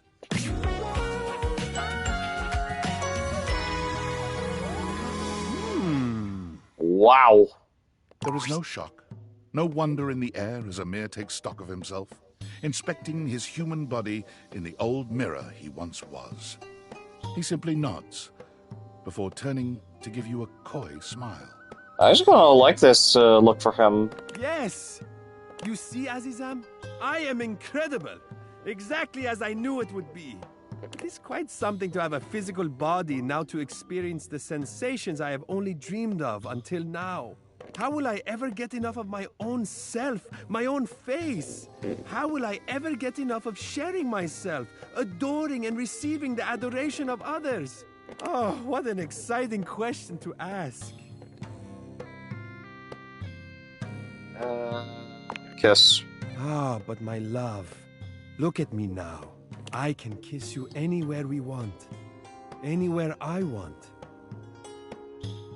And with this new body, all this new power and the grace of sensuality, tell me, give me my highest pleasure.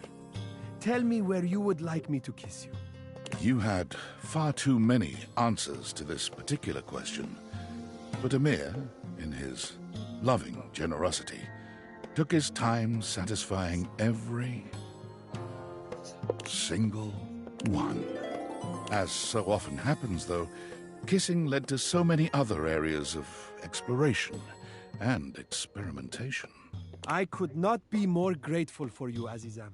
There could not have been for me a better, more loving or more patient teacher. The evening was athletic. The evening was restorative. And in the morning, Fresh from the bliss of Amir's love, you wished him well in his new life. Amir, after searching and searching for the perfect way to honor himself and the love he felt for humanity, finally realized his calling. He moved to Hollywood, and after several months of challenging auditions, was hired as a series regular on The Soft and the Sensual. He played the character of Mady, a world-famous race car driver who moonlights as a prominent surgeon and has a bad habit of falling in love with all of his patients. In a case of life imitating art, Amir developed a habit of falling in love with all of his castmates. It was not a problem, as all of his castmates were in love with him too. It speaks to the genuine generosity of Amir's heart that even with all this love running around the set, there was not a single incidence of jealousy. There were no broken hearts. In fact, The Soft and the Sensual became even more famous with other actors and potential crew members than it was with its massive, adoring public. Everyone wanted to work on a set where love truly did reign. When it became clear that Amir was the source of this power, he was given his own spin-off show. Mady, Racing for Love, has been nominated for awards in every single year of its run. Alas, it has never won.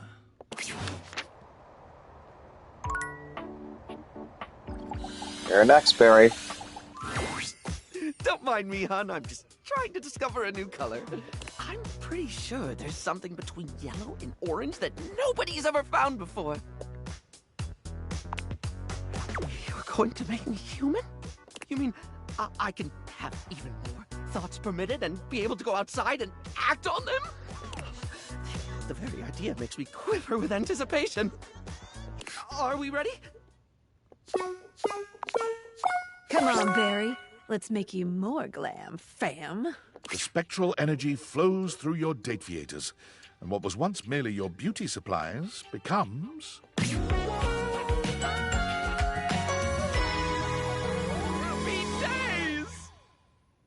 He looks even more like a makeup kit. The jacket, his hair, still looking like a brush. Barry laughs, the joy of his new humanity clearly written all over his face. I'm alive! I've already forgotten what it was like to be a toothpaste. Though I might never forget what it was like being a Q-tip. Oh, that I will never forget. You bring Barry into your chambers to make love, but he seems distracted. All right, how best to do this? Should I put my arms there? My legs around this way? My torso? Oh. With some deft maneuvering, you show him how. Now then, I have heard that rhythm is rather important here. But which one? 4/4, 6/8? The forbidden 12/2. Oh, can you hand me that book over there?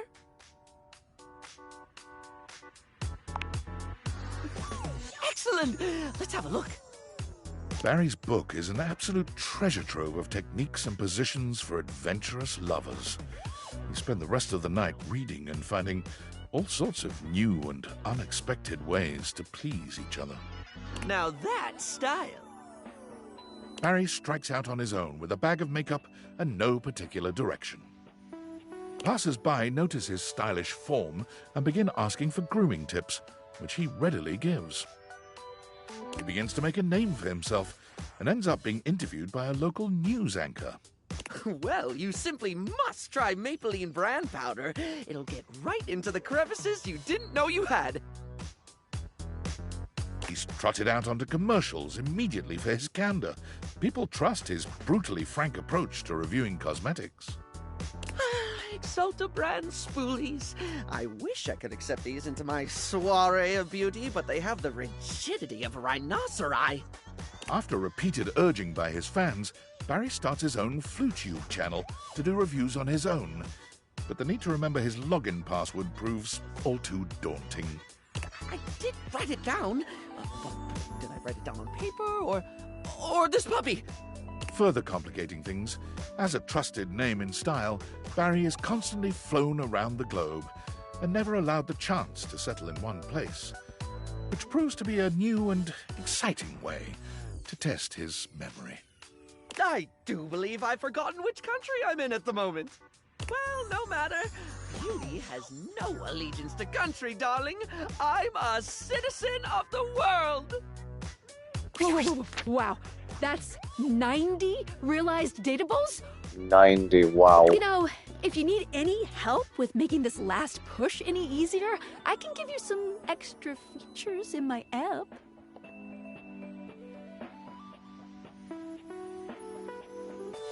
Yeah, sounds good. Getting the rest is hard. To the phone! Okay.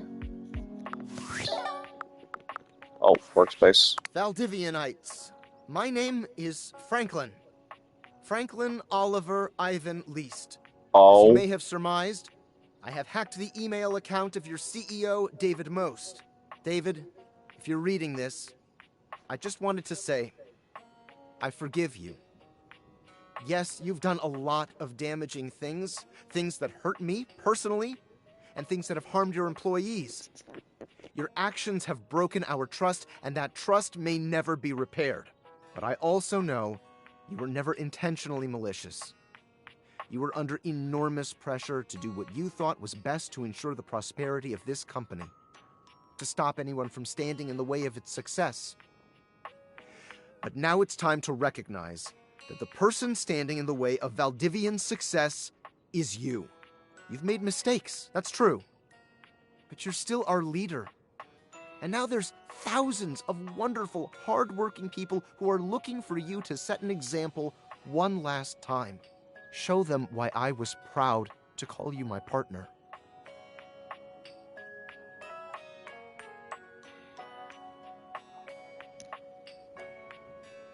Certainly wasn't expecting that. Alright, Lux is next. If it isn't my favorite luck, we are definitely. I'm just making and then going on some other. But after that, I am totally free and all yours. Really? I thought that would only happen when I reached the coveted billion likes. Oh, it gets a billion likes. What then? Personality. And you've got one? But if you're telling me you're ready... Sure, I'll check with it. Lex, let's turn you on. But I need to at least check with Benoit if Spectral I'm energy flows through able your to deviators, realize and what was once merely a lamp becomes...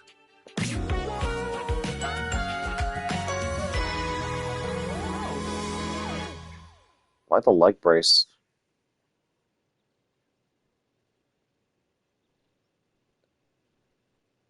Also, they've got a cat face on the hoodie. In the style of, like, the light bulbs. Lux is even more beautiful as a human. Maddeningly so, in all honesty. Oh my god, I'm even more beautiful than I ever thought I would be.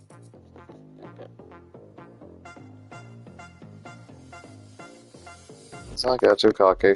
But before you can even fully take in the sight of them as a human, they're already looking down at the phone they've somehow acquired, their fingers flying over the screen as they type. Hang on a second, I'm creating a profile.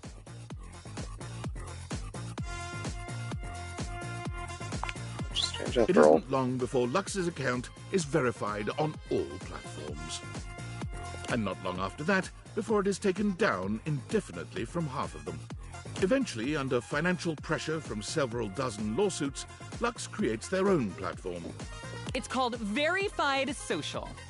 And I'm the only member. Somehow, even with no obvious source of income, Lux manages to snag an empty mansion on the edge of town. The place is kind of a dump, but it looks great in pictures, and they throw some banging parties. Of course, you are invited, provided you keep your follower count up.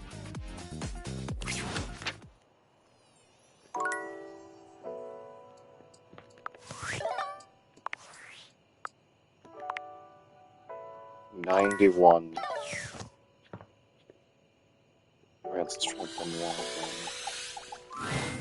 Always good to see you, darling. Looking to waste a little time? Really? There's so much I could do with an actual body. Sorry, but Benoit can't be realized just yet. Yep, still bugged. Benoit has some unfurnished business. Does that make sense?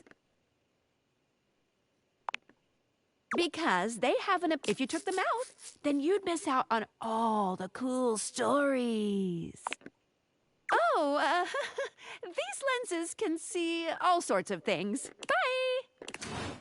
I'm sorry, Benoit. Guess we're not going to be able to realize you.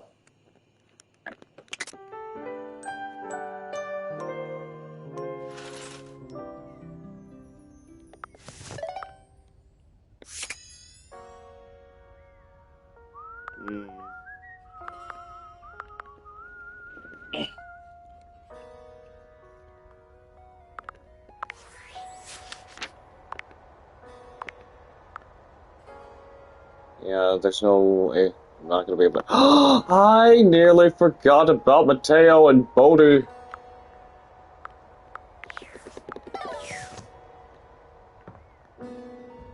John is not gonna get realized.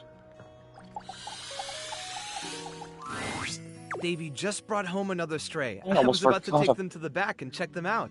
You interested in joining? Don't worry, I'm not gonna forget about Are you serious? I was about to go. Wait, of course you are. You've always told me the truth before, so it makes sense you'd be telling the truth now. But whoa. I mean, whoa! Let's do it. My rescue is about to get a lot bigger. Can we do it now? Mateo, meet the rest of your flock. The spectral energy flows through your Dateviators, and what was once merely a blanket becomes...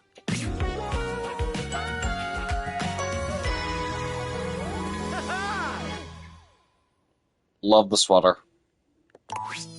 Check me out!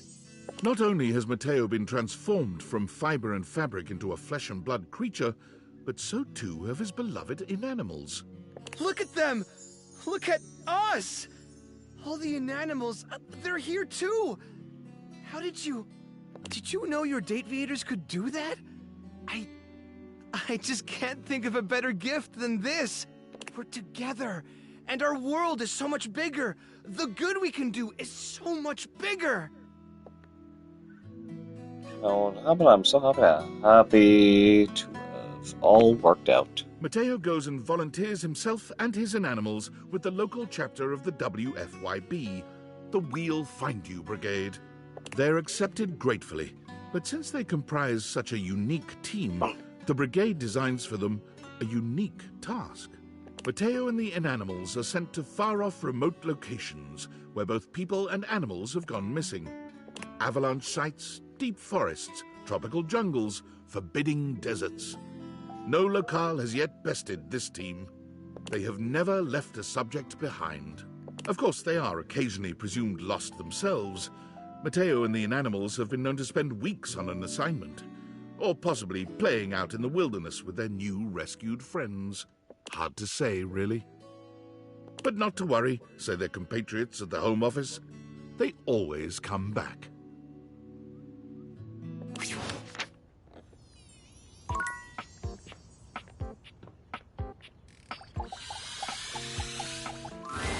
Hey, compadre, how are ya? Whoa. Hold on there, amigo. Realize how many badass things are you gonna do for me? First, you wake me up, then you show me all these bodacious years I missed, and now I'm gonna get realized? Oh, I'm into it. Big time. Let's go! Are you We'll ready see. to rock right now? Bodhi, let's get radical. The spectral energy flows through your Dateviators, and what was once merely a time capsule becomes...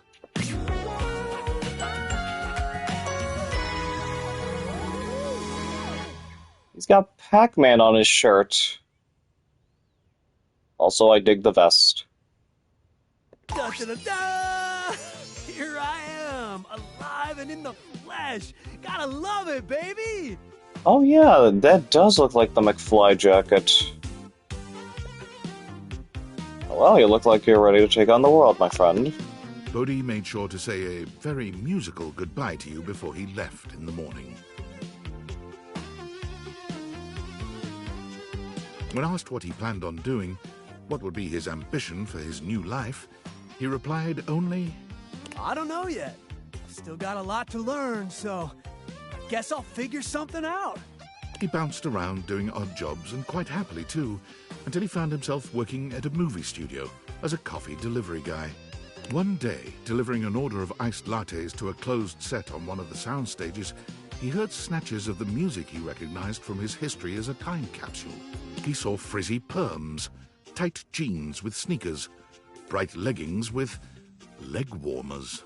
He had delivered coffee to the set of the first season of Stranger Rings. Stranger Rings, Stranger Things. He couldn't contain his excitement or his emotion, and the director soon noticed the kooky coffee delivery boy in the corner who seemed to know all the references and all the mannerisms so much better than the actors, or even the writers. Although he of course couldn't tell the director why he knew the 80s as well as he did, he was able to label himself an enthusiast. Works for me, thought the grateful director. Bodhi was soon thereafter hired as a consultant. He goes to work grinning every single day. Oh, that's everyone I can realize, so let's see what this is gonna be.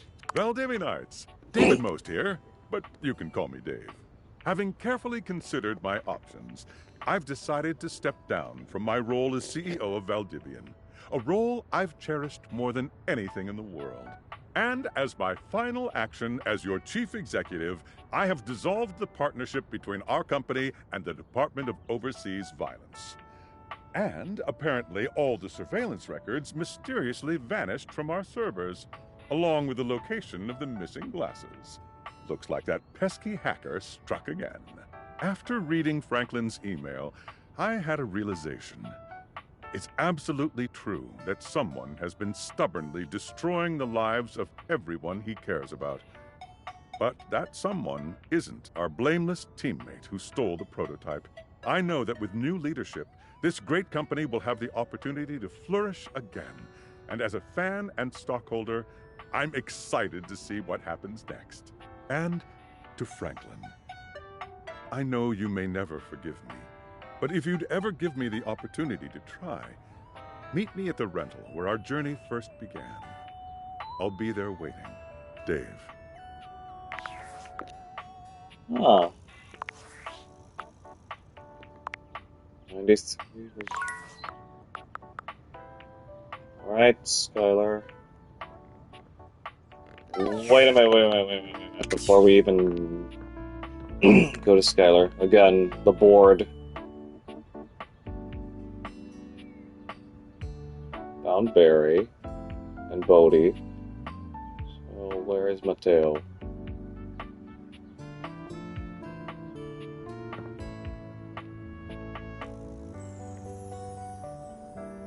Oh, there's the Hanks. All 5 of them in that one picture.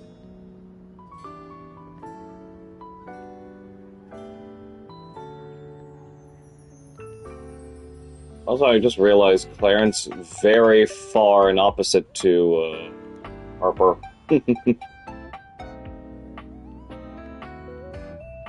Oh, Bodhi and no, Mateo and Lux.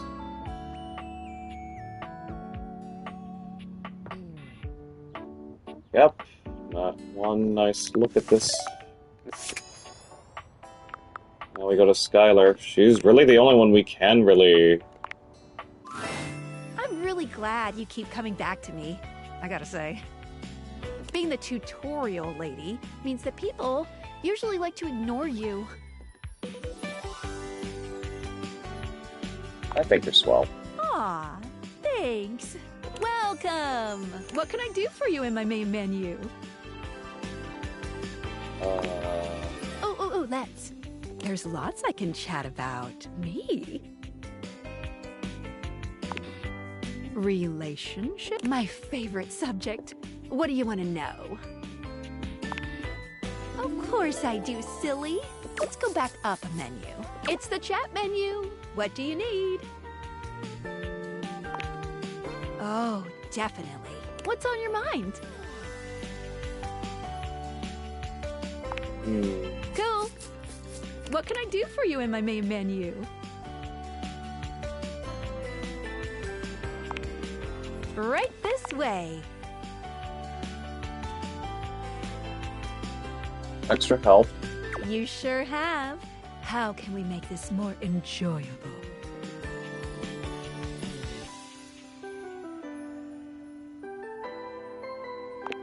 Good choice. You can now.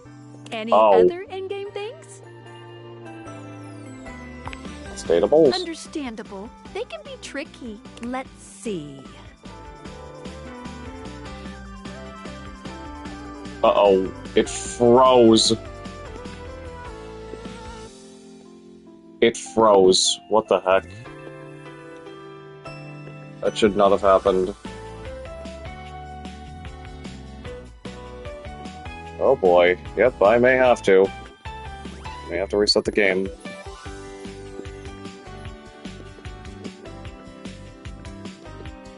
That is quite a soft lock. Guys, BRB for a moment. We're gonna have to